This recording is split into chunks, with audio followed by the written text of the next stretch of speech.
Oh, okay. So I think that I'm now streaming. Good night, everyone. Thank you so much for joining, and it is indeed a pleasure to be with you and to report on what is happening with our elections. Now, I understand that there was not a high voter turnout today in Jamaica, and in spite of what is happening and the fact that many of them have been suggesting that it's going to be a huge voter turnout and the fact that it is going to be a consequential election, we are finding out that the voter turnout on the Gleaner website is suggesting that voter turnout was 30.4% at 3 o'clock this afternoon. So it wasn't a lot of people who showed up to exercise their franchise in today's election, which is very interesting that we're having low voter turnout in Jamaica. Now, why is that happening? Are the citizens realizing that our politicians are not really, helping them, are not striving to improve on the conditions in Jamaica? And for that reason, they've decided that they will not be participating in this electoral process. We don't know. We don't know what is happening and what's going on in Jamaica. But make sure if you're joining the stream, please let me know if you have joined. This is my first time live. So please indicate in the chat box if you're there, if you're listening, say hi to me and let me know if you are there. I was having some type of technical difficulties as this was my first live streaming to you live about the elections, the recently held elections in Jamaica. So the Gleaner is reporting that there was just a 30.4% voter turnout, and the Observer reports the same, 30.41 voter turnout up to 3 p.m. That is what the Electoral Office of Jamaica is suggesting. Voter turnout in Jamaica's electoral election climbed to 30.41% by 3 p.m., according to the Electoral Office of Jamaica, the EOJ. For the local government by-elections being conducted simultaneously, turnout stood at 27.35%. So it could have gone up by 5 o'clock when the polling station booths were expected to be closed. So we don't know if it increased, if the voter turnout increased after 3 p.m., after 3 p.m. in the afternoon. But we do know that the voter turnout was not what the politicians were anticipating, and some of the political commentators in Jamaica. So that is things that we have to look at. And one of the contributing factors to low voter turnout, apart from the political corruption that we have been having in Jamaica, is the fact that the polling stations are also far away from where some of our citizens or residents reside.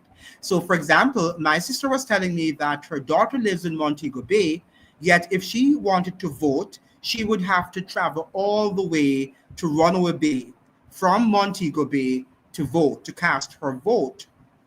Now, that is not good. And I think we have to return to the day when people did not have to travel so far. Those who are living in the surrounding areas of Brownstown, for example, Wilberforce, from which where I'm from, where I was born. Well, I wasn't born in Wilberforce, but I lived there. I grew up there in Wilberforce. But the fact of the matter is that these people had to move from that district all the way to Alexandra, okay, to cast their vote. Not everybody, but some of them had to. Why would somebody travel all those miles away from where they're living? Many people are having problems with their economics, and they're going to think they're going to travel all that distance to get to the polling station. Now, there are other young people who are suggesting that they already have gone to school and they're there at school, and are they going to leave Kingston or wherever they've gone? Let us say that they're living in St. Anne and they attend UA, or they're living in St. Anne and they have to attend a teacher's college in Portland, right? Is it the Case University or college that is located in Portland, that School of Agriculture? Yes. Then do you think that they're going to go back to their countries to find out, to vote, to cast their vote. I don't think that they're going to do that. That's a waste of time for many people. Don't you think so? So I think these are contributing factors in terms of why we're seeing in recent times, apart from the corruption charges, of course, and the fact that most of our politicians are not really doing much to help the citizens of Jamaica. I think that for the most part, the low voter turnout can be attributed to the fact that the voters are not also interested in traveling all that far of a distance. So that is something that is interesting and something that we have to look at, we have to examine for future elections in the future.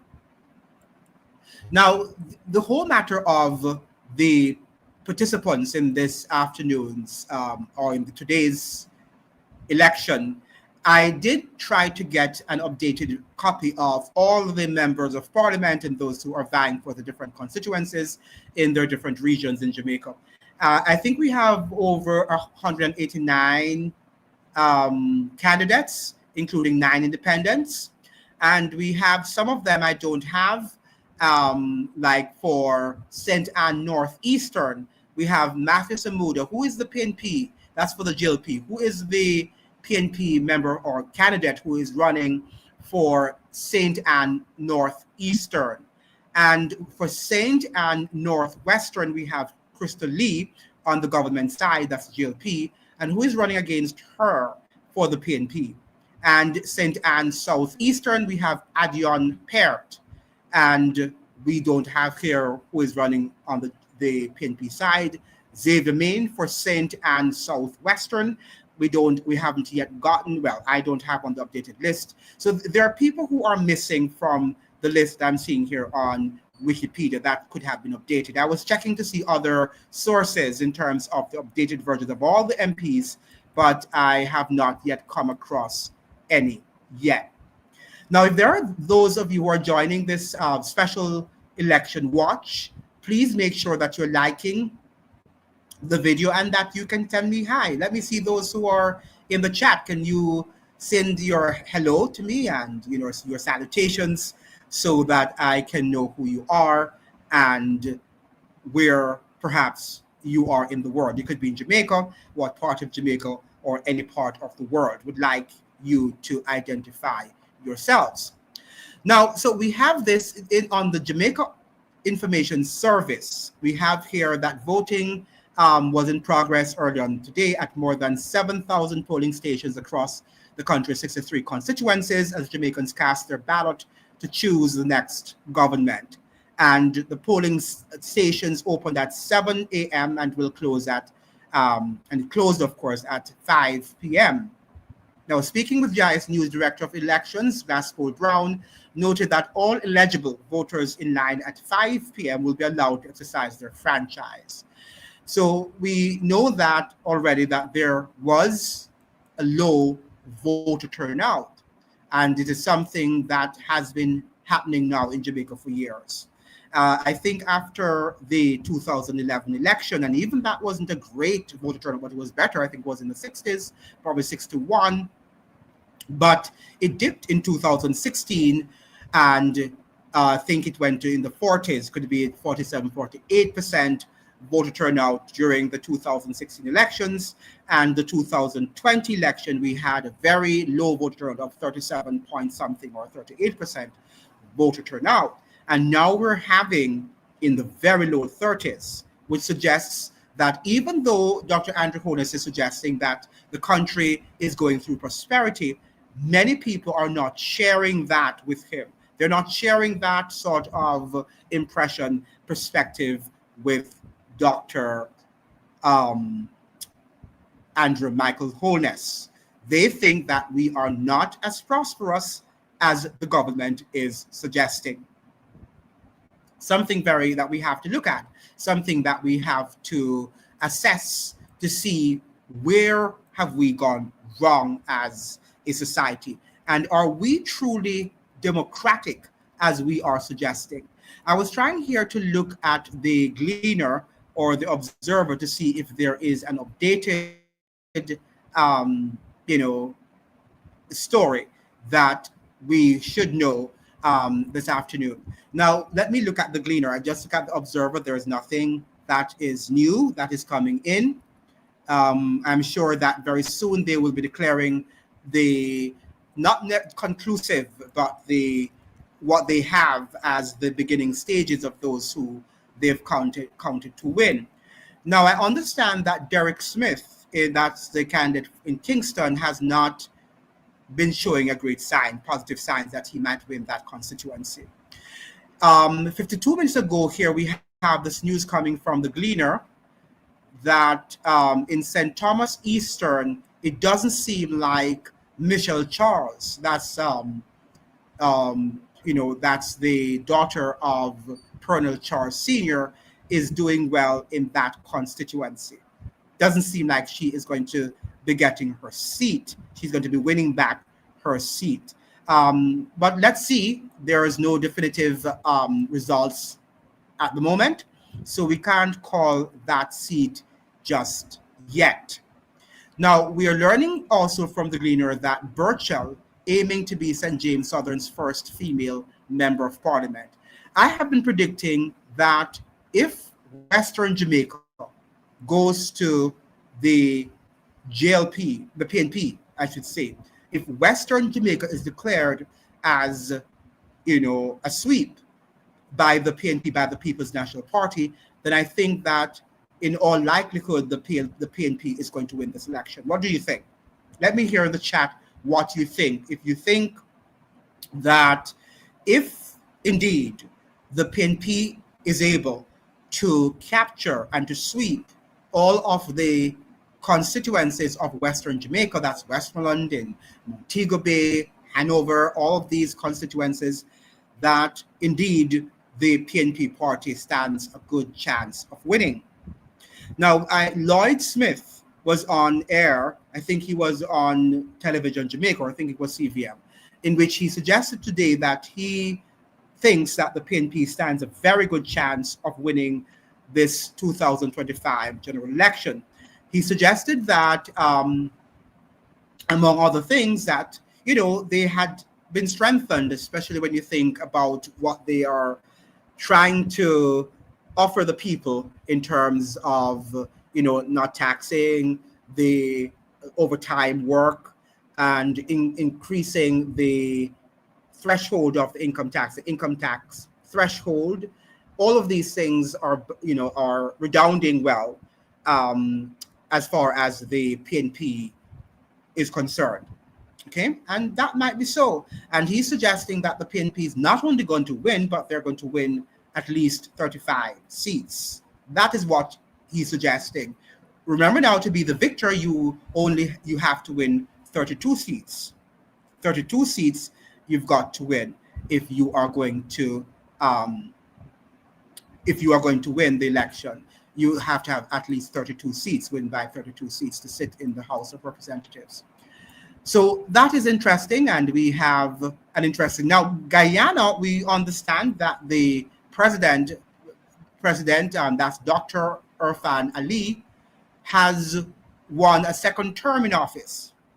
It is good for him, right? He has gotten a second term in Guyanese, is it Congress or Parliament that they have there? We know they have a president, but so I think they might have a Guyanese Congress, or is a Guyanese Parliament. Could the Guyanese people let me know if you have a Guyanese Parliament or you have a Guyanese Congress, as you have in the United States and other countries where you have presidents? Please let me know. But he has won this election. He won the election yesterday, held on September. The elections were held on September 1st, but the results were finalized yesterday. And yesterday they told us that Dr. Irfan Ali, he came out the victor of the election, and he's now the president. But in that country too, in that South American country, in Guyana, it says with less than 50% voter turnout, Jagdeo claims victory. So that is less than 50% of the voters also voted in the Guyanese election. So I understand that it was a peaceful election held in Guyana on September 1st. that was on Monday, but that the voter turnout was also, just like Jamaica, not very impressive. Not very impressive voter turnout. And why? Why? Why are we having, and we claim that we have these robust democracies, yet still we don't have great voter turnout? Is it true, therefore, that we have a great democracy? And this is something that we have to really think about. Do we really have an excellent democracy as we are suggesting? So these are some of the things that we have to reflect on. And I would like to hear from you if you are on the live. This is my first time doing a live streaming on YouTube, something that I will have to familiarize myself with. So please let me know again if you're joining the live. If you're on the live, don't be shy to send me a hello and good night or good evening, and any questions that you might have, any reflections that you please let me know so that we can have an interesting conversation today. So that is what we would like to say. Now, I would like to see in the constituencies of Portland Eastern, we have Anne-Marie Vaz versus Isaac Buchanan. If Isaac Buchanan, I saw this pastor, deliverance pastor, praying over him yesterday. Now, should we be having the merger of religion and politics? And I've seen that it's a recent phenomenon in Jamaica, where we're now seeing that there, and even in the United States now, we're hearing that under Trump, that the people want to have this merger of religion with politics, which is a dangerous precedence that we are setting. Very dangerous precedence that we're setting. A very dangerous road on which we are walking. Very important that we understand that religion and politics should always be separate, because when the brand of religion that you might not favor decides to be the dictator, it's not going to end well. History tells us that it will never end well. So, I don't know what Isaac Buchanan was doing, but even the song Time Come, the Time Come, sounds like a bit Pocomania and has a religious flavor, a religious sound to the Time Come song that is sung by the PNP.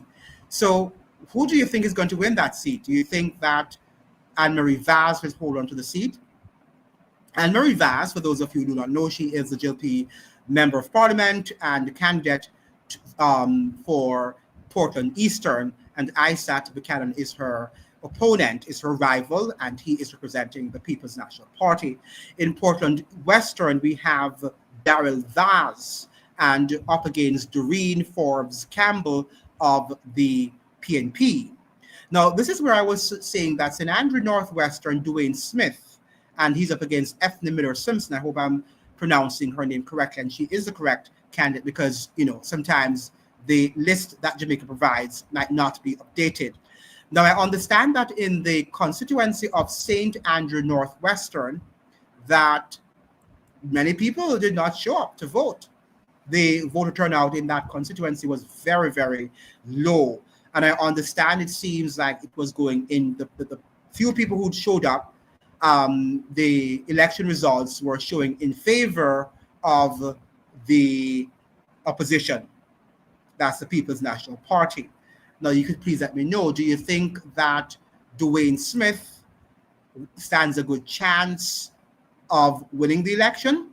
Or do you think his opponent, Ethne Miller Simpson of the People's National Party, will wind up being or emerging as the winner, the victor in this election? These are very important constituencies that we have to look at. Now, in terms of Westmoreland Central, I think Westmoreland is a constituency, or these are constituencies that we should be watching. Okay, Westmoreland Central, we have George Wright up against Dwayne Vaz. I did not call that one, so I'm not going to, I don't know these two people, George Wright. I have heard of George Wright, I've heard of the names, but I don't know in terms of what they are doing in that constituency. So if you're in the chat and you know about Westmoreland Central, George Wright of the GLP and Dwayne Vaz are the two representatives. Who do you think is going to win?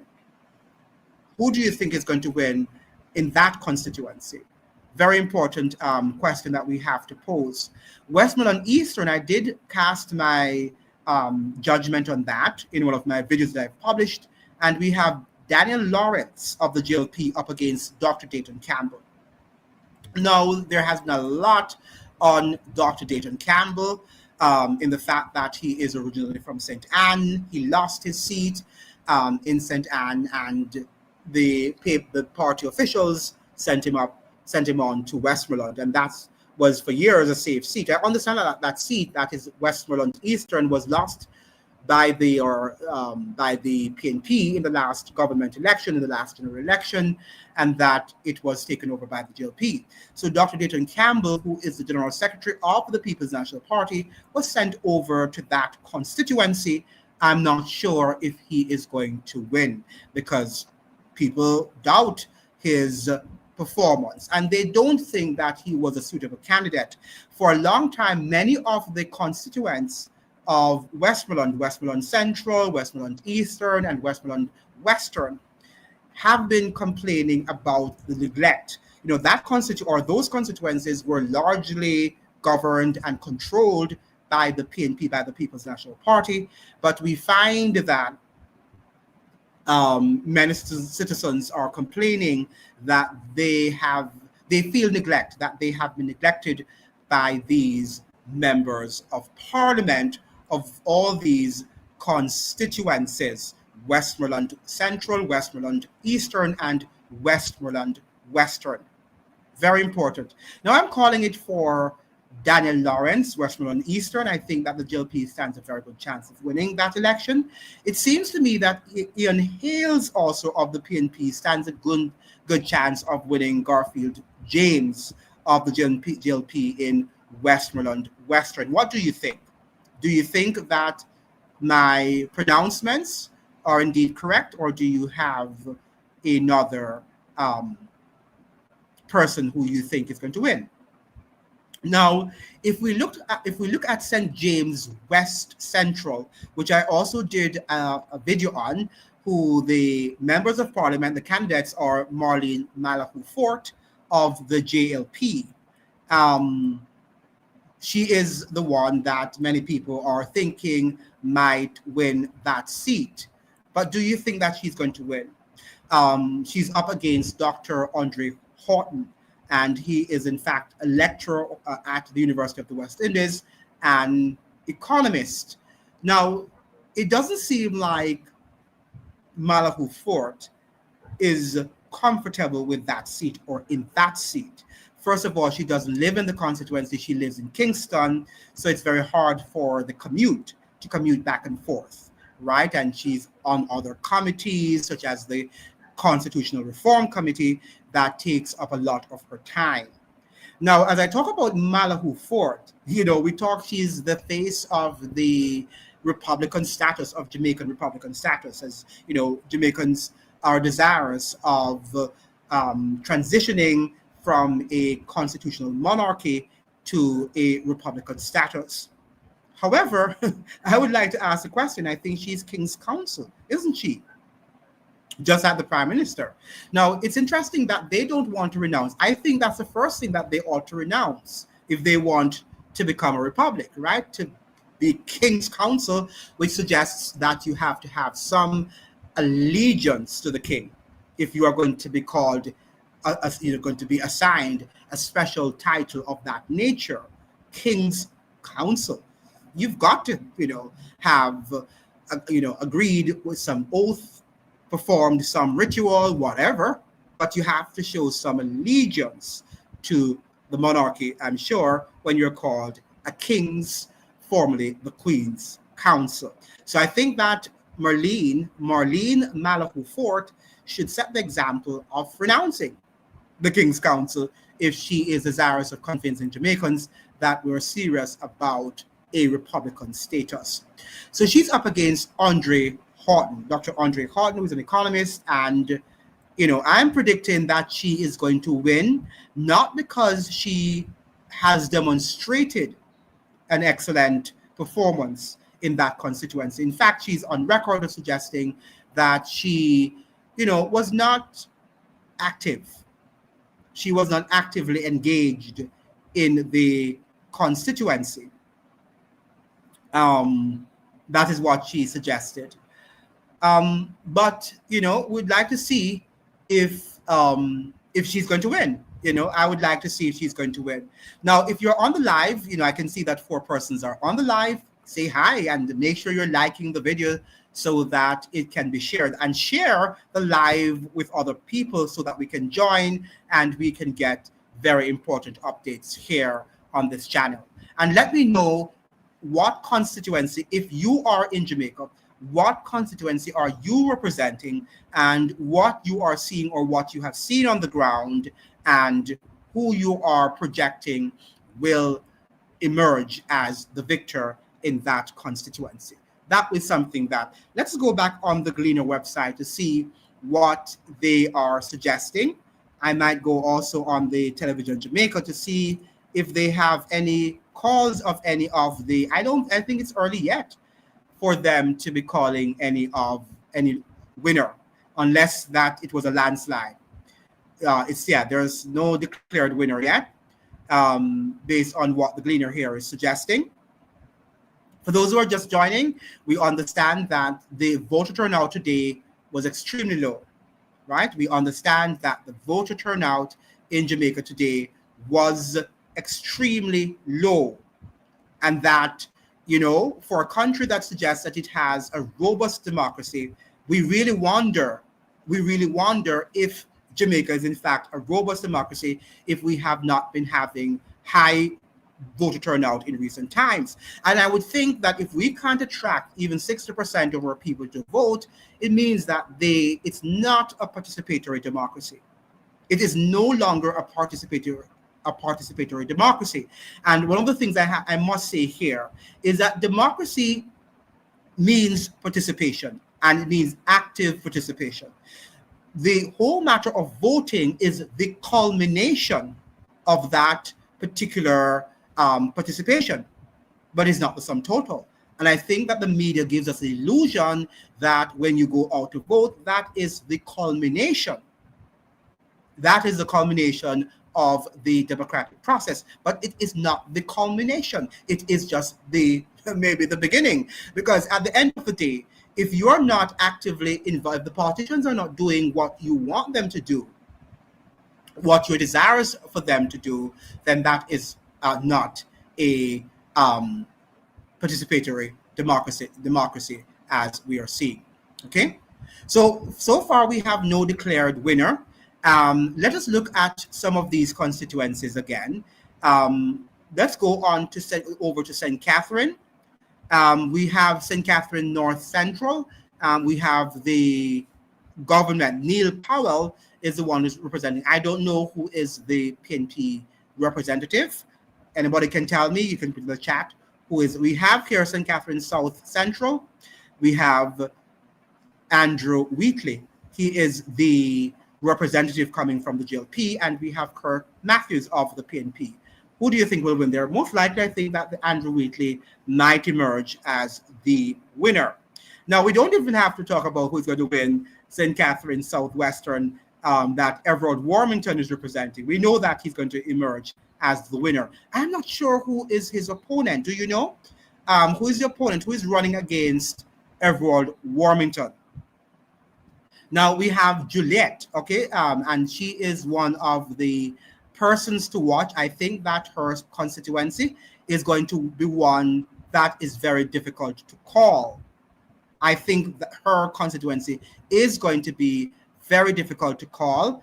And I think, but I would say that she's going to win. I think that I'm going to put my cards on Juliet Holness emerging as the winner of her constituency. What do you think, ladies and gentlemen? Please let me know in the chat who you think is going to win that seat. No, she's not in St. Catherine. She's actually in St. Andrew East Rural. She's up against Patrick Peterkin. So Juliet Holness, St. Catherine East Rural, and she's up against Patrick Peterkin. And I did make a video on that, so you can go and refer to that video also. Now, let's look at other St. Catherine members of the constituencies that we have here. St. Andrew Eastern, Favour Williams versus against Patricia Duncan Sutherland of the PNP. And I think that is, St. Andrew Eastern is going to go to Favour Williams. I think that's a safe seat, right? I don't think that she has to worry about that seat. I think that's a safe seat for her. So I think she's going to win.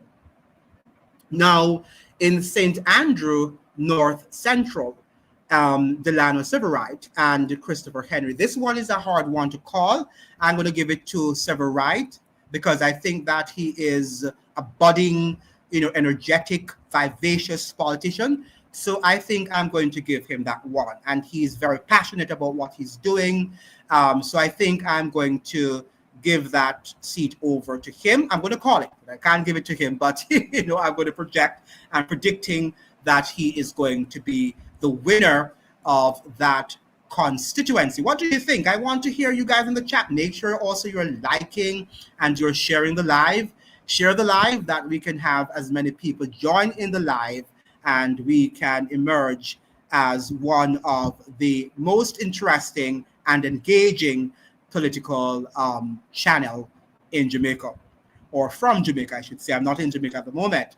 Now, Andrew Holness and Andrew West Central versus Paul Buchanan. I think that seat is going to definitely go over to Andrew Holness. St. Andrew Southern, we have Carlton Allen versus Mark Golding.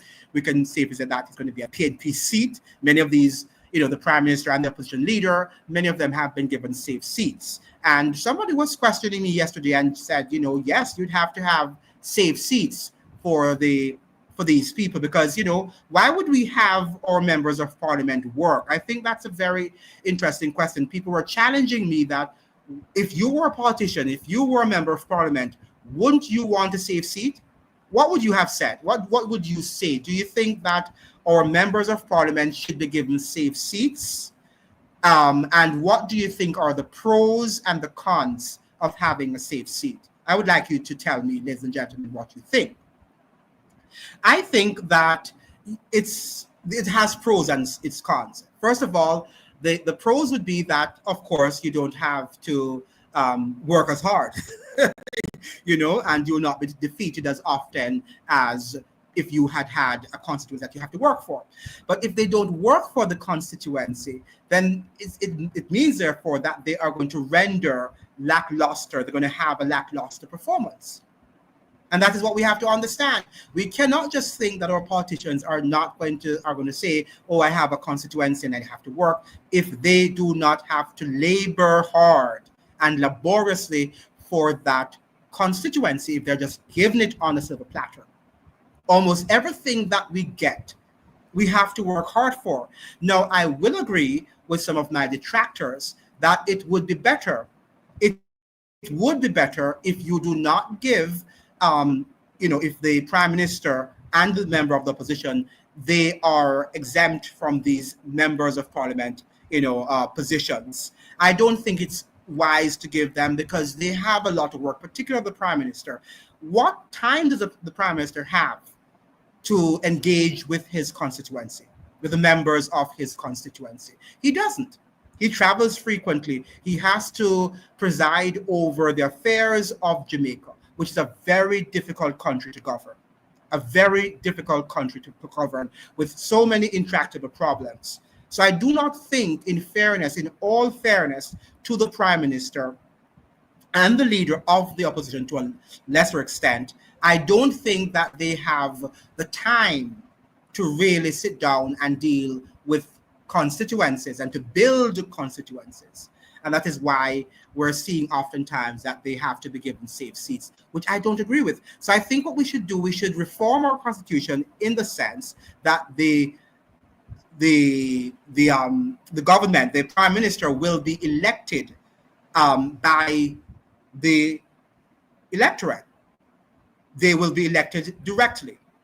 That is what I think should be done, so that we will just look at their performance and people will vote them in and out. Now that would have to be looking at serious reform, thinking about the entire political process, because it's not going to happen overnight. We know that you have to look at it very carefully, see the pros and the cons, and offer that sort of improvement in the system, which we do need. Constitutional reform, right? We do need constitutional reform. Very important that we begin to look at that. Now, in terms of, let us look at another constituency here on the list. Already we're suggesting that Dr. Michelle Charles of St. Thomas Eastern, I don't know who she's up against. Can somebody tell me who she's up against? What PNP candidate that she's up against. But I think it seems like, I think a family member was saying in the Gleaner that she does not stand a good chance of winning that constituency, that Dr. Michelle Charles, she might lose that one. What do you think? Let me hear in the comment section, ladies and gentlemen, what you think. Do you think that Dr. Michelle Charles stands a good chance of winning St. Thomas Eastern? Do you think so? Let me know in the chat. And let me know, please send me your comments, your questions, and let us have an interactive chat. I think I'm having like a lecture. I don't want to have a lecture. I want to engage with you. So make sure that you are sending your questions, you are introducing yourselves in the chat so that I can be familiarized with you. But we have been suggesting that our political process, for those of you who are just joining, needs constitutional reform. Our electoral process needs serious constitutional reform, because what we're seeing is a corrupt system in which our citizens are not fully engaged. Our citizens need to be engaged in the electoral process. And because of that, they are shying away from the elections. Now, let us see again if there is any briefing in terms of election results. I'm sure that there is none as yet because it's early yet. It should be 7:14 in Jamaica, 14 minutes after the hour, after 7, and the electoral offices were closed at 5 o'clock thereabout. All right, so there is not yet any official reporting coming out of the office. Now, I saw this that Family Ties drive first-time voters in St. Thomas Eastern. Several first-time voters were spotted casting their ballots in St. Thomas Eastern. Many of them voted by the influence and encouragement of friends and family members. So that is interesting that people are voting they're voting on the influence of friends and families and not on policies. And that is also something that we have to assess in Jamaica, that we need to have a more informed electorate. And I don't know what Jamaica is doing to inform the citizens about the electoral process. What do you think? Do you think that, how do you think we would even begin that process of informing our people about the political process? I would say begin with the media, but our media have really not done their jobs, right? They're not doing their jobs. The media, they have found themselves in this, a prickle, if you will, in which they themselves are now very highly partisan. Would you agree with that? Yeah, so you find that the Gleaner and the RGR group tends to lean more with the PNP, while perhaps CVM and Observer group lean towards the JLP. But I was hearing recently, I think by Dr. Likam Samaj, that there is going to be a merger of the Gleaner in terms of printing and the Observer. So what's going to happen? Are they telling us that there's no difference between the JLP and the PNP if eventually the Gleaner and the Observer are going to merge in terms of printing papers for Jamaica? Already we are in a very serious crisis. We can see that we are in a serious crisis of democracy, because we don't have a democracy. And that is the crisis that we are suffering from. What we have is an illusion of democracy. And every 5 years, we see the same cards being played, right? And the same playbook. And we are saying that we have to vote, and people get excited, whether it's JLP or it's Spin P. And at the end of the day, after 5 years, Jamaica remains the same for the most part. And the richer continues to get richer, and the poorer gets poorer. So what are we really about? And how do we define democracy? What really is democracy? That is something that we have to begin to think about. Thank you very much, Idle Rich 123. And I hope that you'll be joining, and make sure you like the videos and share the live. And yes, so Idle, I think that we need to think about what we mean by a democratic process. And what is real democracy? Does democracy mean just going to the polling station to vote, and then we leave everything up to our politicians? That is what I call a soft dictatorship. And I think that's what we are accustomed to. And then the politicians, they get away with so many things. And people tell me that, oh yes, Andrew Holness is doing a lot to build Jamaica. And I ask him, what is he doing? He's adding Band-Aid to a very festering sore. And every successive politician comes in Jamaica and they add that Band-Aid. And for a while, the wound might not seem to be as hideous, but it's just a Band-Aid on this hideous sore. And that is what we need to understand. And then afterwards, the sore gets more hideous when we hear the corruption charges, and then Jamaica suffers from amnesia. So we react to the corruption charges, and then they die out. So we will never see Jamaica being built, because until we educate our citizens about the real, what is democracy and what is the real significance of having democracy, I don't think that Jamaica will ever be prosperous. I have also suggested that our citizens, if we have a society in which we have constant migration in terms of the very skilled, the highly educated are leaving Jamaica. They're leaving Jamaica yearly. We understand that 80% of our university graduates leave Jamaica yearly in search of improved economic conditions. 80% of them leave Jamaica every year. Why? Because they don't think that Jamaica has a future for them. That's why they leave. They leave Jamaica because they do not think that Jamaica has a future for them. Right? Now, is that something that we can continue to have? When we have the most skilled, the most educated leaving our country as soon as they get a title, and these foreign countries are eating them up. Yet still we hear the Minister of Foreign Affairs, Camilla Johnson-Smith, saying one of the reasons why Jamaica has not grown during her debates, she said one of the reasons Jamaica has not grown is because our citizens are not highly educated. We don't have a skilled populace. Right? Now, every year you train them and you send them away, you export them. So Jamaica is really an export market, really, for higher skilled citizenry. And what they do now, they leave the riffraff there, and then they expect to grow. We expect to build a society when we have the least educated, the least talented among us. How are we going to grow? And that is why there is a disconnect between the politics and the real everyday life in Jamaica. There is a disconnect, and we have to find a way in which we are going to bridge that disconnect in Jamaica. Very important that we understand that, and that is why we're not seeing the huge voter turnout. Why do you think, people in the chat, can you put it in the chat for me, why do you think Jamaica had a very low voter turnout today? Can I hear in the chat?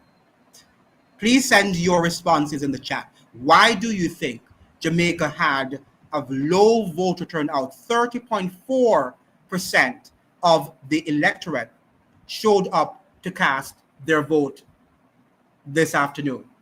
Only 30%. Why did that happen?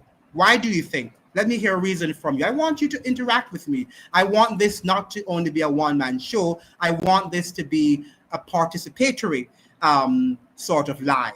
So please send me your comments. Why do you think, based on your experience, based on what you've seen, based on what you observed, why do you think we had a very low voter turnout this today when we had our elections? An election that many people suggested was going to be the most consequential election of all times. Why? Why? This is the question that we need to pose, that we need to ask ourselves. And I'm not sure if we are asking the right questions. And one of the things about Jamaica, and I've said this many times, we don't like to hear the truth. We don't like to hear the truth. We just like the hype. We just want to know that we're Jamaicans and that we are famous around the world, that our reggae and Bob Marley is famous and Usain Bolt is famous. But when everything is said and done, or after everything has been said and done, can we build on these famous icons that we have from Jamaica? No country in the history of the world has ever been built based on celebrities and stars. We have to look at our economy and see where we need to grow, see where we need to expand. And that is how we are going to build our society. Now, we have one of the greatest men of all times of the 20th century, Marcus Mosiah Garvey, and we don't even talk about him.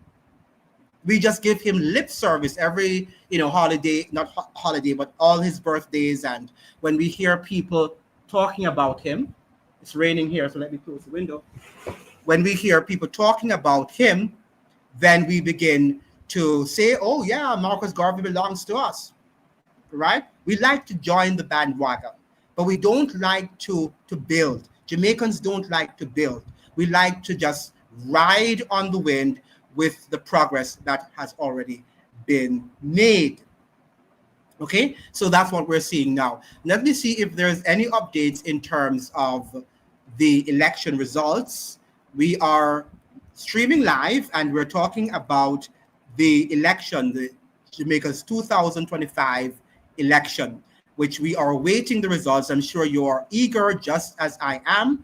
Up to date, there has been no. So we have here the latest coming from the papers. Independent candidate Derek Black X Robinson says his credibility is undermined. That is what the Gleaner is suggesting here. But there is no sort of yet results coming out. It's still early yet. It's 7:24 in Jamaica right now. The polls were closed at 5 o'clock. So we're still thinking that they're tallying the results, and maybe in the next half an hour or so, we should be hearing preliminary results coming from our media houses. Now, who do you think is going to win? Let me hear in the chat. Who do you think is going to win? And those of you who represent different constituencies, please let me know who you think is going to win. Do you want me to start with a list? Let's begin with Clarendon Central, who Delroy Williams and Carla Watt of the PNP. Am I correct that Carla Watt is the correct representative of the PNP? Who do you think is going to win Clarendon Central? Clarendon Central, that's Delroy Williams of the GLP or Carla Watt of the PNP. Who do you think is going to win this seat for 2025 general election? We have Ida Ridge saying that people frustrated are with the nonsense of both parties. Right. I think that people are frustrated, and you're correct. People are frustrated in terms of what they see both parties have been doing over the years. Over the years, it's the same playbook. I don't understand how Jamaicans allow themselves to be tricked by the same politics, because that's what it is. It is politics. It is not something that is real. It's unreal. Now, it's interesting to note also that one of our most favorite son, Dr. Orlando Patterson, who is a professor at Harvard University, when we got our independence in 1962, he was one of the ones who came out of the block suggesting that it was a fall. It's my words now, that our independence was a fall independence. It wasn't real. The system had remained intact. And that is why we started out as a constitutional monarchy. And notice, whether it is PJ Patterson or the Marlene Malahoo Forts or all of these politicians, including the very Dr. Andrew Holness, who is suggesting that Mark Golding is not, is he really Jamaican? And I need to do a video on that. Is Mark Golding really Jamaican? Yet still, Dr. Andrew Holness has his allegiance also to the king, because he is also a king's counsel, right? So the fact of the matter is that, not a king's counsel, he's some on a title that he has for the king. But the fact of the matter is that they make these pronouncements, but behind the scenes, they operate differently. They don't want to see an independent, educated, empowered Jamaica. None of our politicians desire to see an empowered, educated, and independent Jamaica. And why they don't? Because they will lose power. Anyhow, tomorrow our society becomes educated and become empowered, our politicians on both sides of the political aisle are going to lose their power and their prestige. When you look at the numbers of people who are following the caravan and these trucks and the vans and buses being bussed from one location to the next, this happens every election cycle. People don't learn their lessons. And then after the election is held, the politicians forsake them. They're no longer, we have very poor roads. I was saying to my uncle today, for example, that Dr. Andrew Holness was issuing his political booklet of political achievement on Halfway Tree Road, and the roads were not even paved, and properly marked, right? And yet still he was on those same roads. Some of the roads on which they drove to, around across the island, many of these roads were also unpaved. And yet still they ride it without any care, without any concern, because they don't have to deal with the everyday challenges that ordinary Jamaicans have to deal with every day. So it's prosperity for them, but it's not prosperity for the masses. I am telling you, Jamaicans, if Jamaicans had seen prosperity by the Dr. Andrew Holness's regime, or if they had sensed that Mark Golding had presented a credible option to what Andrew Holness is presenting, they would have shown up to vote. They would have shown up to vote. I'm waiting here for Dr. Clive Hanson. He was scheduled to join us at 8:30, so I'm looking to see if he will join us shortly to participate in this discussion, very important discussion on our election watch. For those of you who are just joining, we are looking at the live Jamaica Decides today, right, in 2025, who is going to steer the political ship for the next 5 years or so, who is going to become the next Prime Minister of Jamaica, the JLP or the PNP. But we have been there. We have been there many years. Every 5 years we do this thing, and the more things change is the more things remain the same. And we have saying when Jamaica takes 2 steps forward, it takes 10 steps backward. And this is the conundrum that we face. Every year, low voter turnout. We saw the low voter turnout during the local government elections last year. And they lamented, the politicians, or pretended to have lamented the low voter turnout, yet still we're seeing another low voter turnout in the low 30s. And we're still lamenting that. And we are going to be lamenting it until I don't know when, because they don't care. They don't care. All they want to do is to win. Their only concern is to win. But it's okay, because that is their job. Their job is to win, right? Our job as citizens of Jamaica is to demand that our politicians do what they are sent there to do. And if they don't do it, then we should vote them out. But hear this. It's not just voting them in and voting them out. We should be looking at their performance throughout the years that they're in office. And we should demand that the roads be fixed, water be given. For example, Andrew Holness is suggesting that he has built pipes and given hundreds of thousands of people water in different parts of Jamaica. And that might be so. I am not going to negate what he has said. I can't prove or disprove his pronouncements. So I'm not here to suggest that Andrew Holness is lying or he's telling the truth.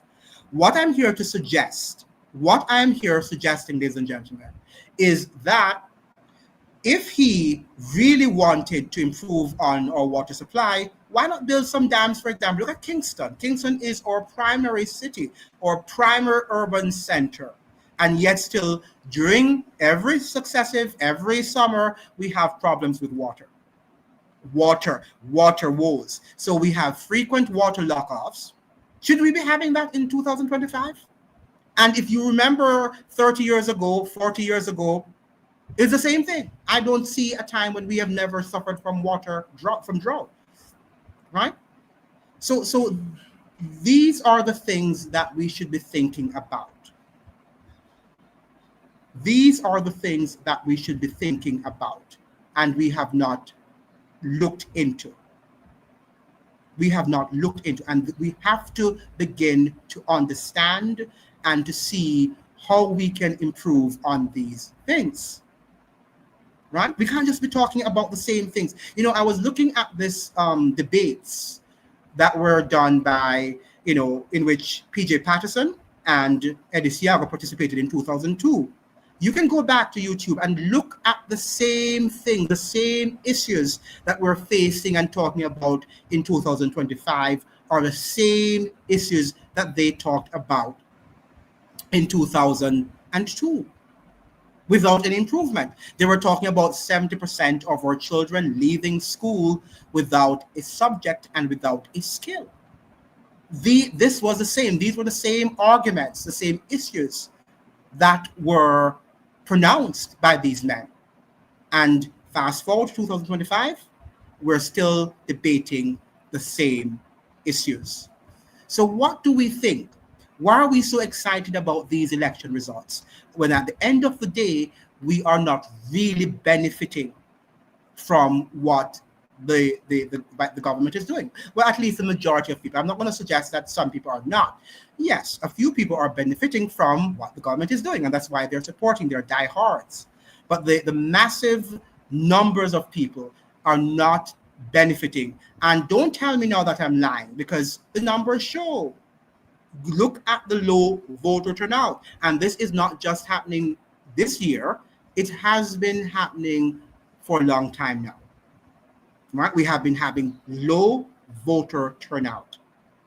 And we must now, after the election is finished and the results have been declared, we need to sit down and think about why politics is not working in Jamaica. We have a very dysfunctional political system, and we have to look at it. We must attack the roots. The horn by its roots. We must attack the problem by the root. Sorry, I was distracted there. We must attack the problem by its roots and declare what the problem is and the possible solutions. And I don't think that we have at this time any possible solutions being advanced. But first of all, I think we must, identify clearly the problems, which we have not yet done. And I think one of the reasons why we have not been able to declare the problems is because we suffer from, one, an identity crisis. Yes, we do. And we suffer from, this trauma. We suffer from very severe trauma, emotional, political, social trauma that I don't think that people want to talk up against what they see, because they are going to be sidelined by the leaders in our society. Now, how can we be a democracy, a robust democracy, if we can't have open and serious conversations about real issues that afflict us, real issues that matter? How can we? But That is how the system has been designed, a culture of silence. And I think that's what we're living in, a culture of silence where we just like to hype and to dance and to, have a good time. And that's why this constant partying to sort of, move away from the reality, to escape. It is a form of escapism, where we move away from the social, economic, and political realities to accept what is not there, a false reality of what the system is all about. Okay? So this is what we are seeing in Jamaica, and we've got to watch.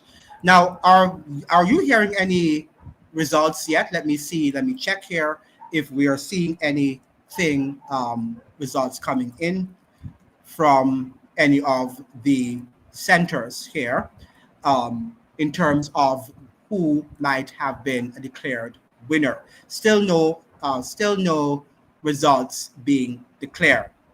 Now, what do you think, guys? Let me hear in the chat. What do you think were some of the reasons, or are some of the reasons for which we have had a low voter turnout today? Let me hear from any of you. Any questions? And make sure you're liking the live, you're sharing the live with as many people as possible.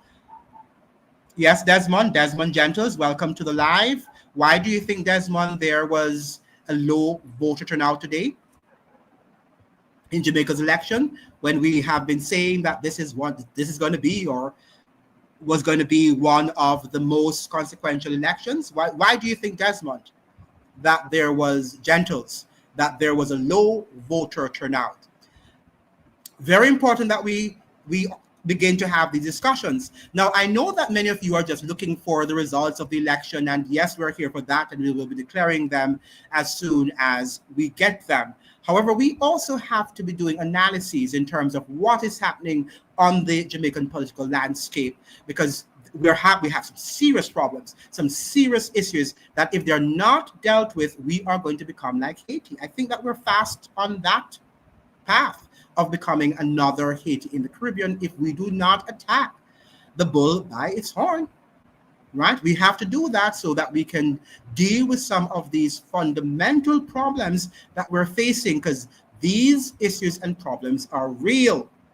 And that is why we're seeing a disconnect and people are not voting. Now, if they had seen, let us say, Mark Golding, people are saying that Mark Golding did a very good job. Well, his team, not Mark Golding himself, but his team is the financial debates, that, the PNP team did a very good job, an awesome job, as they were suggesting.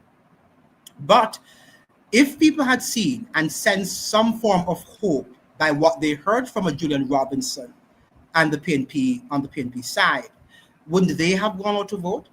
If they had sensed that somehow they're sensing that their lives were going to be improved. But we're still hearing that the voter turnout was low. Why? All of the hype around the debates. Why then did we have a low voter turnout? Is there some disconnect? Is there a disconnect in Jamaica between the political reality, what is happening in the real world, and what is happening? I thought I was going to be joined tonight by Dr. Clive Hanson. Let me see if I have here. He was trying to get in touch with me. I'm not sure if he was. Maybe he was. And I need to see if he was trying to join. No, I don't see him here. Okay, so good. So yeah, so why do you think, ladies and gentlemen, that there was a very low voter turnout? Please let me hear.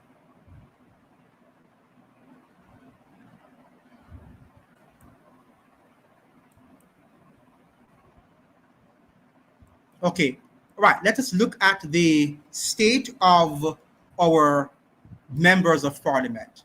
Now, the crisis of members of the role that they play in our democracy, or in our so-called democracy, is something that we have to also rewrite and craft some constitutional reform, make some constitutional reform too. Because when we think about our members of parliament, how active are they in their constituencies? And I was talking to many people. Well, I spoke to many people during the campaign, and I was declaring to them that the JLP side, for example, many of these members of parliament, they're depending on Andrew Holness to gain the victory. You're right. They did nothing. All they are depending, and when they speak, even including the Marlene Malahu Fort, if you listen to her and many of the JLP members of parliament, when you listen to them, they're just rehashing the same, narrative of the government. Oh yeah, we built roads, and they're not talking about roads of their constituencies. They're just saying the same thing. Or, oh, let me get him here. Let me add him here. Did you come in? Oh, Dr. Clive Hanson, you're with us. Can you hear me? I can hear you, sir. Can you Very hear good. me? Thank you so much for joining. I was just here. Thank you so much. Dr. Clive Hanson is joining us from Maryland, and he is a pharmacist. Dr. Clive, can you tell us a little more of yourself so that our listening audience can, be introduced to you? Just a basic information of yourself. Can you hear me? Can you hear what I'm saying? Can you hear me? Yes, I'm hearing you well. You're loud and clear. Great. Go ahead. Yes, I can hear you. Yes. I'm getting a lot of I was feedback asking you to give us a brief. If you could give us a brief, brief biographical sketch or information about yourself. I know you are, just to familiarize the people with you and what you do. Can you hear me? Hello? Yes. Can you hear me now? Are you hearing me? I'm frozen there. Can you hear me? Yes, I'm hearing you. Yes, I'm hearing you, Andrew. I'm hearing you. Yes, I'm hearing you. You're hearing me. Okay. Can you hear me well? Right. Great. Good afternoon, fellow Jamaican. Yes. Your bandwidth has to be very good. Your internet has to be good. Can you hotspot it if the internet is not working on your side?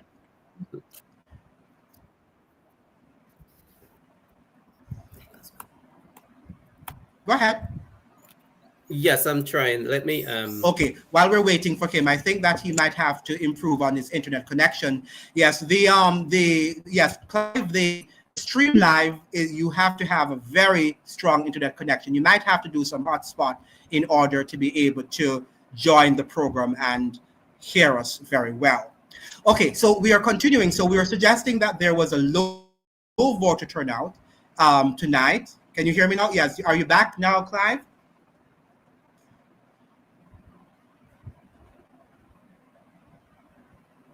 Yeah, okay. While he's arranging himself, getting himself together, yeah, you're back?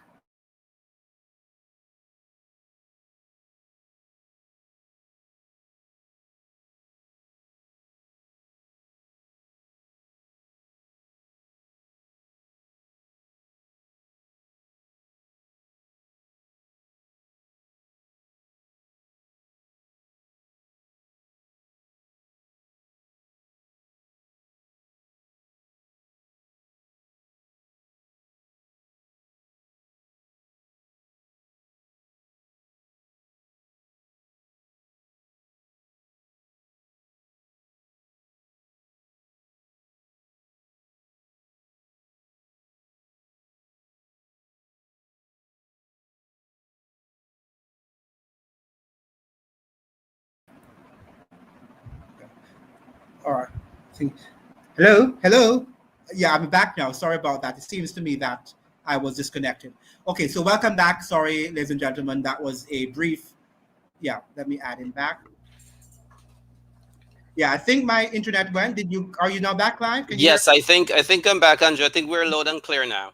Okay, very good. All right, so go ahead. So Clive, you've joined us. Could you just introduce yourself to our audience? Just a brief description of what you do and who you are.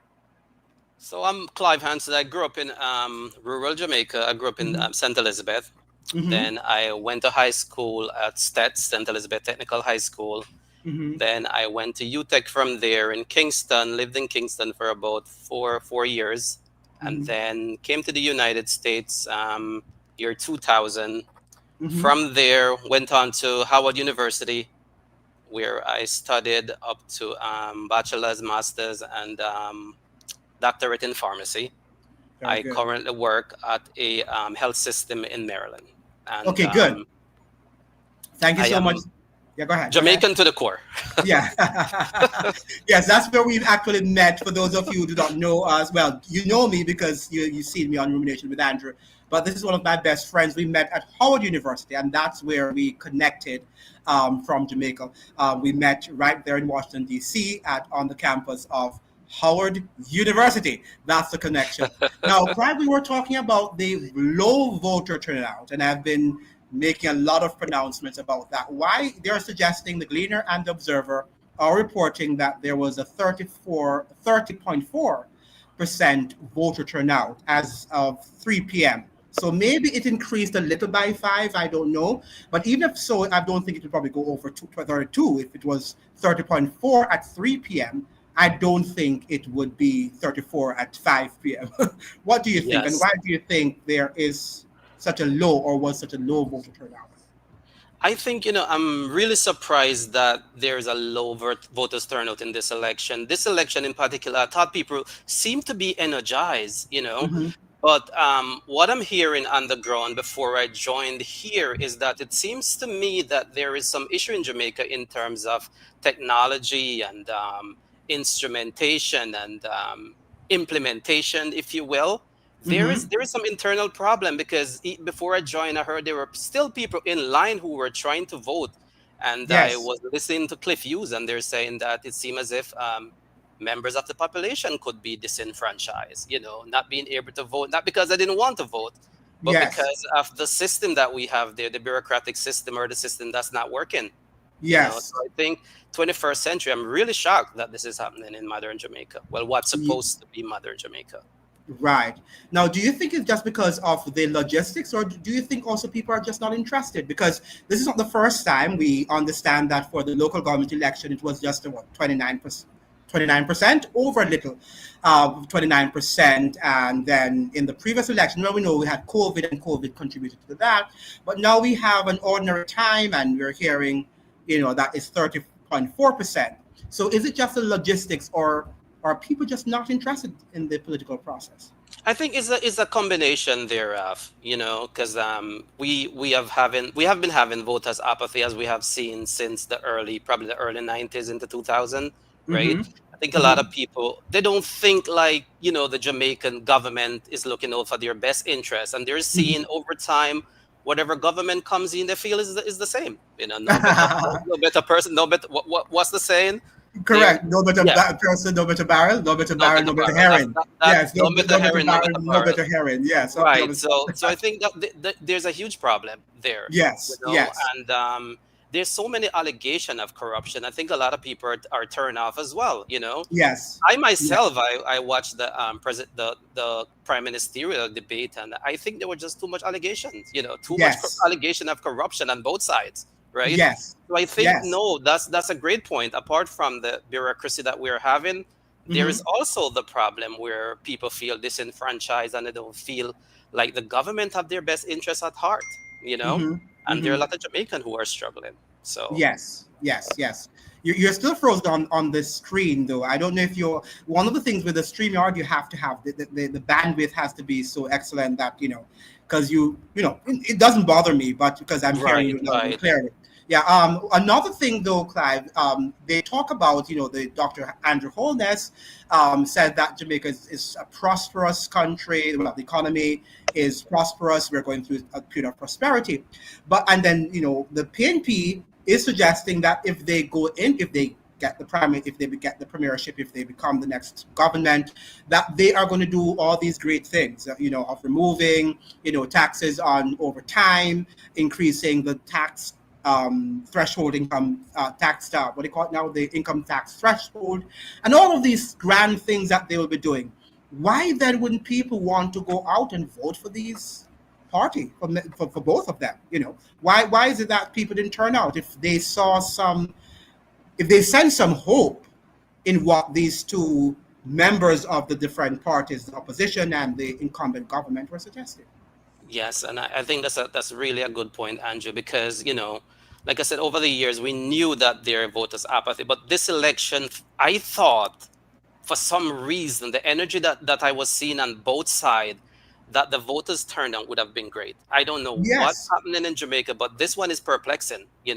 I think Yes. we need to know what's going on in the underground there. Obviously, there are people with economic challenges, there are people with financial challenges, logistic challenges. But Mhm. usually during election time, we electioneer, and that's when they will come on the ground and get transportation and whatever you need. They will take you to the polling station if you want to get there. So there's something is happening in Jamaica that we're not putting our fingers on right now, I think. Right, right. All right, now let's get into some of the. I've not been here. I don't know if you on your screen, you can also check if you're seeing any postings of any of the results, preliminary results coming in. I was looking at some. I did go on Wikipedia. I didn't see any updated version of the different members of parliament coming out of Jamaica, and I Yes. did go on Wikipedia. Do you have anything? Do you have any news coming That from? that that is the other thing that is perplexing. Little or no result has furnished so far, So I'm Yes, yes, really like wondering what's going on. I yes. remember there were times when I log into Jamaican election from here, and by 9 o'clock it was all wrapped up, Right. or you would have figured out where the election is heading. But now there is little or no information, you know. Right, right. So I I also am not sure what's happening. yes, yes, and I had on Wikipedia here. I'm not sure if people down there who are in Jamaica on the ground are hearing any preliminary results, but I did have on Wikipedia here, but I seem to have lost it on my screen. The different representatives of the different constituency, which is not an updated version, by the way. Some of the PNP, most of the PNP competitors are not mentioned on that list. And I'm wondering why. Why doesn't Jamaica have, updated versions of what's happening there? That is also another question of how efficient we are as a people, because I think I should be able to go online and see all of the different candidates. We Now, should when you have think to. of yes, when you think about Westmoreland, I had it up on the screen and I lost it. Yeah, when you think of the constituency of Westmoreland Central, we have Westmoreland Eastern and Westmoreland Western. Do you think any of these constituencies will go? Which let us begin with Westmoreland Eastern with Dr. Dayton Yes, I Campbell. I can speak to Westmoreland Eastern intimately. Yes, yes. I grew up in that constituency at that time when it was PJ Patterson was the MP and the Prime Minister, right? Mm-hmm. Mm-hmm. But based on my understanding in recent time, what has been happening in Mm-hmm. Westmoreland Eastern is Mm-hmm. Mr. Lawrence, who won in 2020, Mm-hmm. was unceremoniously removed, if I may add, by the PNP from Mm. this election. Even Yes. though he had lost by a very narrow margin, as I understand it, probably 18 in the election in 2020, and Mm-hmm. because of that, I am understanding that Dr. Campbell might be facing a challenge there. But this was, if you will, a PMP paradise, right?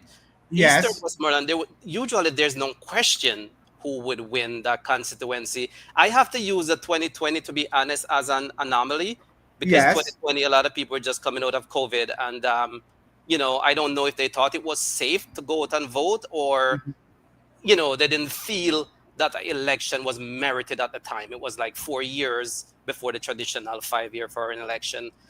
But, even though I think there's some challenges there for Dr. Campbell, and Mhm. I think the PMP will take it back in this election. It- I really right. think so. You think the PNP is going to take that seat I over think they will. They Dr. will. They will take that seat. Daniel, not Doctor, but Daniel Lawrence, who is the, Yes. the incumbent representative.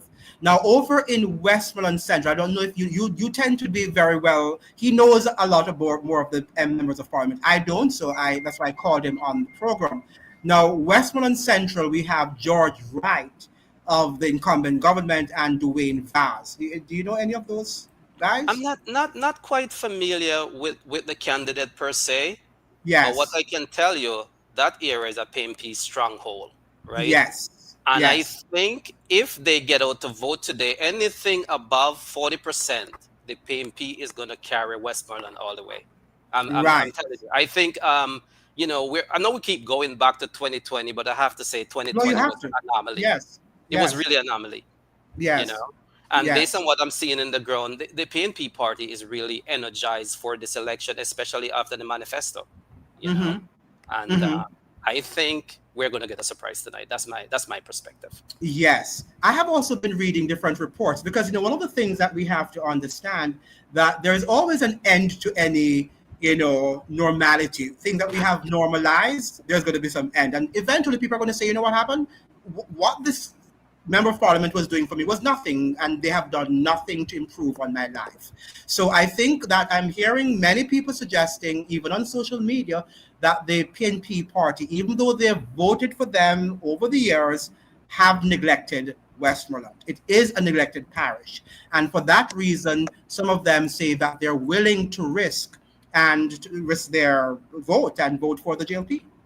So I think that the PNP also have to do an introspective look to see if they are doing what they are tasked with doing for the constituencies and the constituents, I should say, because eventually they are going to give them up because at the end of the day we might think Jamaicans are foolish, but people, it's about, can they eat? Are they having good roads? Are they getting water in their pipes? People will eventually say enough is enough. Don't you think? Right. Right. No, I totally agree with that, Andrew, and Yes. that's really a great point. But Yes. when I look at this election for perspective, and I think Jamaica has grown, right, in Mm-hmm, terms of mm-hmm, from a macroeconomic standpoint, right? mm-hmm, They can boast about the debt to GDP, right? They can mm-hmm, boast about the low unemployment rate or whatever that means, right? mm-hmm, mm-hmm, The JLP can also boast about the amount of roads they have fixed, right? mm-hmm. But what I'm not hearing from Jamaican, how is the average Jamaican doing, right? Right. You're looking and you're seeing that there is issue with corruption, and you're Mm-hmm. thinking the parliamentarian are living better, right? They're Right. giving themselves huge increases, right? Mm-hmm, So mm-hmm. what's going on for the local people? And that's why I'm Correct. thinking that this election is really going to be a surprise, you know Mm-hmm, mm-hmm. especially if people, well, if there's a low voters turnout, it could be anybody's game. But I think if we have a reasonable turnout, we're going to see the back of Holness in this election. I really Yes. think so. Yeah. Yes. In Guyana, I'm not sure if you followed that. Dr. Irfan Ali was reinstated, won again, his second term. This is not his third term. This is his second term The in second office. term. Yes, and I understand that even though the elections were peaceful, but there was also a low voter turnout. Less than 50%, could be higher than Jamaica's because this is less than 50% of the voters, the electorate turned out to vote. So it could be probably 48, probably 49. I don't know what the percentage was, but they said it was under 50%. So we're seeing in many democracies around the world that the voter turnout in recent years have not been impressive. And I'm really wondering, is that weakening our democracies and the democratic process? Do people think that voting is helping them and is a process that will really alter and transform their lives? You What know, do you think? that's no, that's an excellent question, Andrew. I think what we're seeing today is like a lot of people are wising up, right? And they're saying, we have been voting for these two political party. Well, is Mm-hmm. this Jamaica just like the United States is the same thing? Mm-hmm. Primarily majority two political party, Correct. and we are seeing politicians are getting richer, right? But the Mm-hmm. average the average person are not doing better, right? Correct. Then Mm-hmm. there's a misconnect or a disconnect here, right? So I think we need to go back to the ground, go back to the micro level, go back to developing the people, develop Mm-hmm. the human capital, right? Mm-hmm. And Mm-hmm. develop from bottom up instead of top down. Because what we're Correct. seeing, we're thinking that trickle down economics is going to work. It's not going to work, right? Yes. So we're Yes. pumping all the money at the top, and then the people at the bottom just continue to struggle. That's what we're seeing across the Yes. world. Yes, yes. And that's a very interesting comment that you've made, that we have to now, we're not saying, I hope those of you are online, we're not saying that the macroeconomic fundamentals are not important. We are suggesting that they are equally important, but we also have to pay special attention to our microeconomic development, which the neoliberal system totally ignores. They totally ignore the people who are supporting and who are the builders of what we call democracies. And they're more looking at these grand projects, these mega projects, and that is what they claim formulate the economic growth that they are talking about. Now, are you seeing anything, Clive? You can also check your computer if you see any Yes, I'm results. checking here on my Yes. phone, and I'm checking the Gleaner website, and I'm not seeing Yes. Yeah, anything you don't say from anything. Okay, there. let us look at you. What do you think about Kingston Central? When Lawrence Stavern, Oh, I keep on calling Lawrence him, Rowe. what's his name? Lawrence Rowe, right? I Lawrence keep on Rowe, calling yeah. him Lawrence Stavern, right? When Lawrence Rowe decided to cross over, right? I thought that he would have, you know, attracted and cemented that seat, that constituency for the JLP. But it doesn't seem like that. It seems like it's still a swing constituency, and people can swing either or. What do you think? Do you think that the JLP will safely win that seat, or do you think the PNP, represented by Steve McGregor, will win? I think it's going to be a close seat, right? Mm-hmm, And mm-hmm, I think Lawrence Rowe has created some disruption there for the PNP, right? mm-hmm, mm-hmm, If Lawrence Rowe probably had gotten the seat and it wasn't as contested as it is now, mm-hmm. I think it would have swung back to the PNP because it was traditionally a PNP stronghold. I think it was previous member of parliament Ronald Twaith, I think, had that Yes, seat at some point, right? yes, he And at did. that time there was literally no competition, Mm-hmm, based on what I can recall, right? mm-hmm, But mm-hmm. I think that one is going to be close, and it will be hard to call. It might swing back to the PNP, but it's going to be one of those seats that is going to be closely contested, I think. Right. Did Lawrence Rowe say, though, that he, even at that time, he wanted to have been the MP, and he was a popular guy for the MP, even during Ronald Thwaite's time, but because they would just impose the MP upon the people, and then they did the same thing with the other lady, the other Duncan Price lady, and that was when he now showed his, and said he's enough is enough. He's not going to allow them to impose their candidate up on the constituency. And this is something we're having in Jamaica that we have to talk about. If we are going to have true and real democracies, the people who have to interact with their members of parliament, they're the ones who should be voting and deciding who they want. But it seems like in a lot, I'm not going to say in all, but in a lot, too many of our constituencies, the PNP hierarchical structure or the JLP hierarchical structures are the one who impose these members of parliament upon the citizens. What do you think about that? I think it's really a huge problem, and it's Mm-hmm. really something that needs to be addressed. If Mm-hmm. you are tasked to manage a community or to manage a Mm-hmm. constituency, I think you should live in that constituency. You should know Yes. intimately, firsthand, what's happening in that constituency, right? But what Mm-hmm. we're seeing here, is all about connection. Is Yes. connected to who, or they can face you up on the constituents without consultation by the people. And I think Jamaican should reject that, reject it at the poll and reject it physically as well. Not saying that you should be Mm-hmm. combative, but I think the best way to do it is to reject it at the poll. We have seen what's happening in Eastern Westmoreland, right? Where Yes. Dr. Dayton Campbell, I don't even think he ever driven on that road there, right? Yes. And Yes. he's been placed there because they know traditionally is a safe seat. I think Yes. people should live in the constituency that they serve and Yes. understand the people, understand their need, and help from that standpoint. Yes. No, and also we saw that Clive in the constituency, was it Kingston? It's not Kingston Central, the one that is it Northwestern or whatever you call it. That in which the guy there, Samuja, is retiring. That they wanted, several persons were up for that seat, and Severite, was up for it among others. And they wanted to impose another one and not Severite. And it's almost like the people say, if you impose your candidate upon us, we are not going to vote for the JLP. So I think that the members of the constituencies should operate like that and say, anyhow, the hierarchy is imposing a candidate upon us, we are not going to vote for them. And I think that's the only way that we will have that change. Wouldn't you agree? I totally agree because our politician, we only respond to elections, right? So once we start losing election, I think that's where the rubber meets the road for them, right? Correct. That's the message that you need to send. If you're not happy with your candidate, then vote them out, right? And I Yes. think that's where we really seriously need constitutional reform, Andrew, right? I Yes. think we should Yes. vote for our prime minister or our president, where Mm-hmm.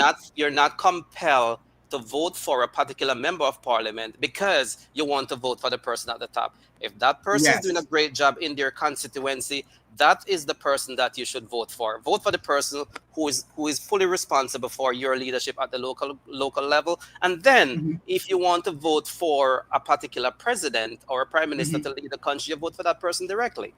Agreed. Agreed.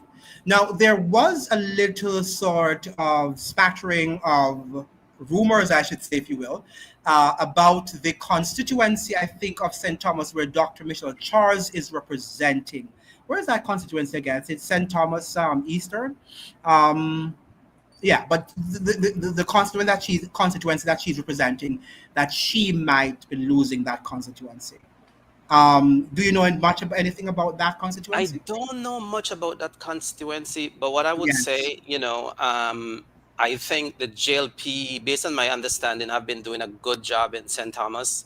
I don't know if Mm-hmm. you're familiar with the previous Goodyear factory. I Yes. heard that they have totally retrofit that area and Mm-hmm. make it into now a modern city, if you will, right? Mm-hmm. With development in terms of, a lots of restaurants and lots of businesses. And I Mm. understand that the roads have been fixed in that area. Great. Right. So Mm-hmm. I heard that there, and much of the youth now who are unemployed can find some form of employment. They might not be the best jobs, however, but it's something to do until better comes, if better ever come.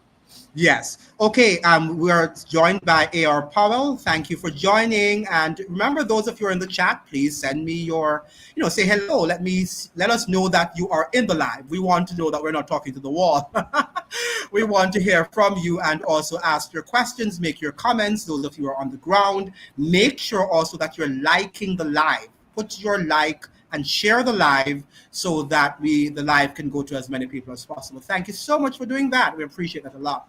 Now we can look at you. Do you have any other? Are you looking at any other constituency, Clive, that you would like to expound on? What do you think about? Yes. So Okay, go ahead. Go I ahead. I I heard that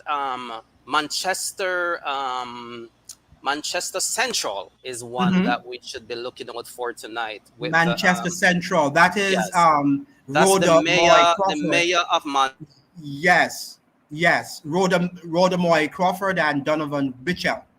That's what you're suggesting? Hello? Hello? Are you there, Clive? Yeah, so the constituency are with Rhoda and also Mitchell.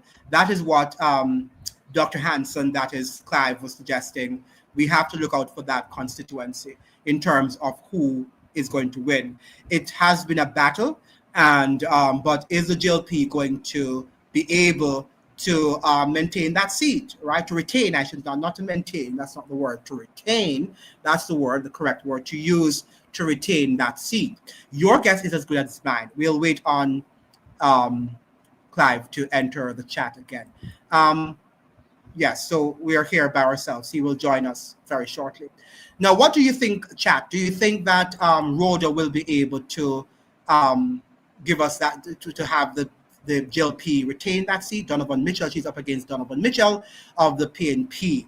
That would be an interesting seat. The seat I'm looking for, though, ladies and gentlemen, is Manchester Northeastern, that Audrey Marks and Valentin Wint of the PNP is representing. I would like to see if Audrey Marks, the former ambassador to the U.S., the Jamaican ambassador to the U.S., is going to be able to maintain that seat. What do you think? Do you think he's going to be able to win the seat? I know that it was a safe seat and that Audley Shaw was for many years, was the member of parliament for that constituency.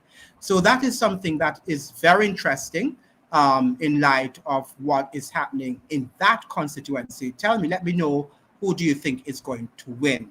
right? Now, there is a constituency I'm looking at from Manchester Northwestern, Damian Young of the GLP and Mikel Phillips. Now, is Mikel Phillips the Dr. Peter Phillips' son? I don't know. I was saying to somebody that he is, but maybe he's not. He does bear some resemblance of Dr. Peter Phillips, but I'm not sure if it's Dr. Peter Phillips' son. Anybody in the chat knows if Mikel Phillips, who is representing Manchester Northwestern, is the son of Dr. Peter Phillips? Do you know? And who do you think? Do you think that he will win Manchester Northwestern, or do you think that his opponent of the Jamaica Labour Party, Damon Young, will be the victor in that constituency? Please let me know in the chat what you think. Remember now that I need you to tell me, to talk with me. I don't want to be here blabbering off my mouth. I want you to participate so that I can feel that you are engaged in this conversation with me. Thank you so much for joining the live, those of you who are joining. Clive Hanson was here with us, and I guess he'll be returning as soon as he fixes the glitches that he has with his connection. Now we are looking at Jamaica Decides and who is going to win. That is what we're here for. Who is going to be the next government of Jamaica 2020, 25 and beyond, right? That is the question. Nobody knows until the results have been declared. Now, we must say that we thank God that there was a peaceful so far. I think there was a death, though, I must say.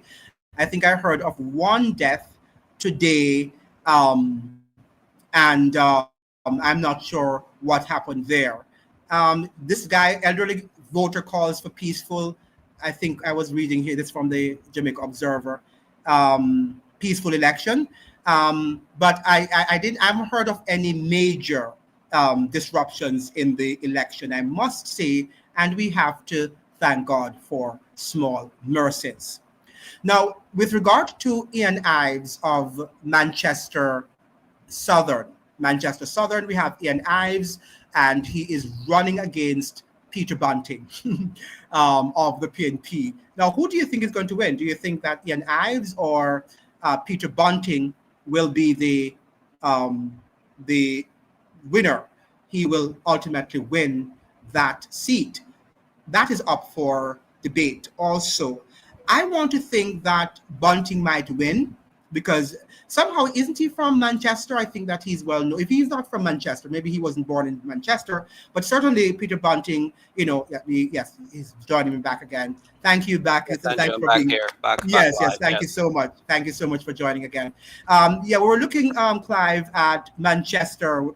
Peter Bunting, where did I see him again? So I think Peter Bunting is Manchester Southern. Yes, Manchester Southern. So Ian Ives is the GLP representative, and Yes. Peter Bunting is a PNP candidate. Who do you think is going to win? Who are you declaring?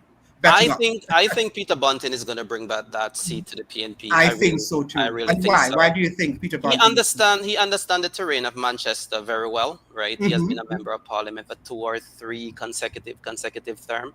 Yes. And I think he has been there. He has been in opposition, for the last 9 years or so. So I think he has been there doing his work after being beaten by Rhoda in 2020. Right? Yes. So I think it was very strategic on Peter Bunting's part to shift him from Rhoda Crawford. Central. Was it Central? Manchester? Yes. Yes. Mm-hmm. Yes. Right. That's a good call. But I think if Central Manchester, I think that's the one that we really have to watch. Because if Andrew Holness is going to maintain power, if he doesn't take that one, I think he's out. He's out. That's a very good point. That's a seat that he has to take home. Right. Yes. Right. I sincerely think so. What about the big wigs now, Clive? We have Juliet Holness, and she's representing St. Andrew East Rural, and she's up against Patrick Peterkin. Do you think she's going to win her seat? I think Juliet will pull off her seat because I heard she has been doing, some excellent work there in terms of road rehabilitation building bridges, connecting Yes. with the community.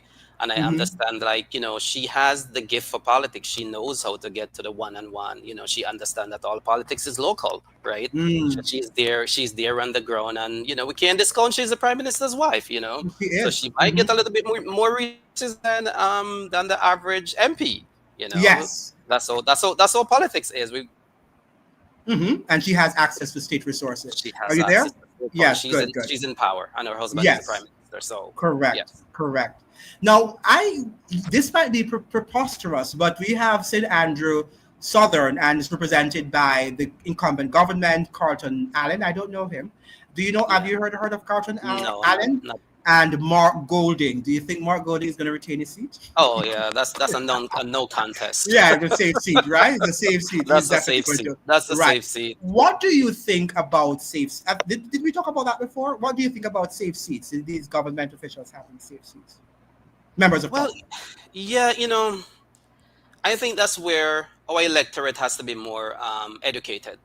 Yes. In terms of and again, and that's why I think that we need constitutional reform, right? Mm-hmm, Where mm-hmm. you're not voting directly, where you're voting directly for the president, and you're Yes. voting for your representative, right? And Yes. separate both, right?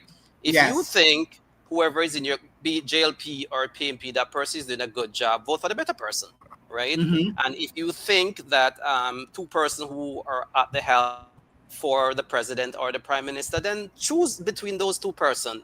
I don't like the parliamentary system where you have to vote for the constituency and then the constituency in turn elect a prime minister.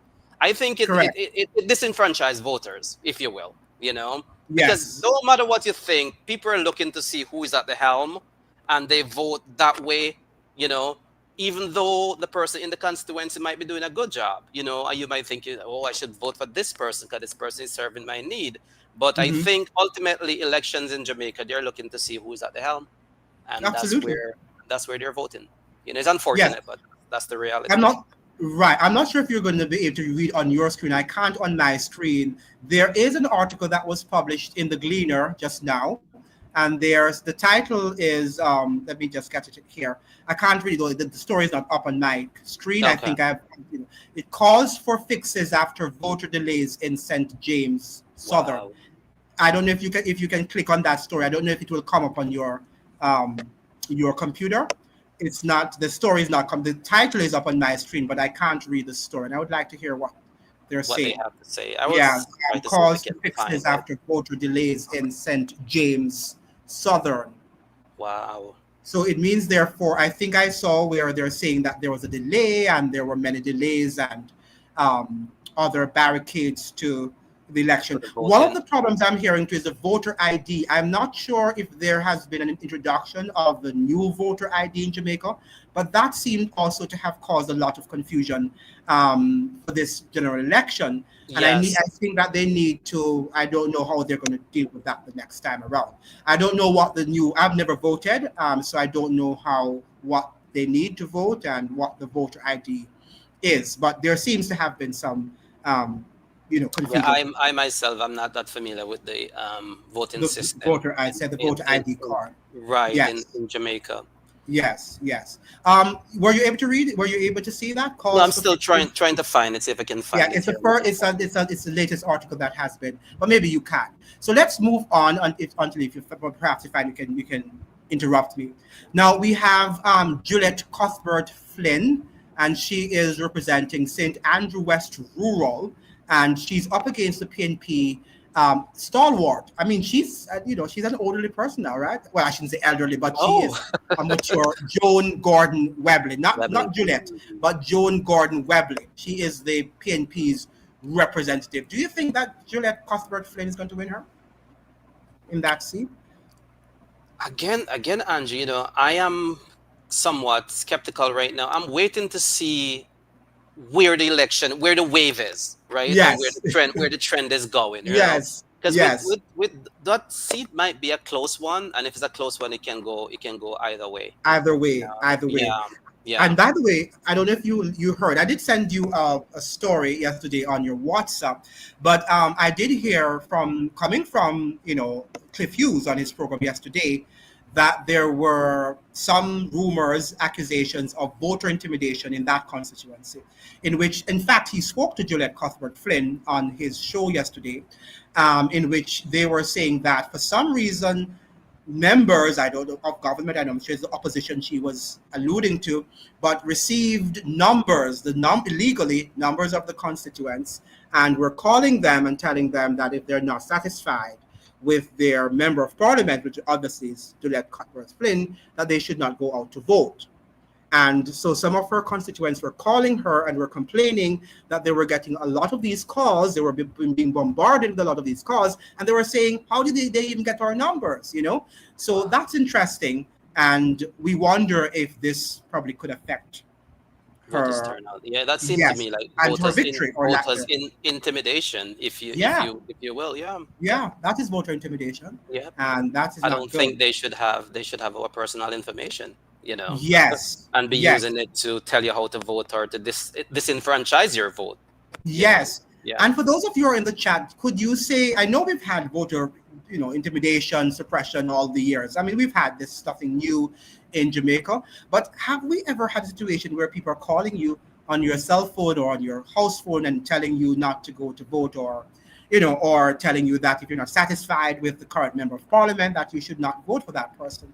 Yeah, Wow, I've never heard of that in Jamaica. yes, before, and a right? mass call, like calling Wow. people, by maybe, the hundreds. I don't know how many Wow. people received Yeah, a I've heard call. of that in the United States where they do this Yes, robocall, but not yes, in Jamaica. I've never heard of not that. in Jamaica, right? Right. Right, you're correct. So you think Juliet Cuthbert Flynn will? Oh, you're saying it's a close I call. think it's going to be a close. Yeah, That close call. constituency is going to be a close one, you know. And I think, Yes, if I can recall, Gordon Webley, she was also a JLP at one point. yes, she was right. You're Yes, correct. yes, and I think she She was beaten by was. Damian Crawford. So Yes, yes, yes, and she switched yes, over to the yes. PNP. By the way, do you think Damon Crawford? Let me see where he is. Do you think he's going to win his seat? Because I he think was. Damian Crawford will win a seat. Yep. Why do you I, think he will? I think that's one that's going to be taken into the PNP's column. Okay.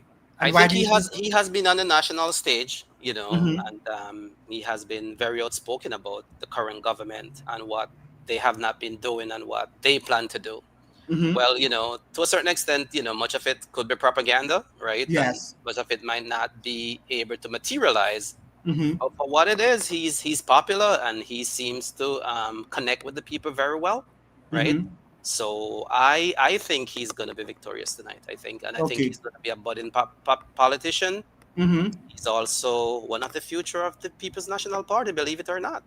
Yeah, he's definitely a strong candidate and Yeah, very popular. In fact, if you were to ask me in terms of popular vote and and mass popularity, I would give it to Damon Crawford. I mean, yes, I would have to give it to him. However, the fact, I was sharing with you on many occasions behind the scenes that somehow it seems like the hierarchical structure of the PNP are not necessarily comfortable with a Damien Crawford. Don't know why, can't say why. Now, St. Catherine East Central, let's move there. We have Orlando Terrelong, and he's up the GLP, and he's up against Raymond Price. Who do yes. you think is going to emerge as the victor of that constituency? I think it's going to be Raymond Price. Mm-hmm. I Mm-hmm. And think why do you think? Orlando Terrelong, I don't think he has gotten the opportunity to spend enough time in his constituency based on what I have been hearing. You Mm-hmm. know, he's a government minister or I don't know if he's a full minister or junior minister, if you will, but I think not having enough time and being in government for so long, and I think he's in foreign affairs, so I think he's always traveling, right? Mm-hmm. And Raymond Price has gotten the opportunity to build the ground support there. So I could Yes. see Raymond pulling off this one. Yes. Well, for those of you who do not know, I'm suggesting we're joined by Clive Hanson, and he's here to join us with our political commentary today. And I want to give him kudos because this is my first time on live. Never knew I could even go on live, right? But I tried and I experimented with it and it came up. And I want to thank those of you who are watching and you have commented and said hi to me. Remember now to like the live, just hit the like button and share the live with other people. Now, I'm on team JLP, not because neither of us is political, but we have decided that we are joining. We have projected a winner, Right. based on our analysis. Not that we are linked or aligned with that particular political party. So I'm on team JLP. I've been saying consistently that I think Right. the JLP will win. I did see a different momentum at the launch of the PNP's manifesto, but I did not think that they really, apart from the financial debates, that they've really put up a very convincing, well, I should say, they have presented convincing policies to woo Jamaica, the hearts of Jamaicans. But for some reason, Clive, in recent times, is saying that he thinks that the PNP is going to emerge a winner. Why do you think, Clive, that the PNP has? Well, you were on Team JLP initially, but you think that Yes. So the I think PNP has I have been seeing shifted? like a trend, a shifting trend after Yes, the PNP manifesto, right? yes, yes. I Can you still hear me, Andrew? Yeah, yes. Okay. You're frozen a little Yes. bit, but After you're the back. PNP manifesto, I have been seeing a shift in trends. I Mm-hmm. thought initially that the JLP would have had an easy election victory. But Mm. when I looked on it and see the manifesto and the way, I think they had the JLP on their heels, right? Mm-hmm. Not Peter Bunting now, but Mark Golden, he took a playbook from Andrew Holness, from what Andrew Holness used to win in 2016. I Yes. think that's what Mark Golden had borrowed that page from his playbook, and this Mm-hmm. could be what propelled him to victory. That 3.5, it is something significant for Jamaican who are struggling Mm-hmm. in the working class and for Jamaican Yes. who are struggling in the middle class. If you don't have to pay income tax and $3.5 million, I think it is something. I did my own calculation from where Andrew Holness is now with the 1.8 5. to the 3.5.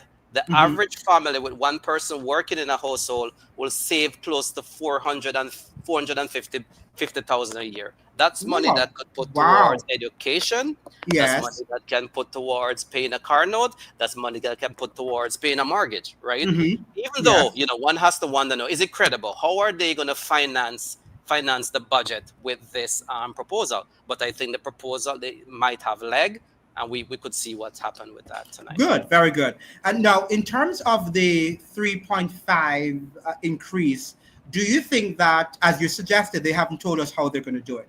We are not. They said they're going to grow the economy, and something about the IMF, has some relaxed some funds there. We don't know how they're going to. But they have not told us, in a transparent manner how they're going to fund it. We hear that Julian Robinson, they're going to grow the economy.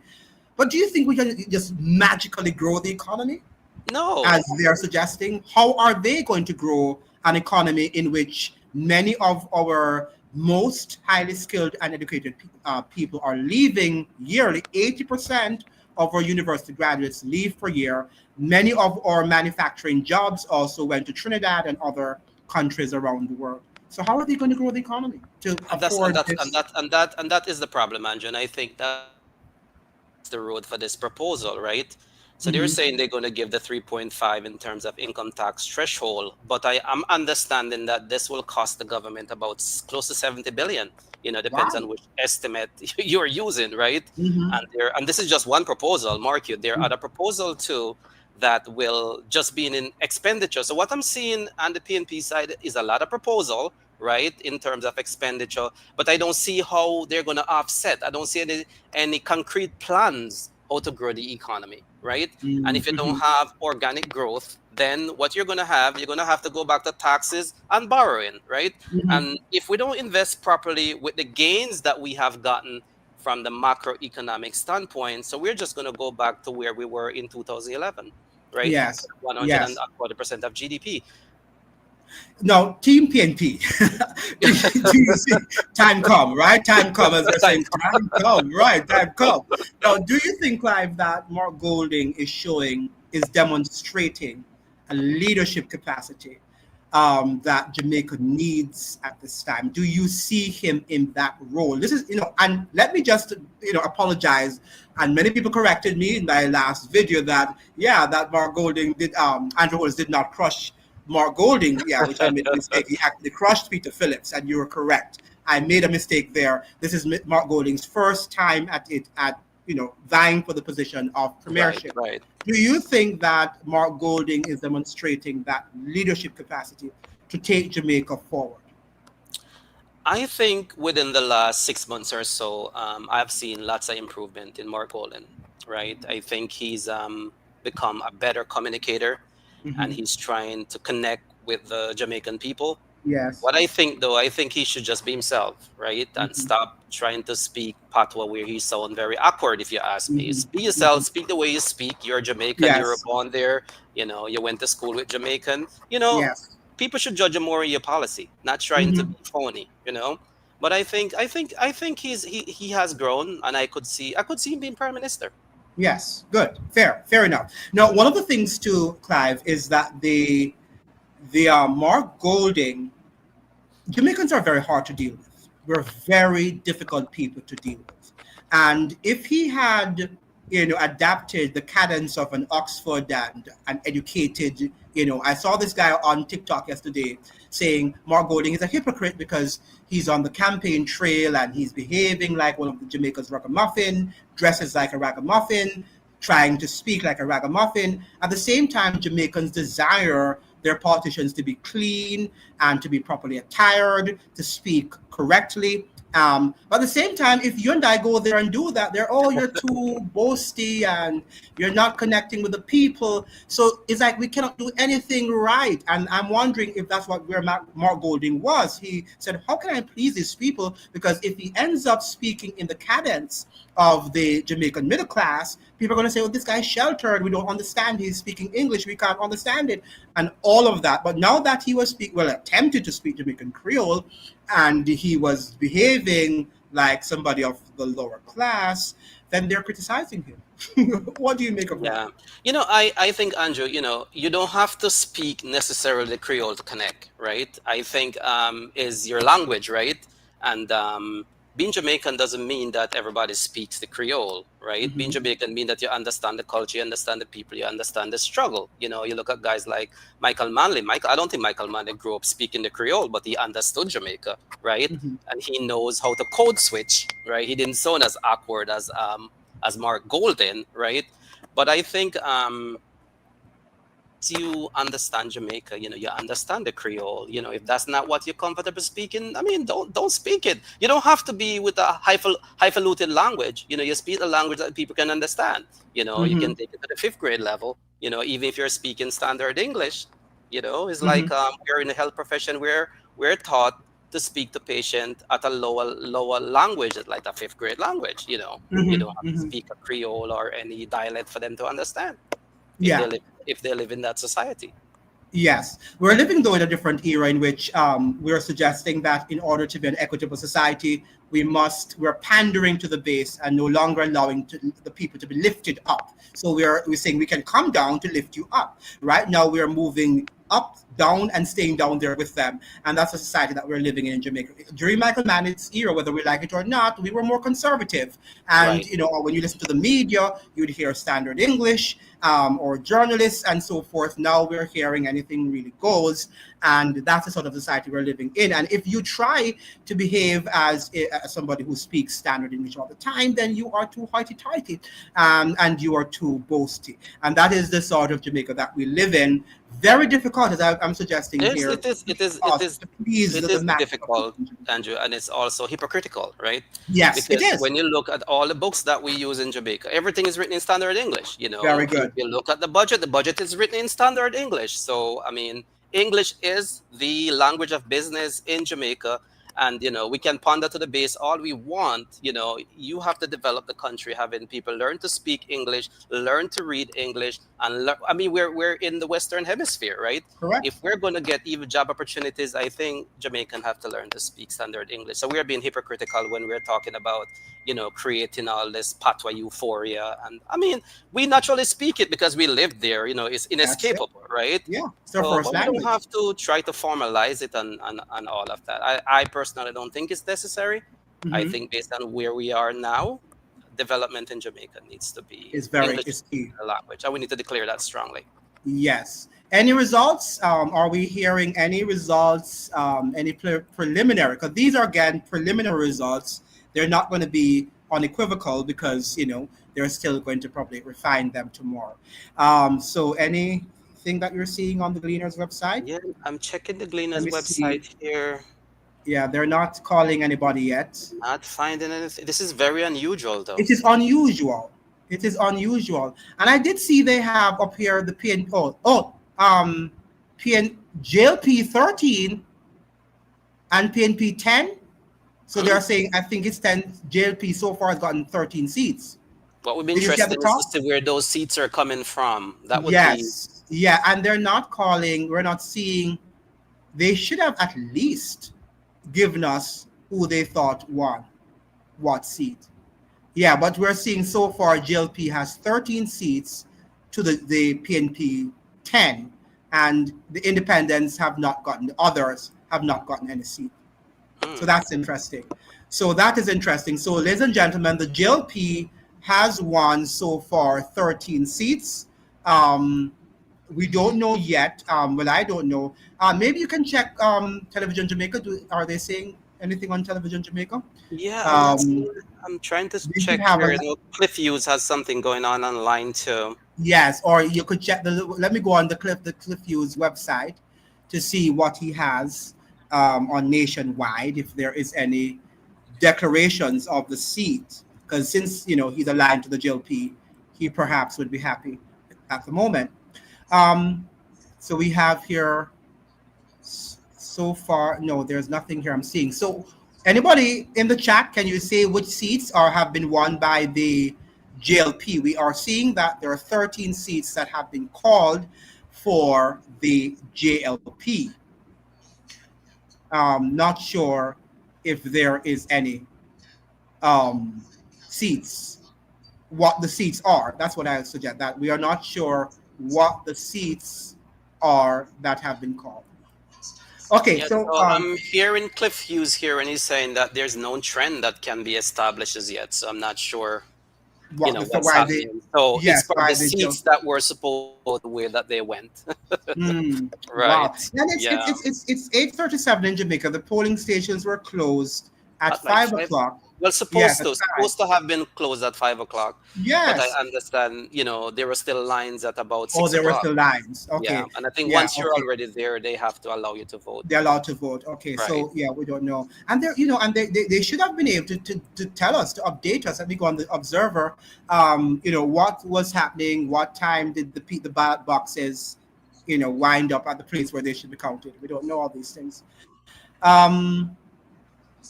We are not yet hearing any winner. General elections, Bunting. Oh, Bunting wins in Manchester Southern. Bunting wins. Expected that, Andrew. Yeah. Yep. Bunting wins. So that is it. That the People's National Party, Peter Bunting, has won the Manchester Southern seat in the 2025 general election based on preliminary results. Bunting tallied 8,573 to Ives. So it is close. To Ives 7,903. So and so Karen Scott of the Jamaica Progressive. Well, that's not it. Well, I shouldn't say it's not important because she represents the independent of the Jamaica Progressive Party. Secured 21 votes. That's good for a third party to have garnered 21 votes.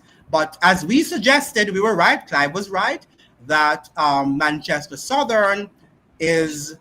Right now, for as far as the preliminary votes are concerned, has been won by the PNP. All right. So now, all eyes are in Manchester Central. All eyes are in Manchester Central. Yes. So but I don't know why the Gleaner has said 13 seats, giving 13 seats so far to the JLP. They should have been able to say what seat. But so far, we know that the preliminary results are showing that Bunting won. Are you saying something, Clive? Go ahead. No. I said, they should have had some way we can check online to see what seats have been called so far. Yes.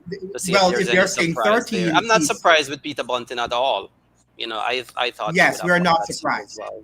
Yeah. Yes, we're not surprised by Peter Bunting's victory there in Manchester Southern. So the PNP has already one seat. Well, preliminary results. Remember now that the votes are not yet I don't know if all of them What have was been the counted. margin? It was over 1,000. I did not see here. Let me click back on the article to see what they're saying. With the win, Bunting flipped, but they haven't said how many votes were counted. Again, very not. Meanwhile, they're saying in St. Elizabeth Northwestern, the JLP's Andrew Morris secured 5,555 votes to defeat the PNP's Patricia Scarlett Forrester. Where's So that? it seems What's like St. Elizabeth? in St. Elizabeth Northwestern, Northwestern. St. Okay. Elizabeth Northwestern, that the Okay. JLP's Andrew Morris secured Mm. 5,555 votes to defeat the PNP's Patricia Scarlett Forrester. It would be So interesting to that's see interesting. So who had that seat initially, right? To see yes, where the trend is going. where the trend is going. Yes, who won the seat in the last election? Well, to be frank with you, I didn't even watch the last election during COVID, so Yes, yes. I can't remember who won what. I really don't remember who won what. I just know that Andrew Holness won the election by a landslide. Who won what constituency? I did not look at, so I don't have any recollection there. But they're suggesting here that the JLP has won that seat in St. Elizabeth Northwestern. Are Northwest. there any other reports, ladies and gentlemen, or who are in the chat? Remember now to like the videos, put a like, and also share the live with your friends so that they can get it to, we can have a lot of people on the live, right? We want to be one of the premier political commentaries in terms of the channel, political commentate, whatever you call it, channel. Now, any other news? Anybody? Have you heard on the chat? You can put in the chat what the other constituencies that you might have heard about and who won. Who won that constituency? Very interesting sort of election. The general election is here in 2025. Very interesting. Yeah, we're not hearing anything from the Gleaner apart from we've seen that they're calling 13 seats for the JLP and 10 seats so far for the PNP. I'm seeing Nothing. here. I'm seeing Mm-hmm, here that Patricia Duncan Sutherland and mm-hmm. Favel Williams is leading her. Yes, so she's going to win Right. her seat. And Yeah. yes. And Yes. I don't think that's a surprise. I thought Favel would win her seat. Is that the seat that what's his name? The one that is at the IMF, Nigel Clark. Is that the seat that No, he? no. Okay. Nigel Clark is what? Derek Dwayne Smith. Smith. Yeah, That Derek Dwayne Smith. Smith, yeah, Dwayne Yeah. Smith, yeah, which Mhm. I think they're suggesting that he might lose. I Wow. understand that the election is not trending in his favor, but In let's their see. We don't know. directions. Yes, but let us see So if let's that see. would be very, very bad if he loses that seat. Right. Yeah. He would not have move on with his dad's legacy. Right. Right. It is really weird that Jamaicans have not yet because it's now 8:43. So maybe by 9 o'clock Jamaica time Oh, we should be. I'm an hour ahead of Yes, Jamaica. I'm an hour And ahead too. So we are yes, 9:43 here. It's right. 9:43 here. In Jamaica, it's 8:43. So maybe by 9 o'clock their time, we should have some preliminary results. That's what I think. Now, are people hearing anything coming out of the various constituencies? Let us look at some other constituencies and see who we're going to call. Um, Raymond, who is this now? Damian Crawford is leading in his what? constituency. Yes, and we were saying that we called that, right? Didn't we? Yeah, we Yes, no, called. yes, and I think Yeah. still a long way to go because they're saying here 37 out of 122 boxes have been counted. And Right what side now are you on? Which is he has 52% of the vote to 47%. okay. Okay, so that is still close, right? It's still Right, close. right. Still, we still can't So it's call it in about terms of. 30% of the votes have been counted so far, and he's Yes, leading. yes, yes. I would like to hear in Western Jamaica, in Montego Bay and Westmoreland and St. Elizabeth, if What's that is going on declared, that side? what's going on that side. If that is declared in Manchester, well, all of them are important, but if any of the parties have a sweeping lead or sweep any of those constituencies there in Western Jamaica, I think that it might be that person stands a high chance of winning Yes, yes. the election. So let us see, because there are lots So of Andrew Wheatley is another winner for the JLP. And yes. Dr. Andrew Wheatley in St. Catherine, South Central. Yeah, I was think we called that too for him, that he That would one was definitely. already called. Okay. Yeah. Yes, yes. Yeah. I think we you and I called it Yes. that he Yes. would win that seat, Andrew Wheatley. Yeah, he's a famous JLP member of Parliament and is also Yes. popular in that constituency. So it's expected. Even when he had the scandal, the members Oh, of Parliament, Delroy they Chuck wanted has him. just won. He won. Yes. Delroy Chuck won his seat. Delroy Chuck has And just won. remember, he's running against the KD Knight's daughter Smith, the Yes. state Smith, Yes. and they It's were saying that he stands a good chance of winning. yeah, Remember? Knight. Yep. Yes, Hmm. yes. So it means therefore that that's good for the GLP, because that was like a swing. Absolutely. Yeah. Can you say what was the percentage? Can they No, call I it? just heard on Cliff Hughes, but he hasn't said He hasn't what said. was the Okay. Also, percentage. Yeah. what the percentage points also. Okay, It's interesting. very difficult So to we get have seats in several Jamaica seats now right now. going to the JLP. Well, we have one so far going to the PNP, which is the seat of Manchester Southern, which Right. has gone to not Doctor, but Peter Bunty.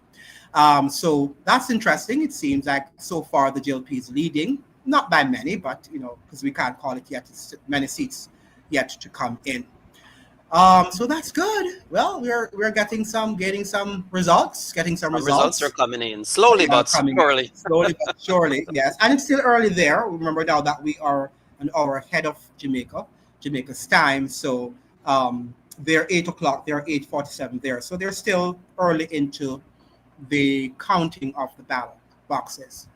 So that's interesting. So are you seeing any surprises so far? Even No, though not so far. No yeah, surprises so far. yeah, the trend is quite normal. Okay. Right. Quite Mhm. normal now. Yes, for now. we Yes, yeah, for we now. really haven't seen a trend yet.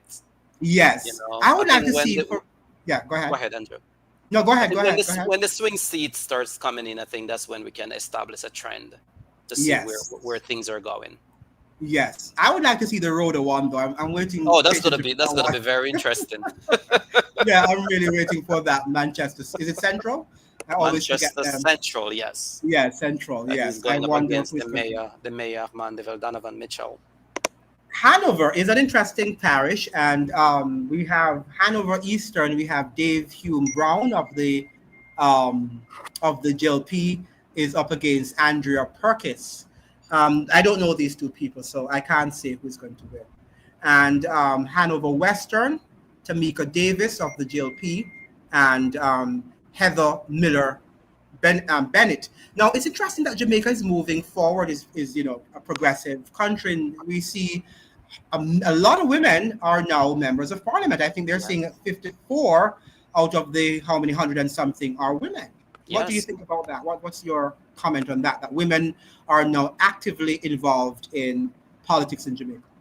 Well, it's no surprise because if you look at the university in Jamaica these days, women are about 70 to 80% of the university, right? Correct. So women are the Hmm. one leading in most of these industries, right? So whether it's leadership, whether it's management, so it's not surprising at all, and Very good.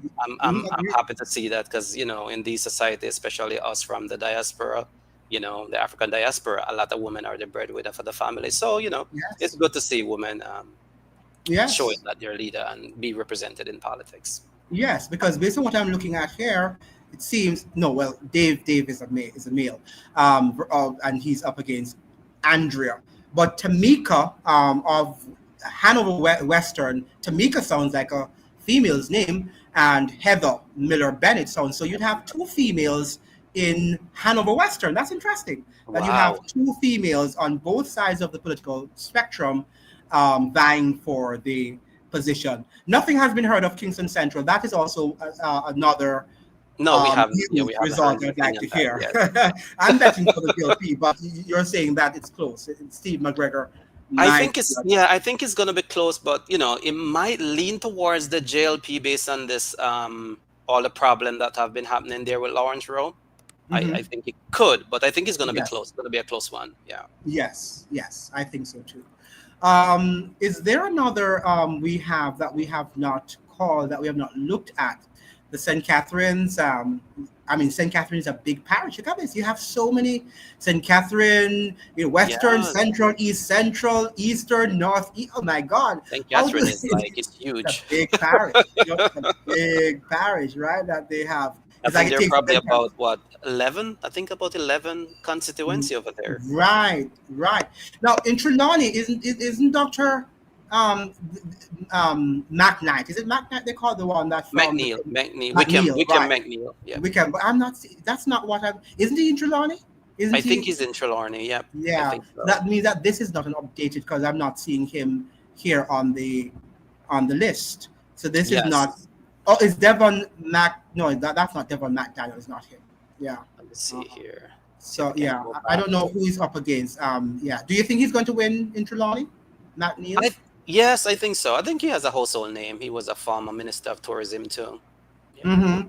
Yeah. Yes. And I'm not sure. I don't even know the challenger who is challenging him. Yes. In St. Anne Northeastern, we have Matthew Samuda, who did an excellent job, Yes. on the debates. Do you think he's going to win that constituency? I don't know the constituency very well, Mhm. but I think Matthew Samuda is a budding star for the JLP. Mhm. Yes. So, I yes. think Andrew Holness would have given him, adequate resources to make sure that he could keep that seat. Because I'm not sure I think whoever he inherited that seat from, Mhm. the constituent was very upset with that person because they weren't doing the job that they were supposed to be doing. So I Right. hope that he came in, with enough time to actually rescue that seat. But I'm sure he would have gotten the resources, and he seemed like a highly intelligent guy. So He is. And Jamaicans like winners, and he Right. seemed to have been the star. He seemed to be a winner. Of the social debates, right? So probably people are saying, "Well, he's from our constituency," and Right. So maybe I would call that seat for him too. I think that I would agree with you and call that seat for him. Of course, it depends on the voters. No, we are just here making our projections, but the voters are the ones with the final decision who is going to decide. We also have, we haven't heard about what's happening with St. Catherine East Central, Orlando Terrelong versus Raymond Price. That's not yet seen. We haven't heard on We that haven't one. heard anything from that yet. The constituency of St. Catherine is so big that they're not going to probably call that's going to be the last, right? You think, to be declared who is the victor. Kingston. Central Kingston. Information coming in from Central Kingston. Ooh. Yes. So what they're reporting now is that Steve McGregor 46.5% and Donovan Williams 53.3%. Wow. But it's still close. It's still close, but when you look, I think most of the boxes have been counted, probably about 70%. Yes. Yeah. So it sounds like the JLP is going to win. The JLP seems to be doing well. Yes. Yeah. I'm calling it for the JLP because I think that effect of I think your point is well taken in terms of Lawrence Rowe and the fact that but I think that people are seeing him as a budding politician who is standing up to the system, which few politicians have done. And I'm not suggesting that he's right, because I don't know the full story. But what I'm saying is that the image, the optics, that he's standing up to a system and challenging the hierarchical structure. And I think on that basis, and he's a popular candidate, whether we like it or not, he's a popular budding politician in that constituency. And the fact that he's supporting the JLP, I would find it, if they lose, I would find it that the JLP would be weak in that constituency. What do you think? Right. Oh, absolutely. Yeah, it would send a very, very... Definitely. bad message. Especially when you look at the tradition of that seat, where it's coming from, it was definitely a PNP stronghold. Right? Yes. So you think we can probably 80% say the JLP is going to win that seat? Not quite yet. I think not 80%. No. Not even 80%. Okay. So because the gap is not that wide, but it's trending. It's trending towards the JLP for that good seat. So that's good. I'm team, for those of you who don't know, I'm team JLP and Clive is team time come PNP. And I'm projecting that the JLP is going to win this election, maybe not by a huge landslide as I projected on some of my videos, but definitely it's going to win. It's going to have the edge over the PNP. But anything can Anything can happen. happen. Yeah, many of the ballot boxes haven't yet been declared, so we That don't is know. true. We You know still where? gotta wait. Yeah, what I would like to hear to Clive, where is the Montego Bay? Is it Marlene Malahoo Fort? I would Yes. like to So know. St. And James, I'm not sure exactly what yeah, location in I St. know. James. Let me call it. I have the list here. It's St. James. Where's Malahoo Fort? Um, why am I not seeing her now? She says, "Oh, I don't want him to." Oh, St. James West Central, Marlene Malahoo Fort, and she's against Dr. Andre Horton. Who do you think is Yes. going to win? You know, I think if you had asked me this probably 6 months ago, I would have said Dr. Horton because he seemed as Mm-hmm. if he was picking up some momentum. But Mm-hmm. then coming close to the election, I think he disappeared. We Yes. were not seeing much from him. He wasn't going on social media. I mean, these things matter. Even if he's in the constituency working, he need to show that he's visible. You know, Yes. and He's on TikTok. he's on If TikTok. you're He has his yeah, own his own he's on channel. TikTok a lot. Yeah, he does a Yeah, lot of. He's not okay. Well, as you talked about social media, I was saying to my uncle today that my looking at social media, I right. think the JLP, They did a I mean, fantastic did a job. fantastic job with Yes. the social media. Oh, And they let me have just say, mastered so, it. and let me just say here, people, that remember now in our days, you'd have to pay huge sums of money to these radio stations and television channels to just air something for 2 or less than 2 minutes, right? Maybe 50 seconds of advertisement. Now you can do 10 minutes free of cost by just putting up your thing on TikTok and YouTube or Instagram or Facebook, right? So it's free of cost.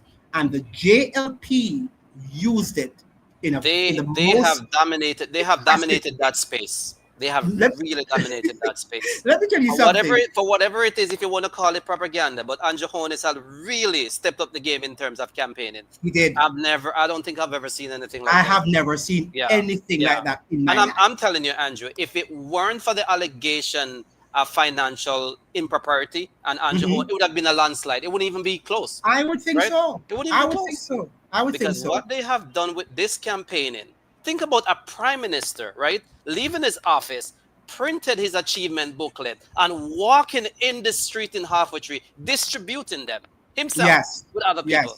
Yes. The optics Impressive. of that is just Yeah, insane. impressive. Impressive. Totally You know, impressive. Yes. last night I was scrolling through my TikTok and when I saw what they had on social media about Andrew Holness, if I were, sort of manipulated, a person to be easily manipulated, I would not be able to wait for the next day to go and do it. I'm telling you, impressive, Impressive. impressive. And they use some of, like Michael Jackson's songs and Hear the World and some of the songs, Yes, the yes. leader, he's the whatever leader, whatever He Michael Jackson, the beautiful songs, he's a right? great And campaigner. yes, and He's all of political. the He's shrewd, politically shrewd. You yes, know. and Yeah. his team, of course, it's His not team, only him, the absolutely. team that worked Where with him to propel him there. Doctor what's the guy name? Dr. Tufton has been like, Yes, the wow, he campaign has done manager, a right? fantastic job for him. Yes, yes, Yep, he has yes, been on yes. all the talk shows, all the podcasts.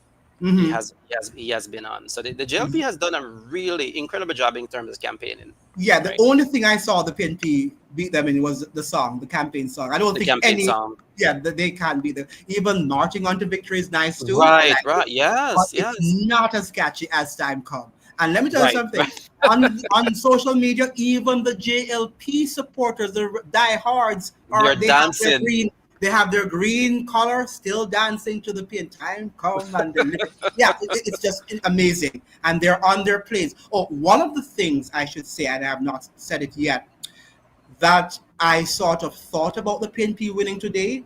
Mm-hmm. Have also never seen so many members of the Jamaican diaspora leaving whatever country they're residing in, Right, whether United yes. States or Canada, going to Jamaica to vote. Never. Right, Maybe a right. few used to do it, but this time around, I saw record numbers. If you're on TikTok or Instagram or on the social media, every minute somebody's putting up and they're in orange. Hardly I ever That's saw what I have anyone been flag hearing. That's what I have been in hearing. Yeah. green, right? And that is what's called, and I'm not, and it still can be the PNP still can win. Right, right? right. So that Yes, is one of yes. the things that say, Clive might be right, because I'm seeing too many members of the diaspora saying, time come, Right, they have to get out Andrew Holness. So the diaspora seem to be, again, we don't know, because what you see on social media is selective. So we don't right, know if right. behind the scenes you have the GLP members Well, going the there PNP together. have always done a good job in pandering to the diaspora. Yes, I think the yes, JLP is more inclusive, if you will. Like more of yes. a insular No, organization where I they think most of the feel. diaspora are more Michael Mann inclined. They're Yes, talking yeah, about inclusive whatever. I think the GLP ones probably would be the ones who left Jamaica, the younger right, in Jamaicans. Yeah, and 1970s during yes, Michael yeah, Mann's socialist agenda. But for the most part, I agree with you that the members of the diaspora tend to align more with the PNP right. than That with has the been a GLP. tradition. But Yeah, when I saw the record number of them, I don't think I have ever seen so many Jamaicans from the diaspora returning to Jamaica to to vote vote. Yeah, as I yeah, saw in this election. And that and is I why would I thought that not that the PNP possibly could win. right, and I think that's something, Andrew, that they need to work on in the new constitutional reform to go Hmm. to a republic, right? I think Yes. we in the diaspora just as attached to Jamaica as Jamaican, Yeah. and I think it's probably time for us to be able to vote there. Yeah. And I for the I don't think I think like certain offices I totally agree it should be Jamaican who live there, right? hmm Like for a prime minister, I don't think you should be in the diaspora running for prime minister. I think if you're a prime minister, you should live in Jamaica, yeah, right? But definitely, I think obviously, yeah. for other positions and Yes. voting, at least voting, Yes. basic rights, you know, Yes. because I think Yes. some of us in the diaspora are just as connected, understand what's going on there, just like Jamaican who live there, you know. Yes, Yep, yes, and they pay their dues by that's right. sending Yep, remittances and all of that yep, stuff. yep. And So render render services. A lot of us we hmm volunteer. People do like health services. hmm They support yeah. schools, support students. Somehow it seems that Jamaica is not interested in its diaspora building Jamaica. They're more interested in other people like the Chinese and other ethnic groups building Jamaica, not for Jamaicans. And that is something that we have to look at, because the diaspora, every year we hear them saying they can do this and they have money and they have whatever for whatever project that Jamaica could launch. And the government every year have their diaspora, what do you call it now, Diaspora meetings in, conference and yeah, nothing. conference, Yeah. and nothing happens. It's all a chat. It's a chat Yes. conference, chat session. So what do you think, members of the channel, not the chat, do you think that the members of the diaspora should be able to vote during elections, or do you think that they should not? And tell me why you think so. Do we have any other news coming All right. Let's see. Let's see what's from? happening. Let me see if they're beginning now to be very slow. Let me see. Probably the Jamaica Gleaner might have something. No, they still don't have anything. No. Yeah, it's not impressive. Let me see. Radio Jamaica also is a very good site to check for updates in terms of what is happening. But so far, seats have been declared. We have Bunting out of Manchester Southern. So that is for the PNP, and we've heard of JLP in St. Catherine, I think, was it Western? That seat went over to the JLP. I don't know. Many of the sites, when you go on these sites from Jamaica, they're always taking a long time to load. I don't know why. Um, Now let us look at another important constituency. Kingston Western, we know it's going to go to Desmond McKenzie, right? Desmond We don't have to McKenzie, even talk. yes. Yes. That's not even a competition. Yes. Did we talk about Audrey Marks of Manchester Northwestern? No, And that one. Yeah, no, we have not. We have not. yes, what do you think? Do you think she's going to win that seat? I think she will win. Yeah, I think it might Hmm. be a marginal seat, but I think she will win because I think even though initially there was some resistance to her going there, But I think in the final analysis, with all the Shaw backing and the Prime Minister's backing, I Mm-hmm. think people acquiesce to her going there. And Mm-hmm. I think, she seems as if she's went down there and doing what she needs to do to connect with the people. Mm-hmm. You know, Yes. so I Um, think she will win in that seat. She will edge it out. And right. all the Shaw has been within that seat for the last, what, 20 years or more. Mm-hmm. Mm-hmm. So I yeah, I think so. Yes, I agree with you. We have here Try Peace always is saying members of the diaspora should be able to vote. Their votes impact family members still living in the country and can make a difference. And I agree. All right, Agree. I agree. Yeah, I agree totally, totally. with her. All That's a right, and that's we a very want to good welcome sentiment. the I others who are agree. in the chat. Yes, agree. We agree because our diaspora, without remittances, I don't know where Jamaica would possibly be at Yeah. the moment. All right, And so we. we have to say too, the way the world is going now, to see you and I here speaking, I wouldn't tell you that I would be doing this like 2 months or even yesterday, rather. Mhm. But the way the world is going, you could have Jamaican here working, Jamaica living in the diaspora, working in Jamaica, right? To help to build the country, to help to facilitate growth, right? Wherever the expertise, these lies, you can go and get it from elsewhere, Right, and you very good. getting your local people to help you with development, Right. honing on some of the skills that they have gotten internationally. Yes, yes. For So those of you who are joining the live, remember to like the live and share the live with as many people so that our live can be, can go around the world, right? This is a very important chat that we're having here. And we are looking at Election Watch. Jamaica decides who is going to be their next prime minister, the next government that will lead the country. Now, Clive, we have a lot of problems in Jamaica, and I think that every successive 5 years, we just simply have elections and we move on. yes, Why do yes. you think we do that? Why do you think we just often just look forward to this election, general elections and local government elections too, and then we just move on and nothing happens really to change the country? Andrew, I think that's where a lot of my fellow Jamaican have to be educated and hold politician feet to the fire, right? I mean, if you look at the situation, even now with Andrew Holness, the way the roads were, and then coming towards election, what we're seeing is electioneering, right? You're Hmm. fixing the road, you're fixing the hospital, you're fixing the schools, you just, so what has been happening the last 9 years, right? And I Hmm. think that's where people need to say, no, come on, we understand, we were operating under strict constraint with the financial restriction and the IMF. We understand that, right? Hmm. But at the same time, man, come on, people need to be able to drive on the road, especially the local roads, right? So I don't know. I think that's where we need more. We probably need to get back to civics in school, right? Hmm. Where people understand the political process and understand that the voice actually rests with the people and not with the politician. I think we have to go back to re-educate it, as it were, the people of Jamaica in that regard. Yes. Yes, we do. We do. We do. And I think that we have to learn to speak openly also about our problems. I think that, for some reason, we're suffering. Is it claims of physical? Something is here in coming from. This is on the RGR website. I'm sorry. Claims of Mm. physical assault, more voting in St. Elizabeth Southeastern. Wow.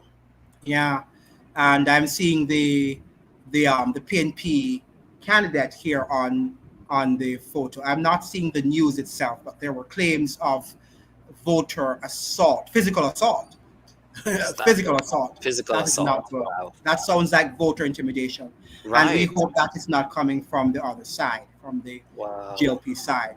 This election was tense, and I could, you could feel Very it much so. through even Very much through the so. social media advertisements and the conferences that they've had all across the country.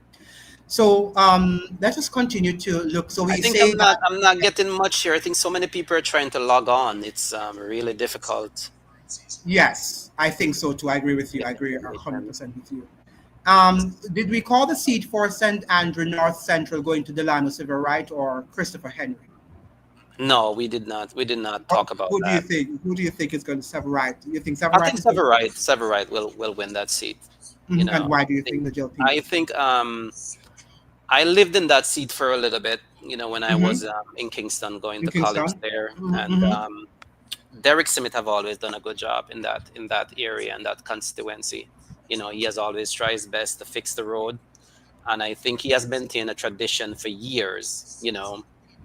And I see Dr. Nigel Clark going there, and with access to public fund. It's not his fund, but he's in government. I think that seat will probably go to the JLP. Will consistently go to the JLP for the Um, time. I think you're making an error there, though. I don't think that was the concept that Oh, you live in. That remember that he is. This is St Andrew North Central, and oh, Delano Civil Right was the one who replaced Carsamuda. You weren't living in Carsamuda's constituency, were you? No, no, no, not call Samuda. Who am I thinking? Right. Oh, I'm thinking Dwayne Yeah, Smith. yeah, Dwayne Smith. right. No, You're thinking sorry. of Yeah, the yeah, way yeah, Smith, yeah. right, right. So Yeah. that Yes. was yeah that because Carl Samuda was the one who gave over his seat to Civil Right. So what Oh, is yes. You're Civil you're Right you're or you're you're Delano correct. Civil Right? You're correct. Yeah, Yeah. and so but you think he's going to win that seat I think against he's gonna win that seat. Christopher Yeah. Henry? Yeah. Yes. I think Carl Samuda has put his fingerprint on that constituency. I think he's the only member of parliament who have flipped on both sides and still won his seat, right? So I think once they have his endorsement there, I think the people will fall in line. It's Yes. unfortunate, but that's the way it is in those area. Yeah, I agree 100% with you. So yeah, I'm going to call that seat for the JLP also for Delano Severide. I think that the people also like him. Remember now that the JLP wanted to foist another person. I Yes, think yes. Marlene Malihu Fort, I read, I'm not sure how true this is, but it's alleged that she also wanted that seat because it's Wow. in Kingston and she finds because even she's on record of saying one of her objectives for if she wins the seat in St. James is to be closer to her constituents because she realizes Wow. that she's far away from them and she doesn't have Right, time right. to connect with them. So it would have been a safer seat for her, and she's closer. She would have been closer to her constituents had she gotten that seat that Delano Severide got. But Delano Severide was not prepared. He fought for the seat and he won. And the people, the constituents, say that if it's not him, it's either him or they're not going to vote for the JLP. Wow, that is good. So they had to give it to him, and so I think he will win. The fact that they Right, were so right. eager for him to replace Carl Samuda, I think that he is going to definitely get that seat. Wow. Okay, so we are still in the underbelly of the elections, if you will, and we are counting down and we're saying who is going to win, who is going to win what seat. Now we were looking at Donovan Williams and Steve McGregor still too, but Donovan Williams Still is too close to leading. call, but Donovan I still Williams close to is call, but leading. Donovan Yeah. Williams is winning so far. The Kingston Central. That is also something we haven't heard anything yet from Rhoda Moy Crawford No, and nothing is coming from. yeah, nothing. What do you think of Manchester Northwestern, Damian Young and Michael Phillips No, that's of the that's a same good team? one. That's not one that I have, I would say, extensive knowledge on that area of Hmm. Manchester. But I Hmm. think based on tradition, I think it's a PNP stronghold in that side of Manchester. So I could see where Phillips end up getting that seat. Mm. I really, Yeah, I I think think so. so. Yeah, I think he's a current MP too. Yeah, he Is he? is. He is. I think he is right, and he seems to be well liked by the people. I think so. I think Yeah, so. he seems to be well liked by the people. All right, so we are still counting down, ladies and gentlemen, to understanding. We want to know who is going to be the government that is going to shepherd Jamaica 2025 and beyond. And that is what we're doing here, rendering to you political commentary and looking not only just who is going to win, but looking at some of our intractable problems that we are facing in Jamaica. But one of the things Election. I Yes. would like to Mhm. say, Andrew, Yes. regardless of who wins this election, now that we have come to a place within the last 5 years or so where we're somewhat macroeconomic stable, right? Hmm. I think now where we need to go, anybody who wins this election need to start growing the economy. We're seeing a lot of promise, a lot of handouts. But until you start growing the economy and have it on a sustainable path, then you're going to go right back to square one. So whoever wins, the challenge for you is Mm-hmm. how you're going to get the economy to grow and invest in the people, invest in a human capital, of course, invest in infrastructure, especially with water, electricity. I think you need an abundance of water, abundance of electricity, and at a cheaper price, Mm-hmm. because Mm-hmm. if you listen to some of the pushback from the minimum wage that Andrew Holness administration has been getting about his proposal for increasing the minimum wage, and some of the business people, what they're saying is that it's too expensive to do business in Jamaica, right? Mm-hmm. And they're thinking about the cost for water, the cost for labor, the cost for electricity. So how we can invest in this area and make them more abundant and make them cheaper, right? Yes. So people can do business and feel that they can make a profit. And I tell you, when people making a profit, then they can give their employee more better remuneration, and that's how you're going to see the economy start to grow. Yeah. It seems, however, that after the FinSAC debacle in the 1990s, Jamaica has never been interested in having competition. So I think what we have is a monopolized country. So we'll never have cheap anything because there's no competition there. It's just Right, this person that controls the water commission, the electric company, the just about everything is controlled by a company or two. So there are not many competitors in Jamaica in terms of entrepreneurs. So I yes, yeah. don't know if we'll ever see that. They would have to change the whole, you know, financial infrastructure. Land of food and water. Why are we still have water problem in the 21st century? Very good question. We need to invest the money to get it done. That's basic. It's very basic. Just invest the money. I don't care where it's coming from. We have made a lot of sacrifice under the IMF program. We are down now to about what 62% of GDP. Hmm. Invest the money and develop the country in areas that can benefit the ordinary Jamaican. It's about time. Yes, That's yes, time come, right? yes, For yes, and investment like those. yes. And time come also for us to know where we stand with the IMF. I think Right, that people right. still, apart from this, the reduction in the GDP, we don't know what really are the terms of agreement, the memorandum of understanding. I think all of these things need to be declared to Jamaican people, and how much money and funds have been relaxed now so we can either grow the economy, build businesses. We just don't know. We Build just yeah. hospitals. We just don't know. They're just telling us that they're going to increase this and that, and they're going to do this and that. So we need to know, and we don't yet know. By the way, they're calling 19. They've called 19. The Gleaner here is calling 19 19. seats for the JLP and 15 for the PNP. Wow, so still So very I close. remember the last time it was 10, 13, Yes, 10. So now it's yes. 90. So the trend is almost going that in that direction. In that directions. I guess then we need to see now where are the seats. Yes, where are the Yes, I think seats? that's Yes, that's that would that be would the be the that would be interesting, more interesting. interesting, to analyze where the Yes, seats are. yes. And ladies and gentlemen, I'm just saying here that we have to get rid of our fears. One of my fears was to come on live. I just never thought I could. In fact, I tried it last year and I just canceled it. I said, I'm not going to go on Right. live. I don't know how to do it. And so sometimes you just have to do it, play around with, experiment with life, and just do what you have to do.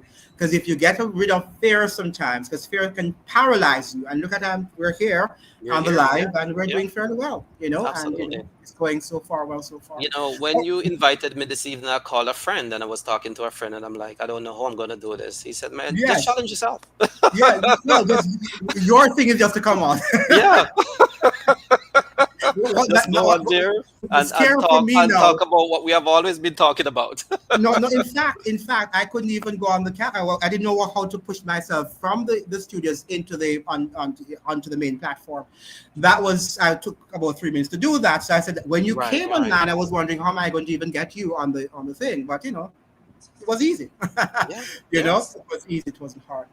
Okay, so that's what we need to do. We need to have that tenacity and the courage to do what is right and to do what we have to do.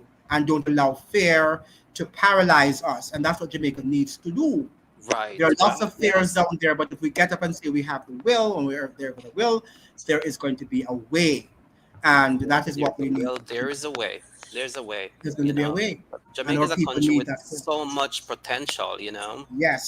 so many highly skilled people. But unfortunately, most of us have to leave, Yes. because of the Yes. economic condition, the crime situation, Correct. the law, the disorder, I just Yes. feel like if this country can improve, on those fronts, you'll probably see a lot of Jamaican go back home, and Yeah. the economy start to grow again, and we start to flourish. We could be Yes. the pride of the Caribbean.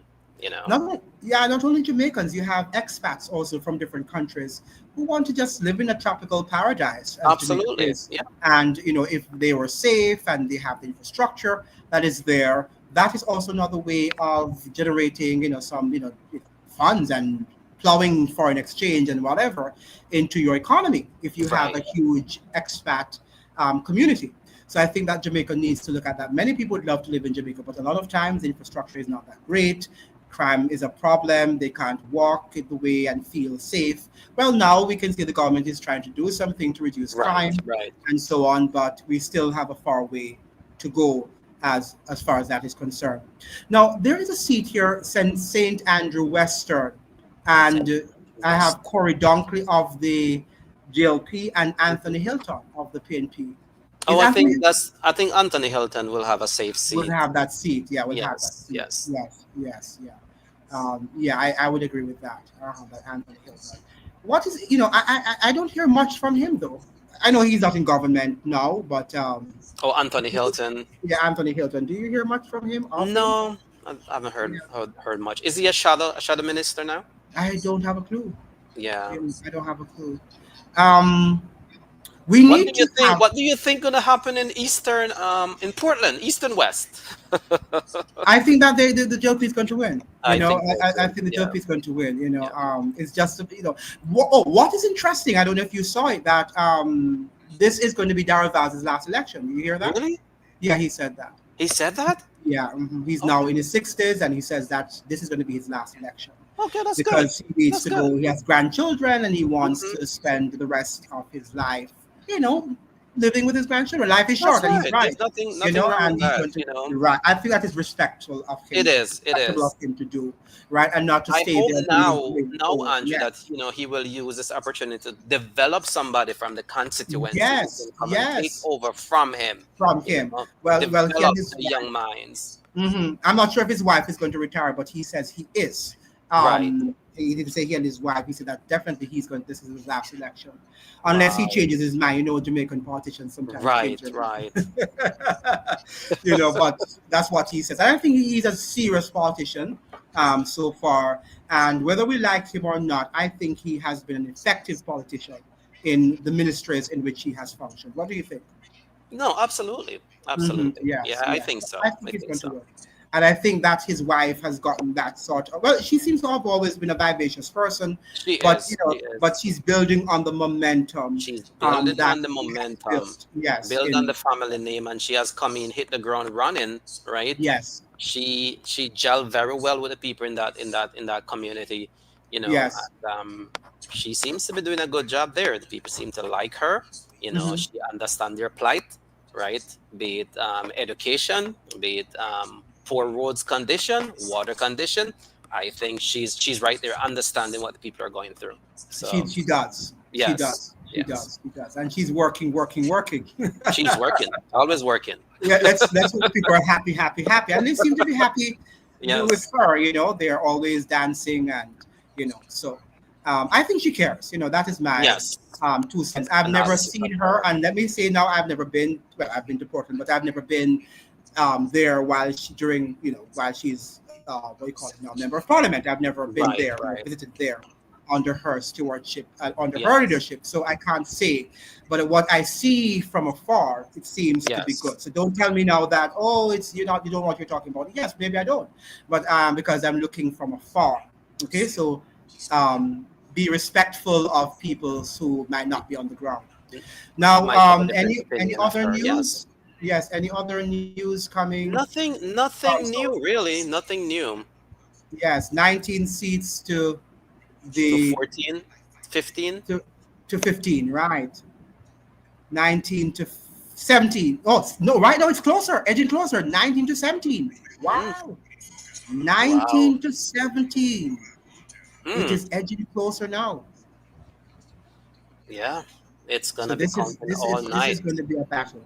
Yeah, This now the trend is now moving, is shifting. it's shifting.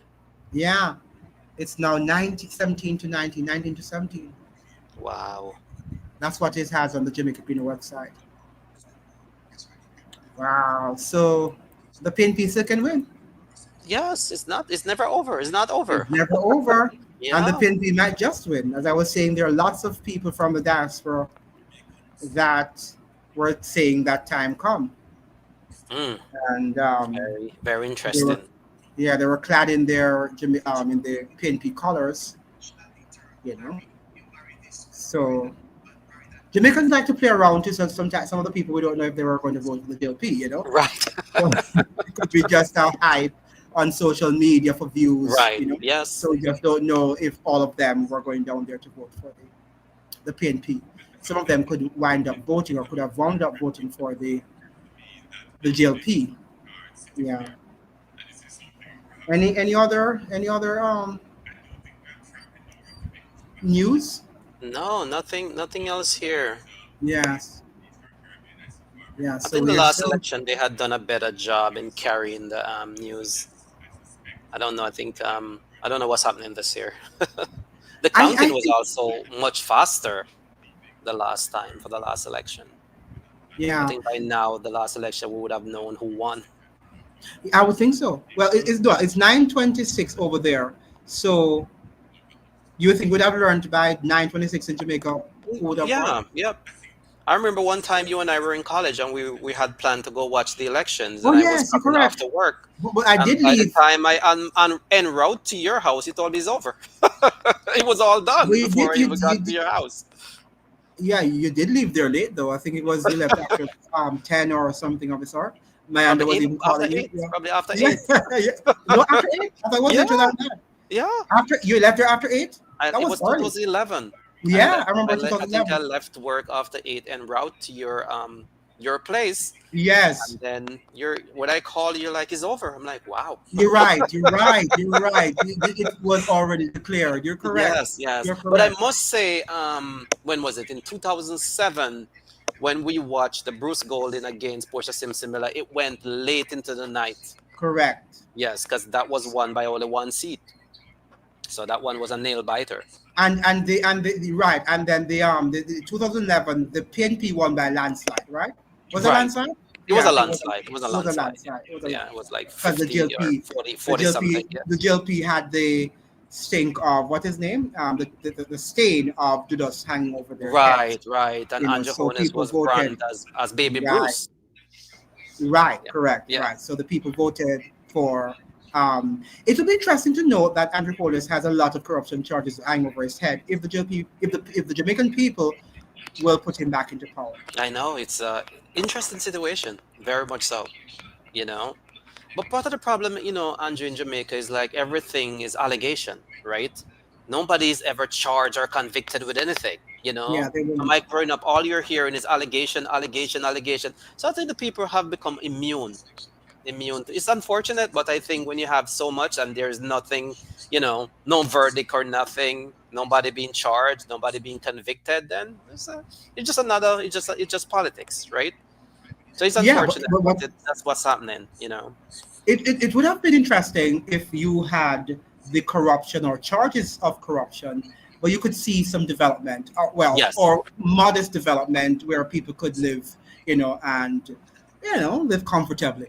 We're not right. saying wealthy and whatever, but the fact is that the corruption has had a negative effect on our development or Oh, lack of absolutely, development. So we absolutely, can see that even though, as you're saying, people might not have been convicted, but we right, can't even ignore it, and Jamaicans should not, because we're seeing that that is being translated into our lack of development.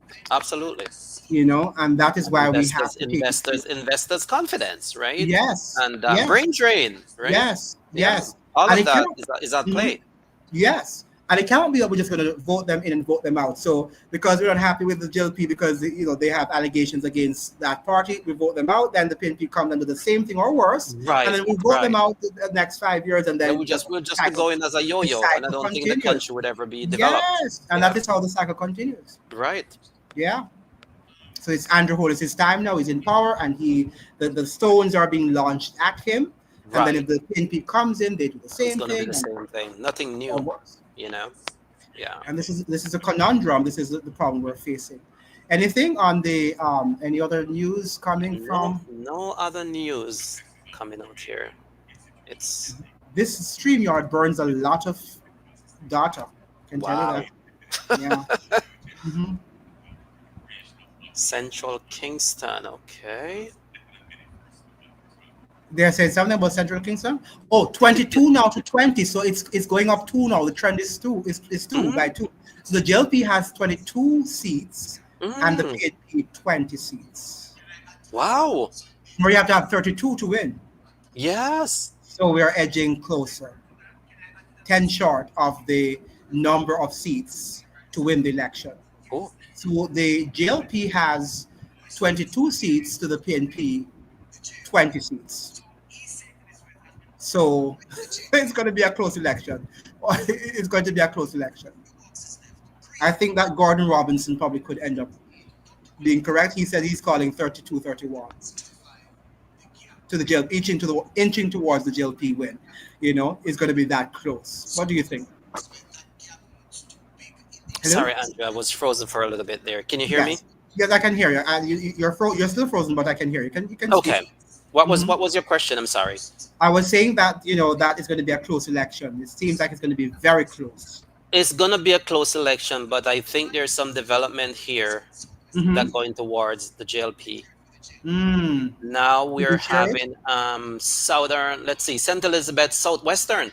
Mm. Clive For Floyd Green. yes, he wins. Of course, he's going to win. He He he. he he.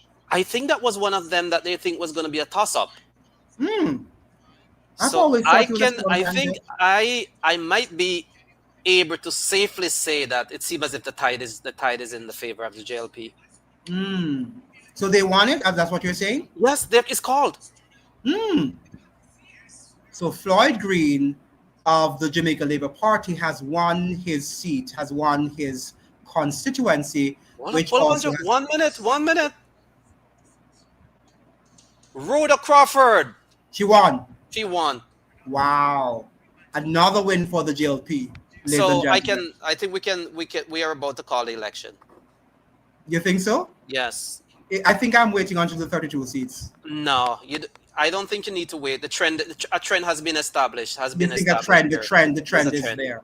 There's a Yes, trend. the trend. I So think so the JLP will win. I refresh think that's your the that's the direction it wishes going. Yeah. can you refresh your Gleaner website and see what they're saying now in terms of the seats? Because I All think right. they Let's see refresh what their I'm page seeing here. ever so often. Gleaner website, right?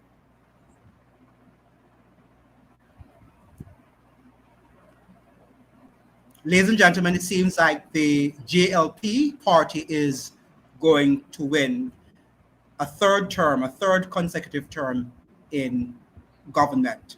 That is going to make history. It's going to be for the JLP, not for the politics in Jamaica, because we know that the PNP won a third term in office, a consecutive term in office under PJ Patterson.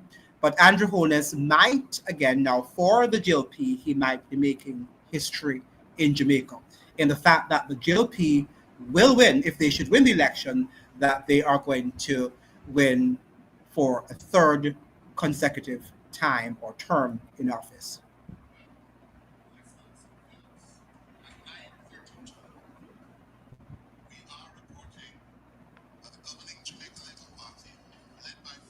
There's anything there about have you refreshed the Gleaner's website? Hold up. They are calling the election for Andrew Holness. Well, Andrew Holness is going. Oh, I mean, they're calling for the No, JLP. yes, the election is being called. But how many seats did you refresh it? Because I don't think they should be doing that now though until we have the 32 I seats. think they must have had credible information that we're not seeing. But no, let's share it. Let's be Because transparent. they just called Rhoda Crawford. Yeah. They just called. There's another seat in St. Mary that was just called for the JLP. Yes. And people are actually dancing on Belmont Yes, Road. but I don't like that though. I think that we should No, Andrew, stay. they would not call it if they don't have credible information. Yeah, but I they don't think should they would. show us. Yeah, I'm not saying that it's not credible. I'm not saying, but we should see it. We don't want people to say things and we're not seeing it. Let us see, like even in the United States, you will see that this person has won X number of, so we need to see the seats 32 seats at what we need Right, to win. right. So let us see those and let call it. That 32 seats have been won by the JLP, then we can jump up, right? And Wow. I agree with them that Let they me must be see. seeing something, but we need to see. Right, right. I don't know what they're seeing here that I'm not seeing Yeah. either, Andrew. Like, Remember that the guy here too, Cliff Hughes, did the same thing for the local government election, that and is he true. made That some is true. mistakes. He He had to. needs to He learn his misspoke. lesson. Right. Yes, wait until the thing is done the right way. We need 32 seats that Let me party to see win. what the other Let media them get houses their are 32 saying. seats. When they get it, then you can say, based on the preliminary counts, it seems like the GLP has won the election. And then people Right, can exactly. drink their rum. Let's see. Let's see if there's anything from RJR or From TVJ. the Gleaner, Yes. did you check the Gleaner's website to see if they've Let's see. updated? I'm looking at TVJ now.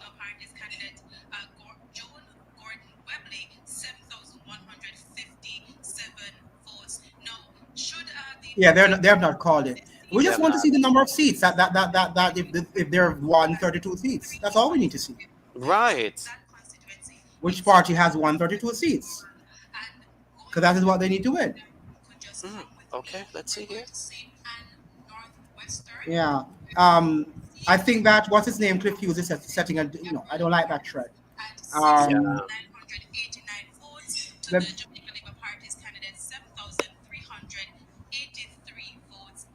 uh, okay, so we are looking at, ladies and gentlemen, the results, and it seems like the election is edging in the direction of a JLP win. Not yet certain, and I would prefer to err on the side of caution, in the sense that I would wait until 32 seats have been declared for the JLP or for the PNP, as a matter of fact. And I'm team JLP, but I want to exercise some amount of patience and caution. Yes, the JLP, the TVJ seems to be much cautious about calling Yes, anything, which I yeah. think is the right way to go, the Well, right approach. and they're PNP, so they would also be True. cautious. So they would want to call it. If it were PNP now, maybe they would have done the same thing like Cliff Hughes, if it were edging in the Right, direction of right, right. the People's National Party. But they are known to be supporters of the People's National Party.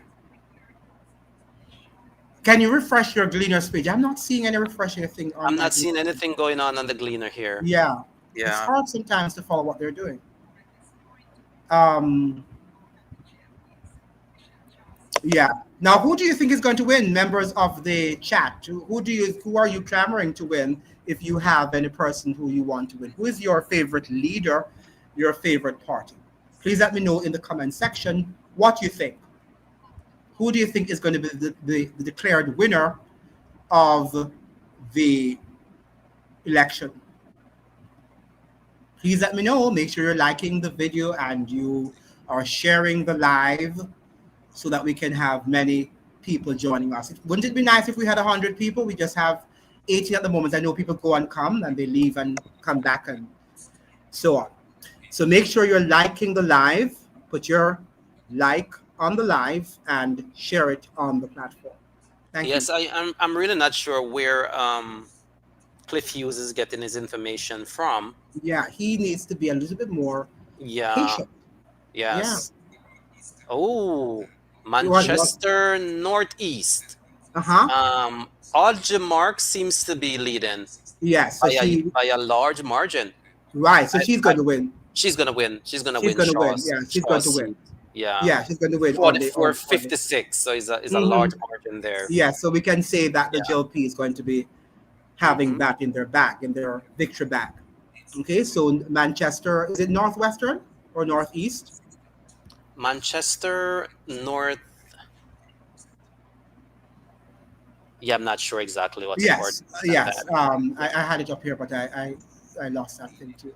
Okay, so we have that Audrey Marks seem to be winning her Yes. constituency, hmm and winning by a big lead. So we can say we perhaps can call that seat for the GLP. Another win in the GLP's bag. Now we did say, and The on Friday, interesting thing here, they have not called the prime minister's seat. mm, He seems to be getting a challenge from the guy who is up against. wow, Wouldn't that be a constitutional crisis It if would be a JLP were crisis. It would be a crisis. because Oh, now coming in, St. James West Central with Malibu Fort versus Dr. Andre Hartman. Malibu Fort is leading convincingly. wow, I told you. 53 to 46%. And it would be rather ironic, Clive, if Andrew Holness loses his seat while he's the one he's carrying all these people on his back. Right. Because Malahu Fort, I'm sure he's winning because of Andrew Holness. Yeah. And I'm many of seeing them. coming in now too is St. Thomas Western. Uh-huh. Is James Robertson versus Herbert the- Williams. James Robertson is holding his Versus- own for the JLP. Herbert Williams. So James Robinson's winning He's of the winning. JLP? Okay. JLP is winning. So the JLP is winning a lot of seats. I so think far. I think we can see the trend. The trend is trending. The for trend is JLP. being set, right? Yeah. The trend is being set, but we are not. We are still going to err on the side of We have to. caution We have to. by when we see 32 seats have been declared. Right. Then we can safely say that the JLP seems to be Yes. forming. I think for the PNP, Dr. Dawes is looking good from St. Catherine Southeastern. We expected him to win. Yes, I sort of was he should win that expecting. seat. In fact, I should have done a video on him and his opponent, but I didn't. But I suspect that he was going to win his seat. I suspect that Dr. Dawes would have won his seat. Wow, St. Mary's Southeastern. The PNP seems to be leading by a slim margin there. Christopher Brown versus Dr. Dunn. I think Christopher Brown is going to win. Christopher Brown is PNP? He's PNP, yes. Yeah, people love him. He's leading, but very slim. He's lovable and likable, whatever you want to call the word. I was reading a lot about him. So he stands a good chance of winning. Maybe he loses, but he's here. Montague, St. Mary Western. St. Mary, yes. Montague is leading by 5%, and it seems as if he's about to take that one very. I think Montague is going to win his seat. Yeah. What do you think? I think so too. Yeah, I think Montague is going to win his seat.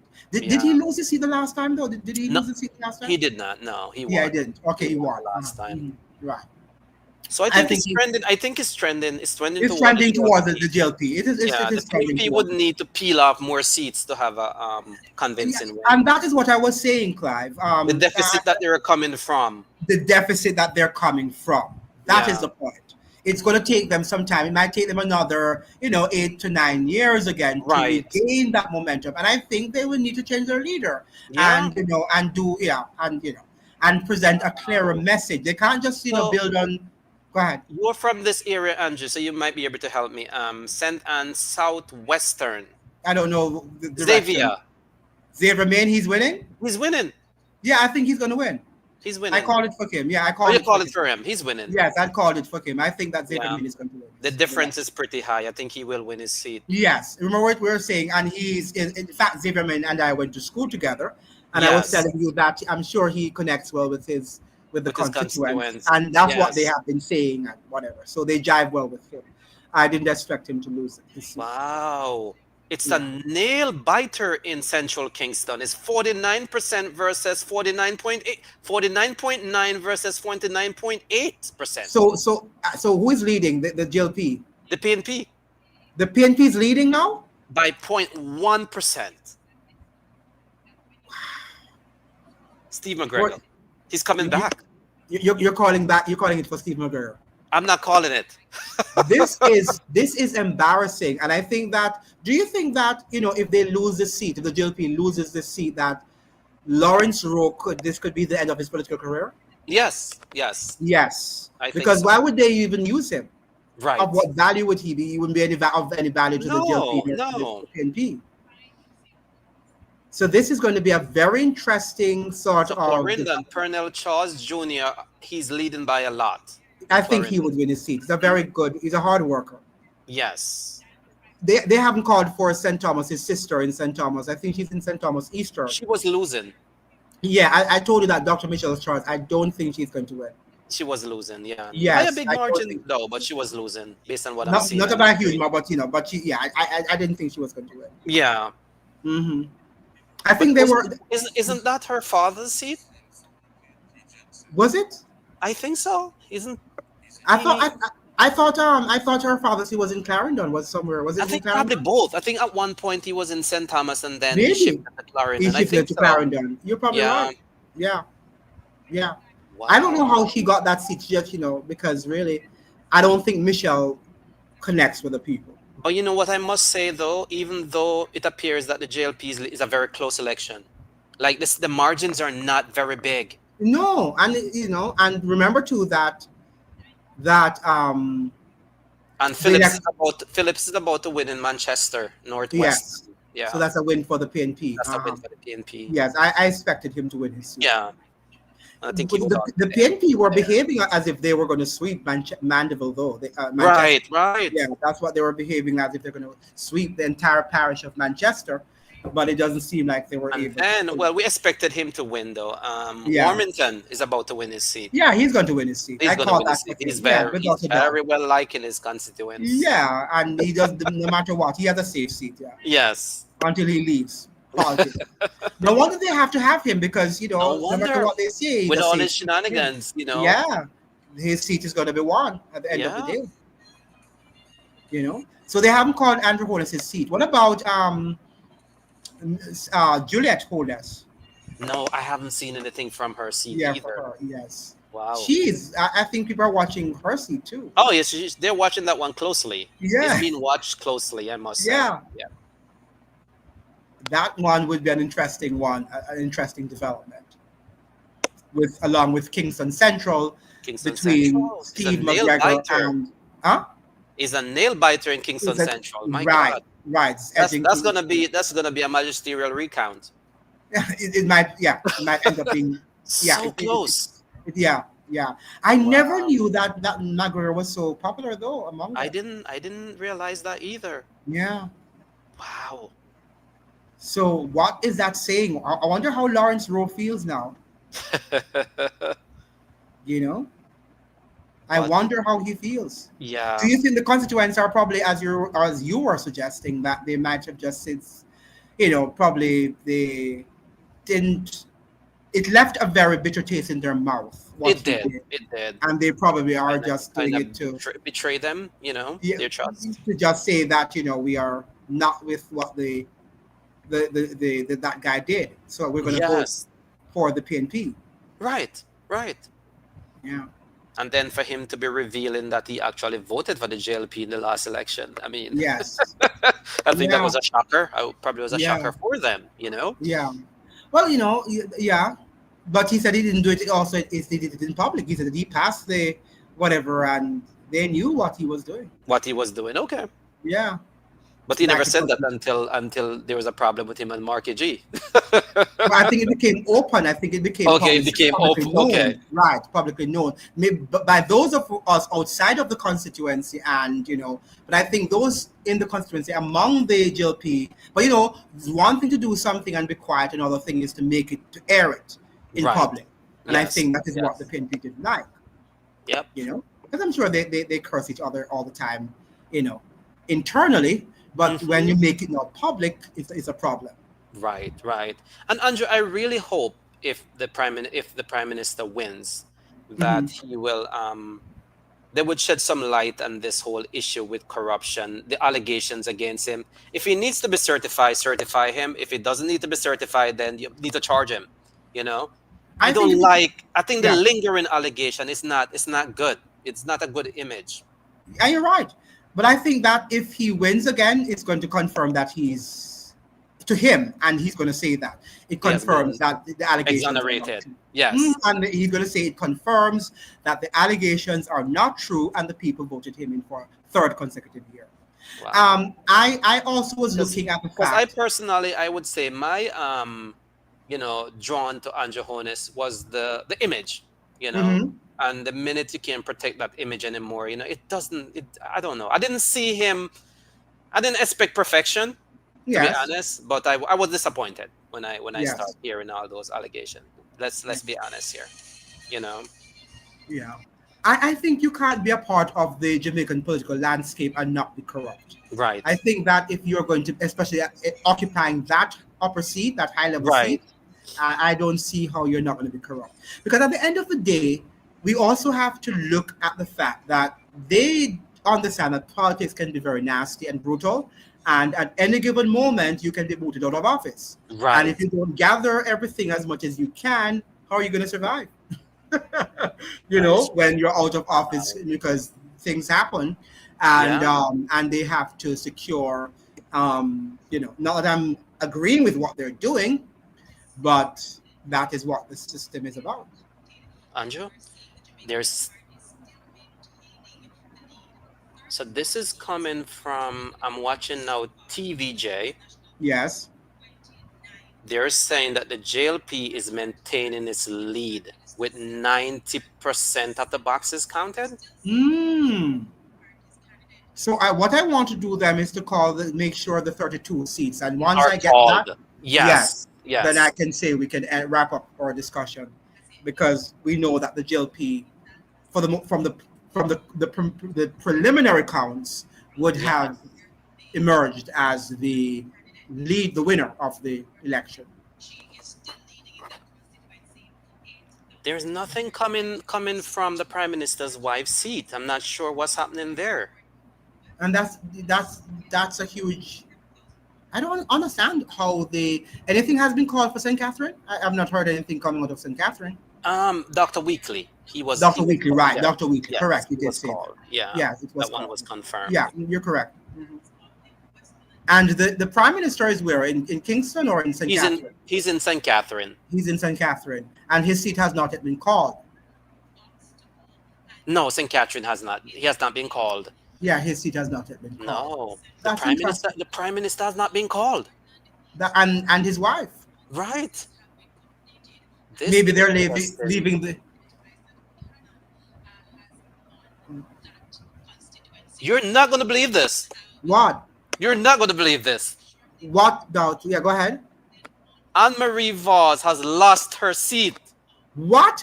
Yes. Anne-Marie Vaz. And TVJ is very careful. So how many boxes have been counted? They have not said, but they just declared that Isaac Buchanan is the winner. Wow. Well, who was supporting him though? Vibes Cartel. And Vibes Cartel had a big thing on advertisement on TikTok. Wow, that is a shocker. That's a shocker for me. And go and vote for Isaac Buchanan. It's a shocker. Wow. That's a big lose for the GLP. Big. That's big. And for Vaz. I wonder if he's not the right. That's why he 20. No, but it's 25 seats that have been called for the GLP. 23 for the PNP.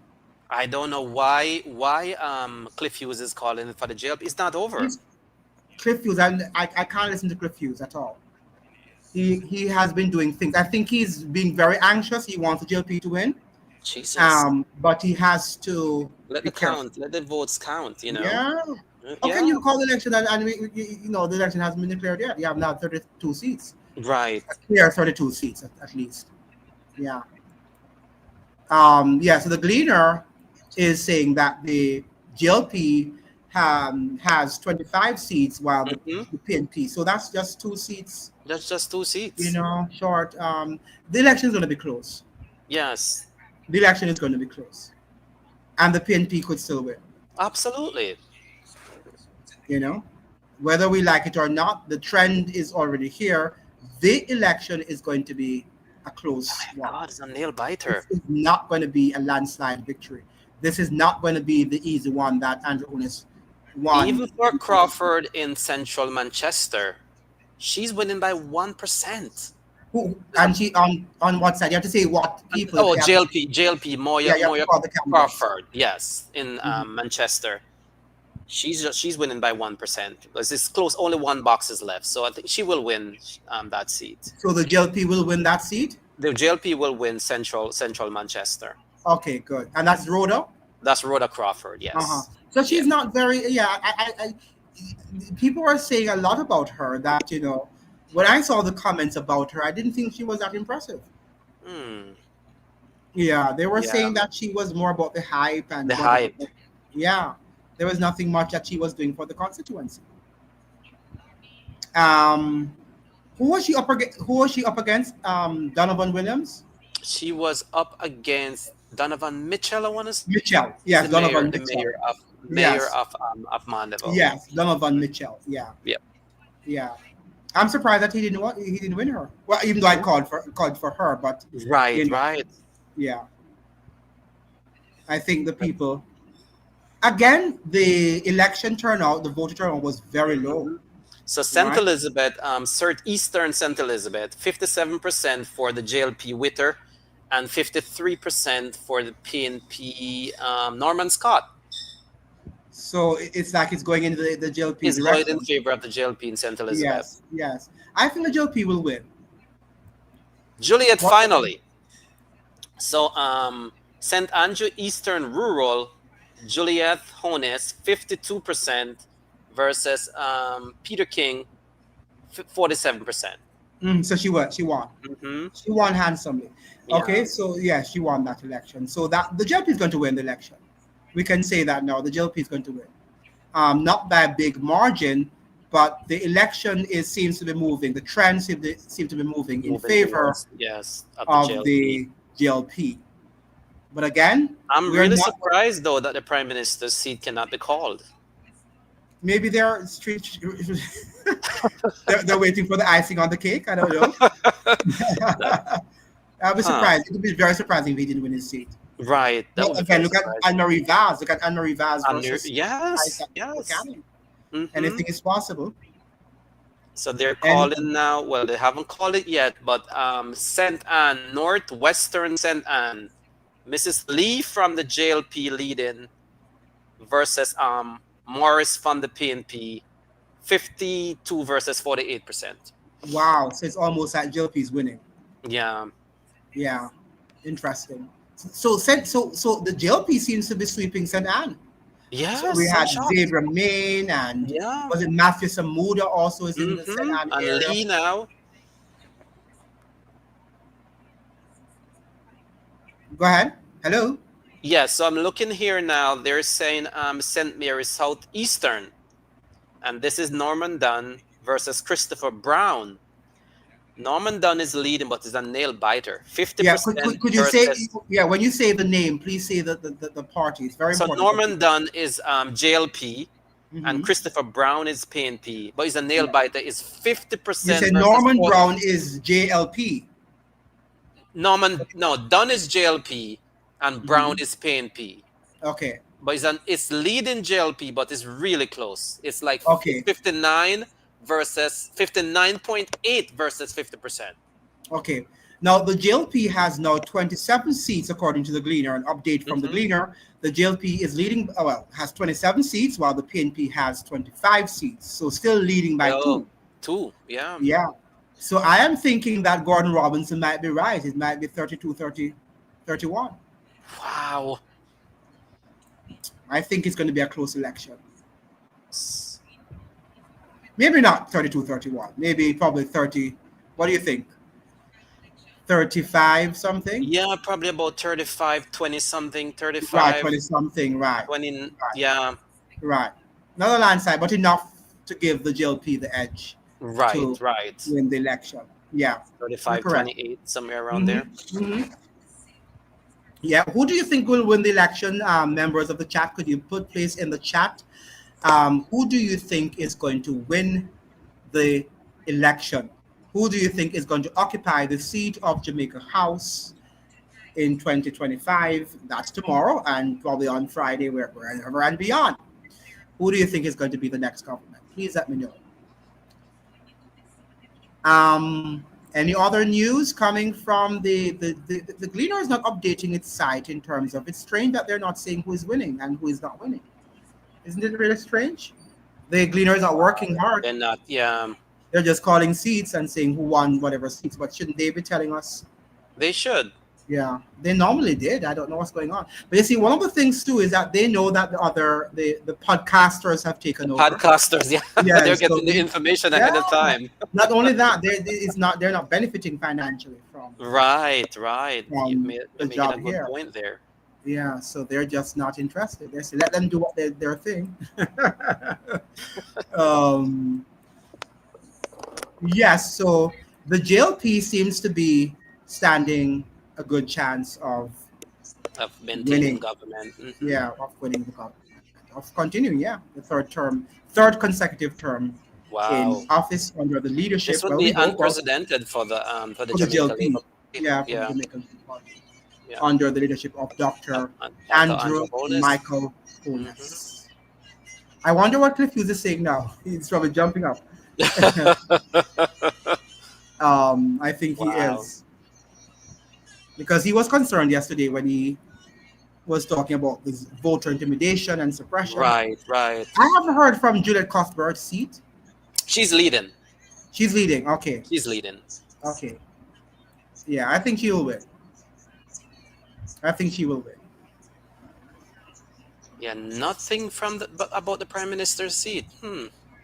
I think he's win. I think that the prime minister will win his seat.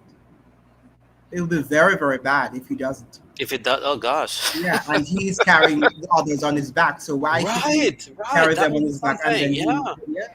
But then again, we would be in a constitutional crisis.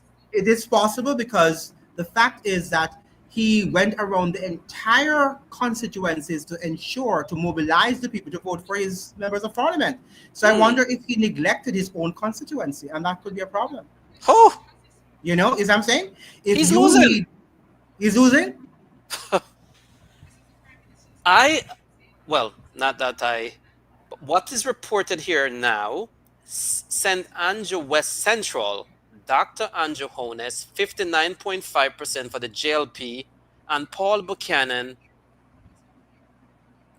they switched the screen on me. But he wasn't, the guy was beating him. Wow. Yeah, I wonder if Dr. Andrew Holness actually neglected his constituency This would be something. to support his members of parliament, because that is possible. Where he's Wow. building them, he lost. No, not yet. They haven't called it. But But if he was trailing with so many boxes counted. yeah, that is sad. That would Wow. be sad that he would have pumped up his Everybody members of else. parliament and then allowed, because that is possible. Sometimes we ignore ourselves and Yes. build up others, and I think that's what he was doing. He was traveling across the country just too often. Wow. How was he even able to connect with his own constituents? My goodness. You know? Wow. Yeah. That's strange. That's weird. That is weird. I wonder if there's any history where a prime minister has lost his seat. I don't think in Jamaica. Yeah. I've never heard that, especially a prime minister as popular as Andrew That's Holness. him. Or, Right, you right. But know, I understand that he doesn't have a secure seat. That's my or understanding. he doesn't have a safe seat. He does not. I don't know why over the years he has never given himself a safe seat. Because he probably thinks he can win on his own merit. On his own merit. Right, Mhm. right. And that's good for him to do that, to challenge himself. And to think that way. Yeah. Yeah.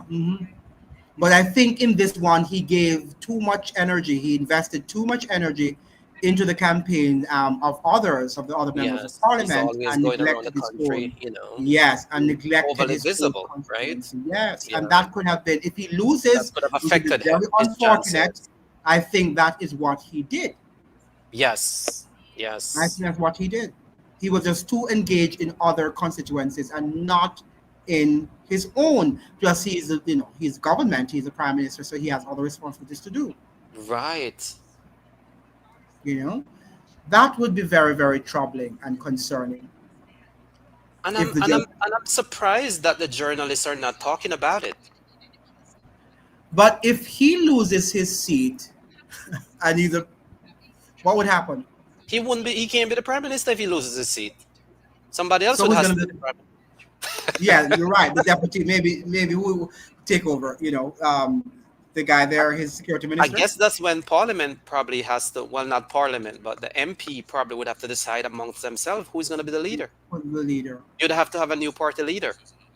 Wow. Maybe Juliet. If Juliet wins, probably she will be the governor.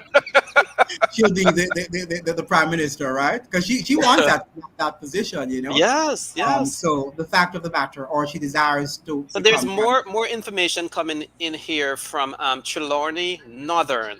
Trelawney Mm-hmm. Northern.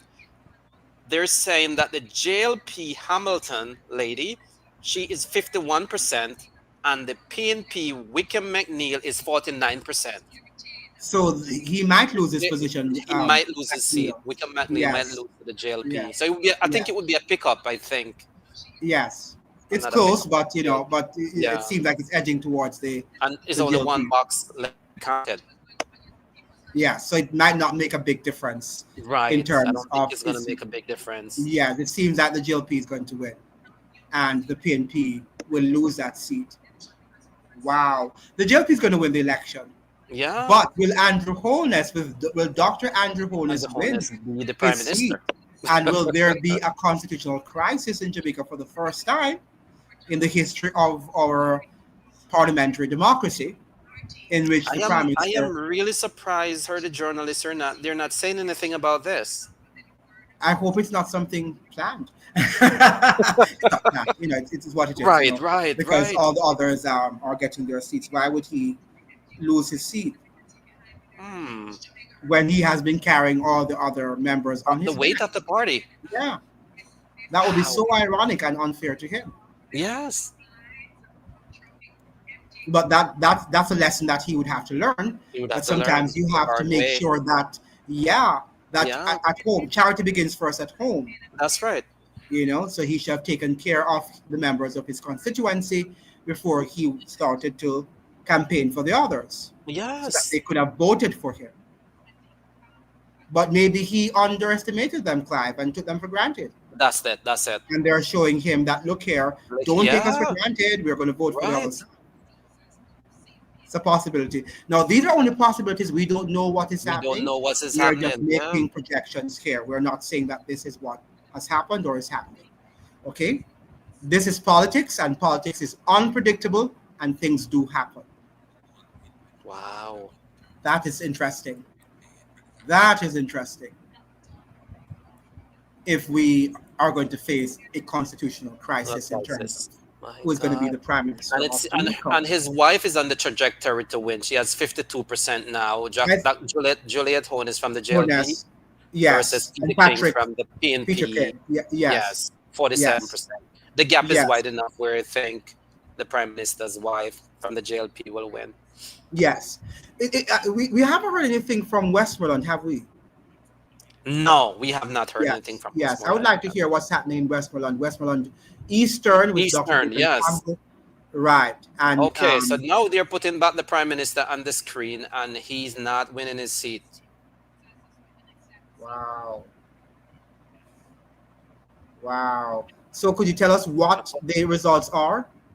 So the results right now is that Dr. Andrew Hone is 49.5% from the JLP, and the PMP Buchanan is 50.5%.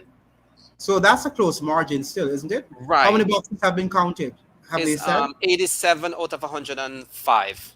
So it's possible for him to still win. It's possible for him to still win, possible for him to still lose too. Yes, both. It's possible for him to Yeah. win, and for the prime minister would have expected that he would have been Yeah, gaining by a large. He would have been leading a rather large by a majority. large margin. The fact that he has access to state resources and he could have invested in the community, you know, that would be an embarrassment for him. Wow. Would this be the end of his political career I don't think so. if he loses his seat? I don't think it would be the end of him. But what I would he think do? they will put him in the Senate. Yeah, I don't think he'd want to be there. Right. And then Yeah, have him in charge of a ministry. I don't think he'd want. Well, the JLP hierarchy would have him out. They would be happy to have him out. I don't think so. Why they would? The ones who are against him would.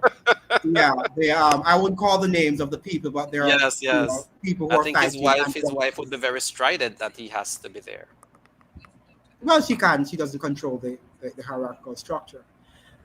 So she'd be happy to have her seat. Well, let's face it. If they win, they won on his back. Even though he Yeah, could but lose the certainly, seat. certainly, but that's why they, again, I'm saying politics is traitorous, It right? is. It is.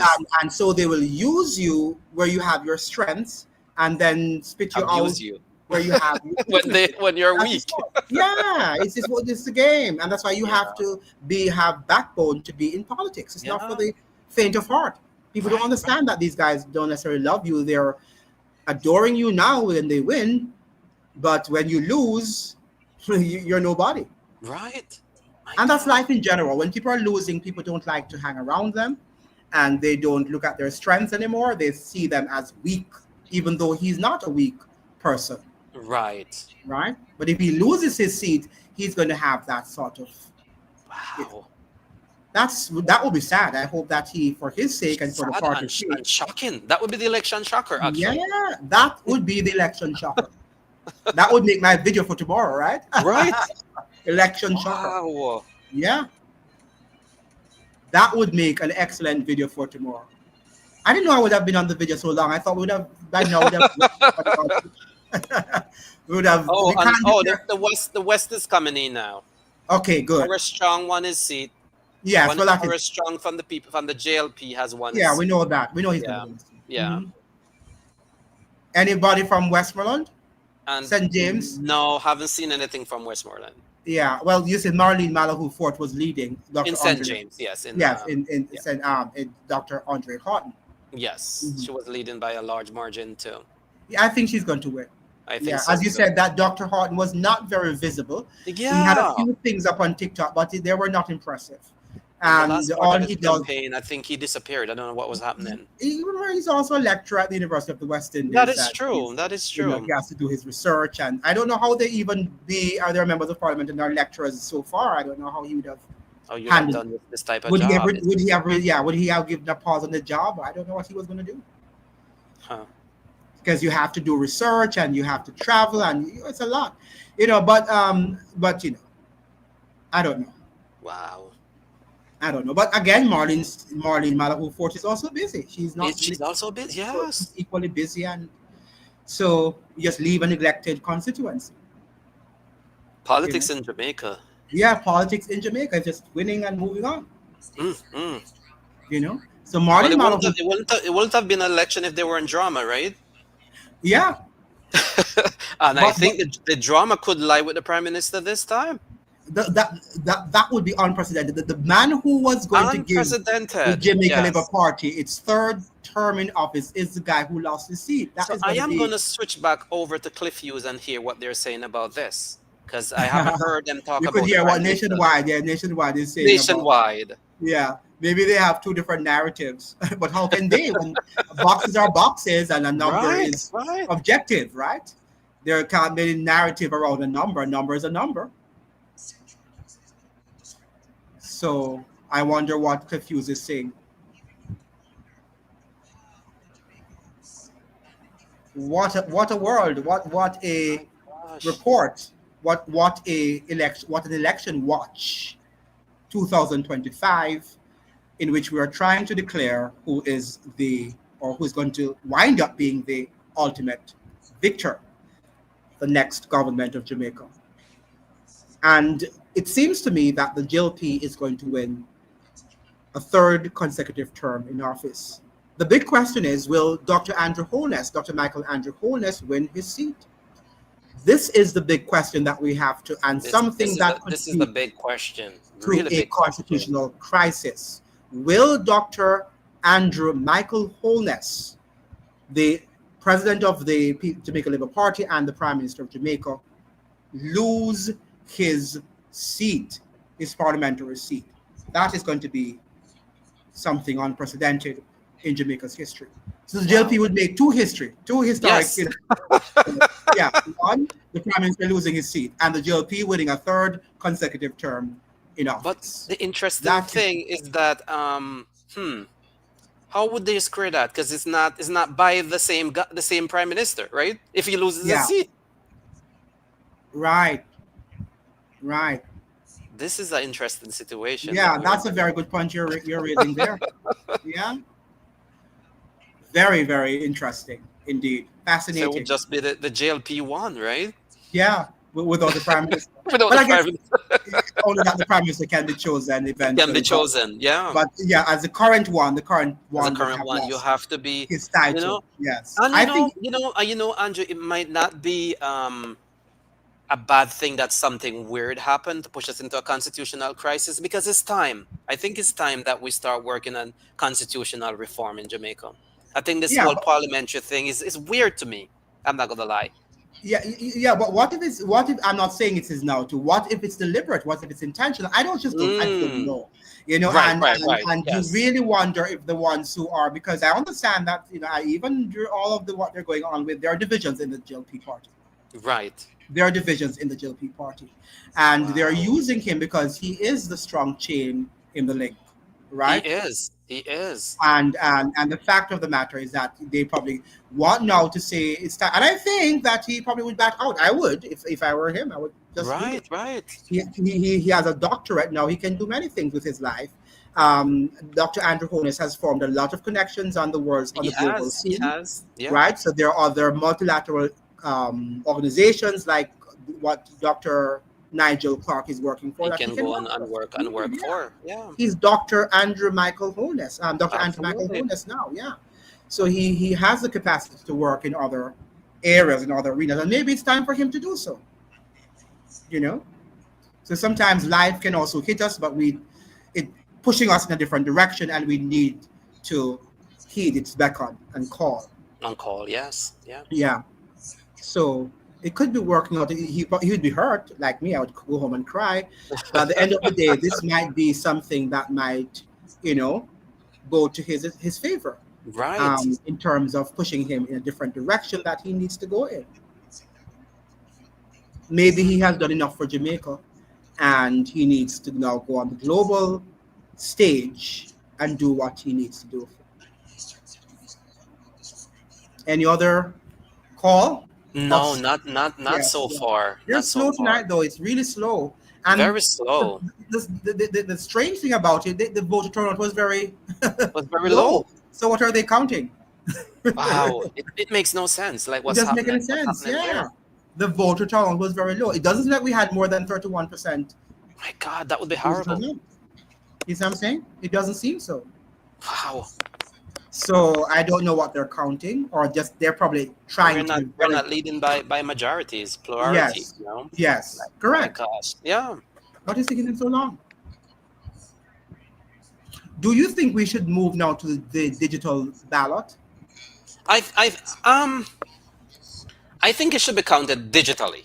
I'm not Yes, sure if we yes. should move to the digital ballot as yet. You know, I But think as if we can secure it, yes. I yes. think that we have to work on the security part first, because I know in Jamaica we like to adapt everything across the world, but sometimes we adapt it, but we don't fully understand the function before we implement these things. So I think once we can figure out how it works and do like a pilot project, then yes, Hmm. you know, Yeah, but we have yeah, to make sure we can secure it. yeah. And we can But that finance it too, because we might take on these things and then we hear it's not functional, and it's not serviced, or but yeah. like any other thing, I think that even the analog boxes are not safe. They're not secure. Anybody can do anything with them, can't they? True, true, yeah. Yeah. So I think that it's just risks that we take, like for any other thing, because we don't know how these ballots are. What happens after people leave these ballot um, you know offices. We don't know what happens afterwards. But that's interesting that we have not yet counted all the votes, even though we did not have a huge voter turnout this today in Jamaica. So what would be holding up the counting of the ballots? I would like to know what is going on. But we are hearing, for those of you who are just joining, that Dr. Andrew Holness is likely, it's a possibility that he could wind up losing his seat. Now, what would that mean for the future of Jamaica and for the future of the Jamaica Labour Party and the future of Jamaica's democracy in terms of the constitutional crisis that might be created if that is a reality? What do you think? Please let me know, those of you who are in the chat. What do you think will happen to Dr. Andrew Holness if he loses his seat? Please let me know. And please like the live and send it to the as to your friends and all the people that you can share the live with. This has been a long live. Never Wow. expected to have been on Have you this. been able to see any updates on the Gleaner website? No, the Gleaner is just sometimes barely coming up. I don't know why it's taking a long time. Let me go back on it though, and see what is going to be the. Let me see. 30 seats now to the GLP and 28 30. seats. 30. So Ooh. it's two. It's two. They're always doing by two. So 30 seats for the Okay. GLP and 28 for the PNP. So only 2 seats are remaining to be called for the Or the GLP for them to JLP declare for that them to they win could be the this winner. election. Right. Yes. So the sign is clear, Andrew. We see how The this is sign is going to clear. go. Yeah. The But trend is clear. the big question Yes. still lingers. Will Dr. Yes. Andrew Holness win his seat? With his seat. That would be Yeah. sad if he doesn't win. You know, It would be I very think sad. it would be really a constitutional crisis in Jamaica. Yes, and I think it's But leading to what Jamaica is we're a seeing. country of drama, so you never see an election without drama. So Yes, we'll see. and it will be leading to what we were just saying too, that he might have not paid attention. He might have To his neglected his own constituents. constituency. Yes, because he was trying to go across the country to secure and to build the momentum for the GLP. And their members of parliament are leading quite Are well. leading. Yeah, Absolutely. they're doing very Wow. well in their respective constituencies. I would like to hear from Westmoreland though. Westmoreland Eastern. I want to hear what Dr. Dayton Campbell has done. Yeah. I think he's gonna win his seat in Eastern. You think he's going to win? I think he's gonna win. Yeah, I think he will win. I Eastern think there's, Westmoreland. I think there's a large. I think he might lose. I think the people are saying that they've dumped him on Yes. their community and somebody who was, and then because of the allegations surrounding what he did to and what all that, Right. Yes. so he's going in as a weak candidate. I hope for his sake and the PNP that he wins, but he stands a good chance of also Of losing. losing. Yeah. Wow. Why dump somebody? Well, I shouldn't say that though, because there are other people who have moved around. Right. He's Right. the only Right. one who has been bussed to another constituency, if Another you will. constituency. Yeah, there Yeah. are other people who, because they didn't do well, I think the problem, Um, Andrew, is that we don't know the truth about what's coming out about all these constituencies. We hear the Yeah, rumors, right? and I But could we lose, never and I could know. lose too. I don't think I would Yes. win any constituency in Jamaica because I would not be putting up with the foolishness. Right. If Right. I were in Jamaica and then they'd give me a member of parliament, I would lose for the most part. I would, because I would not be playing the politics in the way how the constituents want the politics to be played. Because if you're not giving them the rum and the whatever and what they want, they're not going to vote for Yes. you. Yes. So yeah. So I would not be popular. I would not be a popular one. So I'm not going to blame anybody because they lost a seat or so. I'm not the one to do it. Because more than likely, I would have also lost my seat. Right. So we know that Jamaica has problems on both ends. The political class have their problems, and we, the citizens, have our problems too. Because Absolutely. the political class emerged from us, and they have the same attributes and the same characteristics that we have. Sometimes we tend to blame them and that they're corrupt, and we're also corrupt. If we were in a similar position, like the prime minister or the leader of the opposition, many of the times, 6 out of 10 or 8 of 10 times, we would behave the same way.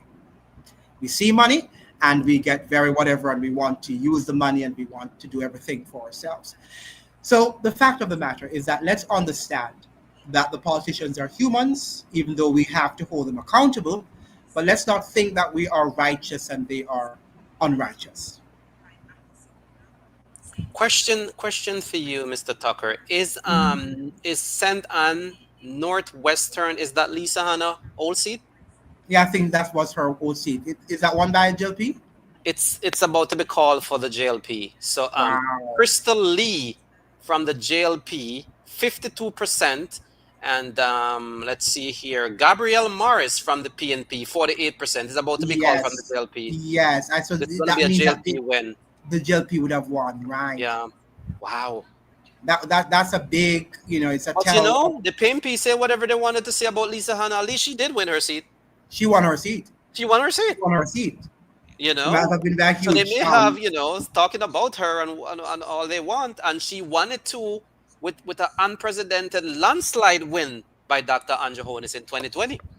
I wonder if they're also doing that because did they? Well, we're hearing on the from rumors that the people weren't happy with her, but was that true? And Right. were they happy with the candidate that replaced her? Was Wow. that candidate also imposed upon them? We just don't know too. We just And don't know. sometimes they can react. Again, the voter turnout was also low. Yes. You see what I'm Yes. saying? If the people don't show up to vote, they can't win. They can't win. They can't win. Yeah. And I'm getting the impression that people just did not show up to vote. Wow.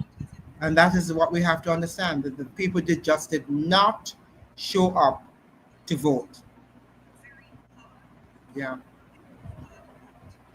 yeah. People did not show up to vote. Okay, so what do we think? What are they saying now? Any what is Nationwide saying? What is Cliff saying? I have to switch because I didn't see anything that was happening there. I Yes. think they probably ended their coverage.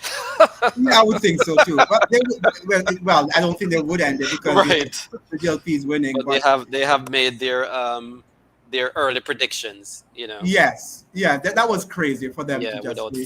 full merit. Yeah, yeah. Why would he even make that mistake again after what he Right, did right.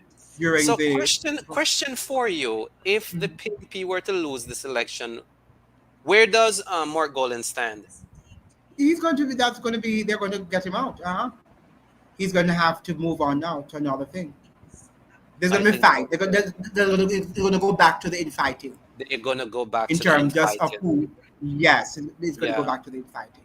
Whose turn it is, who should win, and remember that's what they did to Peter Phillips. As soon as he lost, it was the end of him. it was Go the end of leave, him.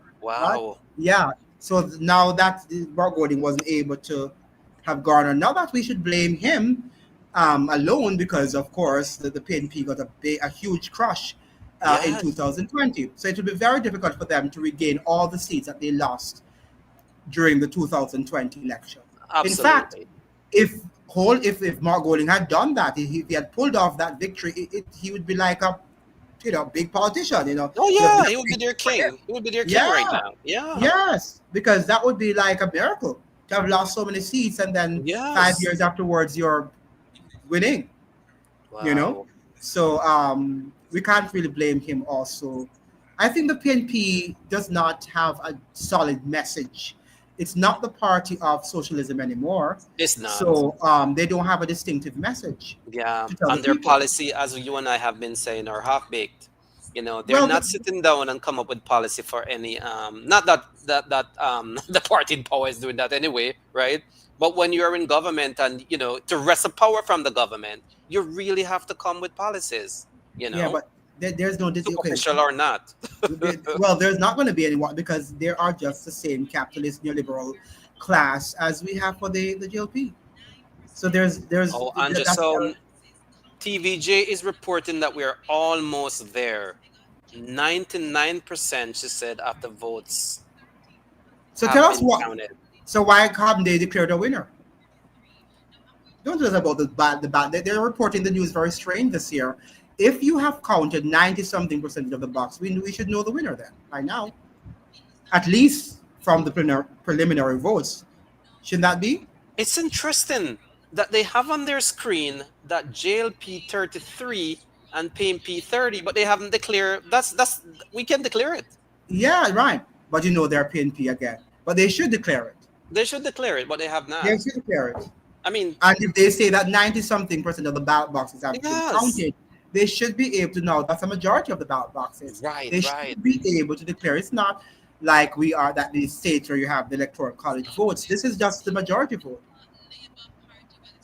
Let's see, Andrew, what they're saying here.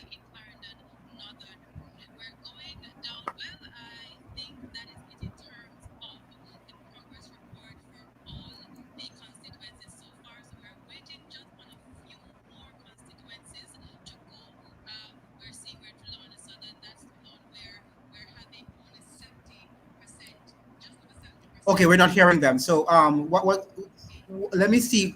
Are you on the Gleaner in terms of the Gleaner, in terms of what the Gleaner is saying? No, I'm not able to pull up anything from the Gleaner, Yeah, the Gleaner and anything is seems way behind. yes, yeah, everything TVJ is seems to be lagging. the one that's really giving anything right now. Yes, I didn't. It's just you can check also CVM TV because they are all JLP. It's not. It's a wrap 100. It's the same thing. 34. They said 34 for the JLP and 20 something, probably 29 for So the it GM. can be called if JLP has Yeah, won the election. I don't know what they're waiting for. Yeah, so the JLP people The JLP has won. the JLP. No, but it will be interesting now to know if Andrew Holness is going to win his seat. Absolutely. I That's the think big that's question. where now the conversation Yeah, needs it to should be. be right. Yeah. Is Dr. Holness going to win his seat? But the JLP has won, The JLP has has won. clearly, in my opinion, from our perspective, from our vantage point, Yes. has won the election, has won. The big question is, will Dr. Andrew Michael Holness win his seat? That is the question. And that is going to lead us into a constitutional Yeah, crisis if he crisis. doesn't. Yep. Yes. And will that be the end of Dr. Andrew Holness's Jamaican political career? So And let's say hypothetically, Andrew, if Dr. Andrew Holness were to lose his seat, who would be the Prime Minister of Jamaica? I Who think do you think? the deputy, well, I don't know, I'm not sure if Horace Chang would want it, but I it don't would be think, up. but I don't think so. It would be automatic for him either. You're right. You're I correct. You're think, correct. yeah, I think You're that correct. the member of parliament would probably have to choose a prime minister. Yes. Well, I think Christophe Tenor would want to be I the think next I prime would minister. prefer Tiff Tufton Yeah, over I Dr. think Christophe Tenor is going to Yeah, be the one to take over. yeah, Or there will be some contact because I think that Martin Malahou Fort wants to be prime minister too. So I think there yes, will be some contention there, and they might have to have a vote, as you're saying, an internal vote in terms of who is going to take over from him. right, right. And so And this he would be vote will on have to be from the JLP member of parliament. the delegates, right, Yeah, from the member of parliaments, right. So Christopher Tufton would be one. We Marlene Malahou Fort is going to be another who would be yes. contesting. Juliet Holness is definitely going to be on the list. Um, who else would we think would be running for the position? Of course, Ollie Shaw is there now. Oh, he's now out, so he's not up for grabs anymore. Right. Um, yeah, even the same Audrey Marks. I wonder if she would be, she doesn't have the experience, because all of these people, they, Juliet you never Honest has know. been declared. She won her constituency. Juliet Holness has been Juliet declared. Honest has been declared for the Yes, JLP. I did call her in my video that she was going to win. Dr. Andrew Honest is now in this lead. He He's is leading. back. He's leading now. Dr. Andrew Good. Honest versus Paul Buchanan. Dr. Andrew Honest 52, Paul Buchanan 48. Right. So maybe that they were Still trying to close, just but maybe they were trying to hold us on. I think so. I think so. It Can you was. imagine that Dr. Holness was probably having his whatever coming out of his stomach? Oh my His, God. he Oh, must have been, what's going on here? right, right. Yeah, and Dr. Nigel Clark must have been on the phone and arranging for a job at the International Monetary Fund. What is your future after this? Wow. I think he will win. Yeah, I think he will win. Hopefully, he will win for the stability of what we call, democracy in Oh, Jamaica. my Hmm? wife just said we're all giving her roller coaster. We are, we are. Is that Mayanda? Is that true? She glad that Andrew Hodges is about to win his Ah, seat. yeah. Well, yes, I'm happy too. It would be Yeah, very, very we don't sad. want to be in a crisis. No, No, that would no, no, not be no. nice for him. And he has done a lot. He has carried the entire He has done party a on his lot. shoulder. He has It would be put that very party. sad if He if he has not. changed the landscape of Jamaica. You have to give him his credit. In terms Yes, of the yes, political landscape, Dr. yes. Andrew Hodges has done it for Jamaica, right? Right. And And it the is sad. JLP, they all owe him a big time. Yeah, they do. Even the wins of many of these members of parliament are Yes, due to him. yes. Yeah, I are due mean, to him. when you think about it, Andrew, growing up, we have always said how member of parliament or prime ministers are not visible, right? But Mhm. for what it is, we have to say Dr. Andrew Holness has been the most visible prime minister I have He ever seen. is. Yes, I have ever and seen. the election campaign was no joke. It was no joke. I don't know how he managed or what strength he And garnered still being the prime minister. yeah, and also talking to the media and all doing all what he does. I don't know how he does it. Yes. Yeah, he has been phenomenal. We have to give him his credit, and I think he deserves his seat.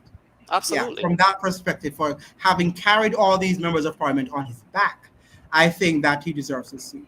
He does deserve his And I seat. hope that Yeah. he will win the seat because that would be a nightmare for him. I couldn't sleep the entire Wow. night and Yeah. into many months. Yes. That was a good. So that was Andrew, that's good. kudos to us to be doing this, because I never saw myself coming on an air to talk about any election result or anything. Well, everything is a first. Everything is and a first. Yeah. I didn't know that I was going to do it. I just got up and say, you know what happened? Let me just turn on the live stream and see what works. And figure, Right. and Right. and I was saying, Chat GPT. I'm very nervous to get on. Maybe nobody's going to show up. Just start it and people will show Well, up. look, you have been there for 4 hours. Yeah, 4 hours 4 hours. for 4 hours talking about Jamaican politics. Yeah. What a great time to be, using that time to talk about what's going on. But it seems to me, ladies and gentlemen, that Dr. Andrew Holness is going to win a seat, even though it seemed like he was going to lose it earlier on. But Dr. Andrew Holness will end up winning his seat. Let me see if somebody's responding, saying something here. I saw something, a private chat. Somebody in my private chat said something. Oh, Jelpi. Yeah, Jelpi. Oh, you said it. You were the one who said it. Okay, Yeah, good. JLP is the winner. Jelpi is the winner. Yeah, Jelpi is the winner. Yeah, They have Jelpi proven me wrong. I thought the PNP would have pulled this one off, but Yes. Can someone explain what happened when the PNP loses seat? Can you explain that? That's what Sheena is asking. Can you explain that, Clive? Can someone explain what happened when the PM loses seat? I know for sure it would be a constitutional crisis. I'm not sure what procedure we have in place for this, because I don't think this. I think this is uncharted territory. I don't think Yes. we have ever had this. So I think Yes. that's where we would have to read the Constitution to see what it says. Yes. And But to add to that, I think the Prime Minister would have to come from those member of Parliament from the JLP. They would have an internal vote, I think, and decide who they want to be the party leader. I'm not sure if Yes. they would have to go back to the delegates, or they would have to have, the party Yes. leaders. Yes. Yes. And I think to add to what Dr. Hanson has suggested is that many of our prime ministers over the years have had safe seats, and we are learning that Andrew Holness never had a safe seat. So that would be something that is interesting. But even Michael Manley, as charismatic as he was, had a safe seat, my understanding. So would be something unprecedented. Look like God is going to humble Andrew Holness. He believes himself to be God. Calling himself bro God is blasphemy. Maybe he fails to eat grass like Nebuchadnezzar. Yeah, we have to be very, very humble as leaders. Absolutely. Because Yep. we never know Yep. what can happen, and they must understand that we must humble ourselves. But I think that when you're a leader, sometimes people look up on you. Sometimes you have to take very what should I say now? Unusual decisions, tough decisions, and sometimes people might think that you are proud. Many people think I'm proud too. While I think I'm humble, there are people who think I'm proud and whatever. So yeah, sometimes One of your viewers said, Andrew, very, very, very wide. JLP win, but nothing will change for the working class. that is it, Which is right? That's sad. Yep. Yes, correct. JLP will win, but nothing will change for the working class. It is what it is, sadly. And you're correct, Mistress Koala, right? Mistress Koala, that is true. And we're going to put up another thing on the screen. I didn't know that many people are talking while I'm here. How Prime Minister seat going? Yeah, that's a very good question, but it seems to me that he might win, as we're seeing right now.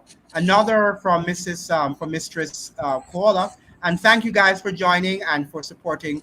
It will be JLP, but it will be close. She's correct. You are correct. I really want to know how the third parties did. They didn't seem to have done well. We need new leadership outside the two parties. That is true. But I was wondering to Mistress Kaula, I was wondering why the third parties did not really make themselves more visible on social media, where it would have been, cheaper. Well, I would say cheaper. It's free, of course, to have, made their ads, but maybe they couldn't employ the communicators and they didn't have the technical support. Because right now, I'd love to have technical support on my channel to do a lot of the things that I want to do on my channel, but I don't have that money to do that. So maybe that's why they could not outwin, they outbeat the two parties. Kevin is saying Jamaicans are great people, but need a leader to stand up for the respect of the Jamaican passport. And you're right. You're right about that. You're right about that, Kevin. Kevin says also Jamaica needs the full power of the king and that united. Okay, I guess you want the United Kingdom we should move away from the king. Is that what you're saying, Kevin? We have Wesley saying the practice of ruling administrations to fix roads, build schools, hospitals, etc., is use and abuse of the electorate rather, and should be reason to vote against that administration. Well, they all do that, don't they? All right, the politicians all do that. They use state funds to, to do what they want to do so they can win. Right. You were saying, Mrs. Cull, that you can't stand Andrew Holness? Well, he's the prime minister, so we just have to tolerate him. And Sheena, oh, I think we have read that before. Okay, good. Any other declaration, Clive? Is there any other declaration of not so much, but I think it's clear now that the JLP is the winner.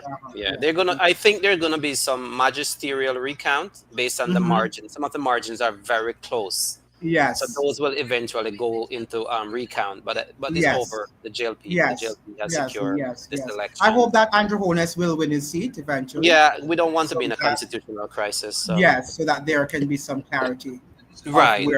For the election, where the country is going.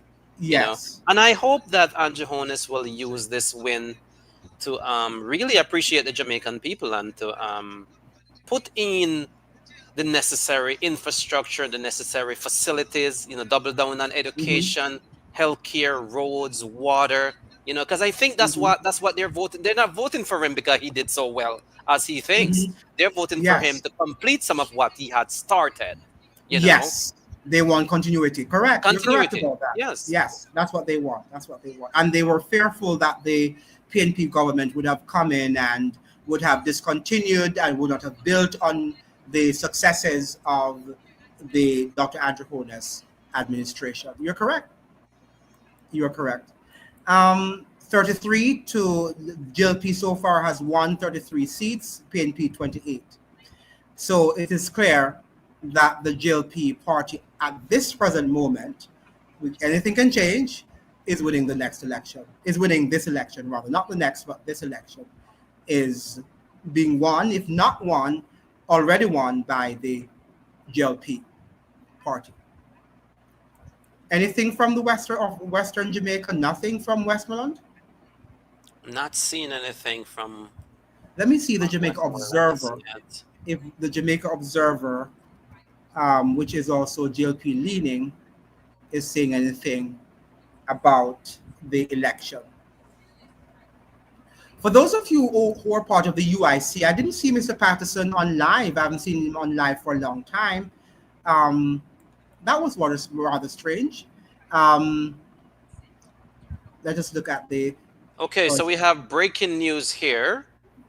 Breaking news, Prime Minister Andrew Holness has won his seat. Good. He has beaten Paul Buchanan. Very good. Very good. We're happy for that. Andrew Holness from the JLP has secured his seat. Very good. Very Paul good. Buchanan from the PNP has lost. Wow. Yeah, well, we don't wish him also bad, but in light of what could have been that the JLP would have won the election without Andrew Holness, that would have been something very disturbing. Yeah, that would have been disturbing, no matter what. We're not saying that we are, Andrew Holness is our preferred person or candidate, but the fact of the matter is that we're thinking in light of the big picture in terms of you'd have a party winning the election without the prime minister. Yeah, that would have been weird, so we choose Jamaica in terms of that. That's right. Yes, absolutely. Yeah, we're choosing Absolutely. Jamaica in that context. We're choosing Jamaica. So we can declare Andrew Holness as not only the winner of his seat, but the winner of the next government of Jamaica. The GLP seems to be in the lead at this moment. Well, not seems, they are in the lead at the They moment. are in the lead, yes. Yes, so only that we need all the seats and the ballots to be counted and for the final decisions to be taken. But I think that I did see that he was going to win. Um, my only concern, as I was saying to Clive, is that when I saw the diaspora and I saw many of them clad in their orange, but I'm saying Jamaicans like to joke around and they also did Yes, these yes. interviews, right? And singing the song "Time Come" and it was catchy. So, but some of them also could have wound up voting for the JLP as opposed to the PLP. Absolutely. It was a very Yeah. good discussion. So, what do you think? What are your comments, Clive? You think the JLP is going to Yeah, win? yes, the JLP is going to win. And I think, like I said, Andrew Holness need to use this now as a humbling moment too. Mm-hmm. The Jamaica have trusted him despite all the allegations Mm-hmm. against him, right? Yes. So he Yes. needs to come clean about that too, and he needs to put the Jamaican people first. They have put him there now. It's going to be the third time, right? Yes. And now you have Yes. no excuse to talk about what the PMP has not done, right? Yes. Because now you Yes. have gotten ample opportunity to do all the things that you said you wanted to do. So they will be in power for how many? 15 years, straight years. Yes, it will be If nine he and goes four, it, nine and yes, five, 14. yes, Yep. yes, yes. So he and PJ Patterson stayed in power how many years? From 1989, and he demitted office in 2006. 2006 or Yeah, how yeah, many years would have been accrued to him? 17. 17, right? So he would be there the longest. I don't think anybody's going to beat him. Wow. Well, he wasn't prime minister to be No, to, he to wasn't. He was yeah, he not prime wasn't prime minister. He minister. was there He from became prime 92. minister From 92, 1992. right, from 92 to 2007. So that would have been 15 years too. 15 years. Or Yeah, 14 years. So he yeah, wouldn't, yeah. So Andrew Hollis probably might end up beating him or about if he about the stays in same. office for About the the next same. 5 years. Yeah, Yeah. right, right, right. So that's interesting. So we can say that the election, one of the things we can lament about the election is that the election we had a very low voter turnout, but it doesn't seem, apart from the one person who was shot and maybe a few abnormalities, I think the election went smoothly. Yes, that is true. Yes, Give credit. without Give any credit to major. our Jamaican citizens. Yeah. Right, right. So we can applaud the election. We are almost over the bridge of another general election, and another winner is declared. We can declare another winner, and the winner is going to be the GLP. So I think on that basis, we probably can. I would like, before we sign off, though, to hear something coming from Western Jamaica, from Westmoreland, but it doesn't seem it's possible.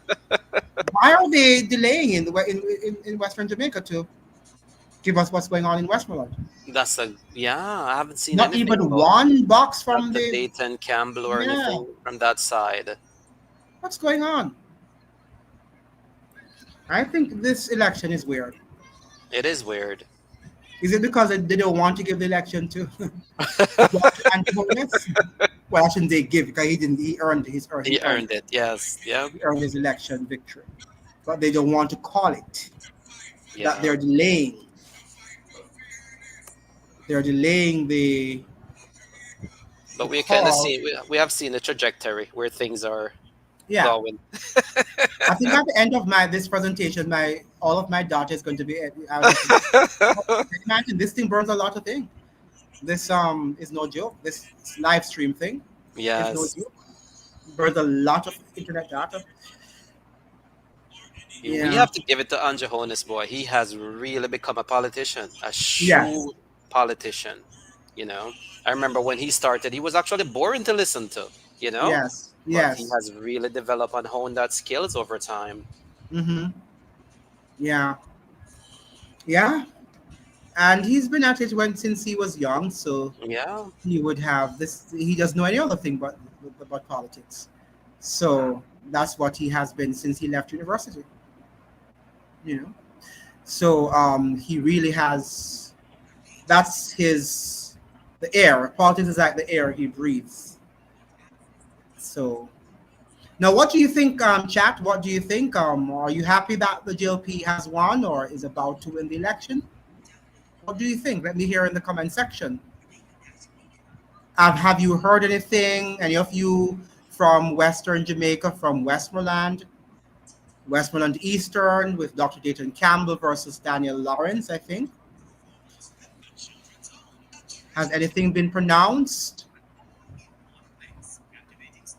Let me hear in the chat.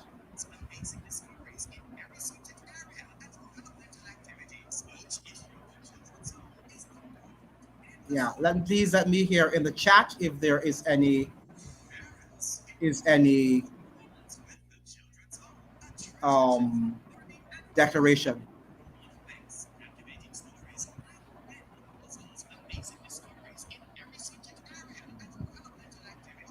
Okay. So I guess we can call it Dr. Yeah. Holness, that Dr. Holness has won the election. I don't know if there's anything more to say apart from if we had gotten other reports coming from the ballot boxes. I think Saint Catherine too. There's quite a few seats that have not been Been called. declared. Mm-hmm. Yeah, like the Raymond Price against Terrelong. That one has not been called. I haven't heard Mm-hmm. anything of that one. Mm-hmm. Somebody is writing on my one of my videos that I had, who will win yesterday, the one that I had yesterday, and saying why Andrew Holness and him wife bullet boxes, it's boxes, I guess he means, too Mm-hmm. so long and last to count. This is a Mm. shame and disgrace. Big criminal. You see, that's what they're doing. Mm-mm. Think he's going to lose his seat, but he's won his seat. Yeah, so Right. you're calling him a criminal, but he's won his seat. You know. So I think it was people were waiting to really, what do you call it now, Yes. party if he had lost his seat. Oh my gosh. Yeah. Yeah. Um, Desmond McKenzie won his seat, right? In Yes. Yes. Yes. Okay. Good. Uh-huh. Yeah, I think that the GLP is going to win. Yeah. Well, I think they have already won. They already won. Yeah, I think that they have already won. Yeah. So that is very interesting. And so choose Jamaica has won. Whatever it is, choose Jamaica has won. Jamaica first. You're right, and the Jamaican Labour Party has certainly marched on to victory. So I think that it is what we had seen. The signs were there, the writing was on the wall that the GLP government would have won the election. I don't think that Mark Golding, he did give his best shot. I'm He not going to did. knock him. He gave his best shot. But I don't think, as I'm saying, that the PNP party is a party of yesteryear, where they had a distinctive message apart from what the GLP had. So it was not convincing to many Jamaicans, even to the independents and to the undecided voters. They weren't impressed, obviously, with what the PNP were saying. So they could not have emerged as the winner of this election. The GLP has won. It seems like we're just going to have to stop it, Clive. I don't see any Yeah. more things I coming don't think from. there's anything else happening. Yeah, there's nothing happening, and they're not telling us on the this. People are still keeping up. Their live are still happening. This person here has. Oh, this is Wow. Jamaica Gleaner. That has 11K people watching Wow. on their live. Yeah. Um, Everybody's still up on the team PNP has this person has election watch team PNP Jamaica 2.5K people.